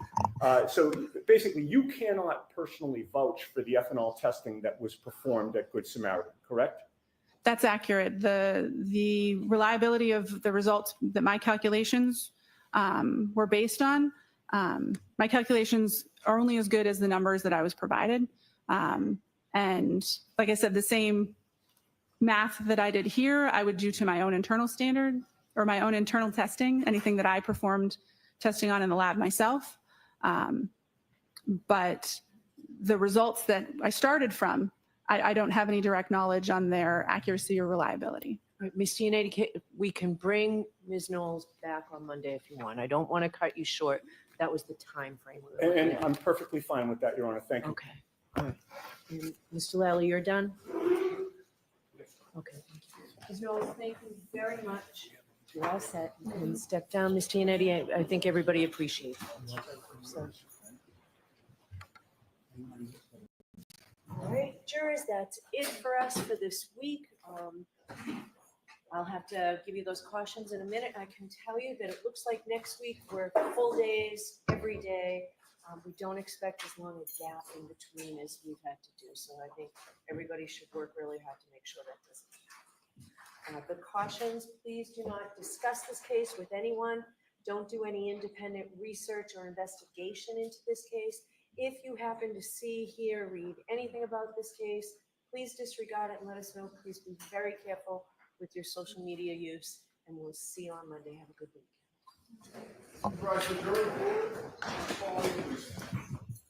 And I will see counsel at sidebar.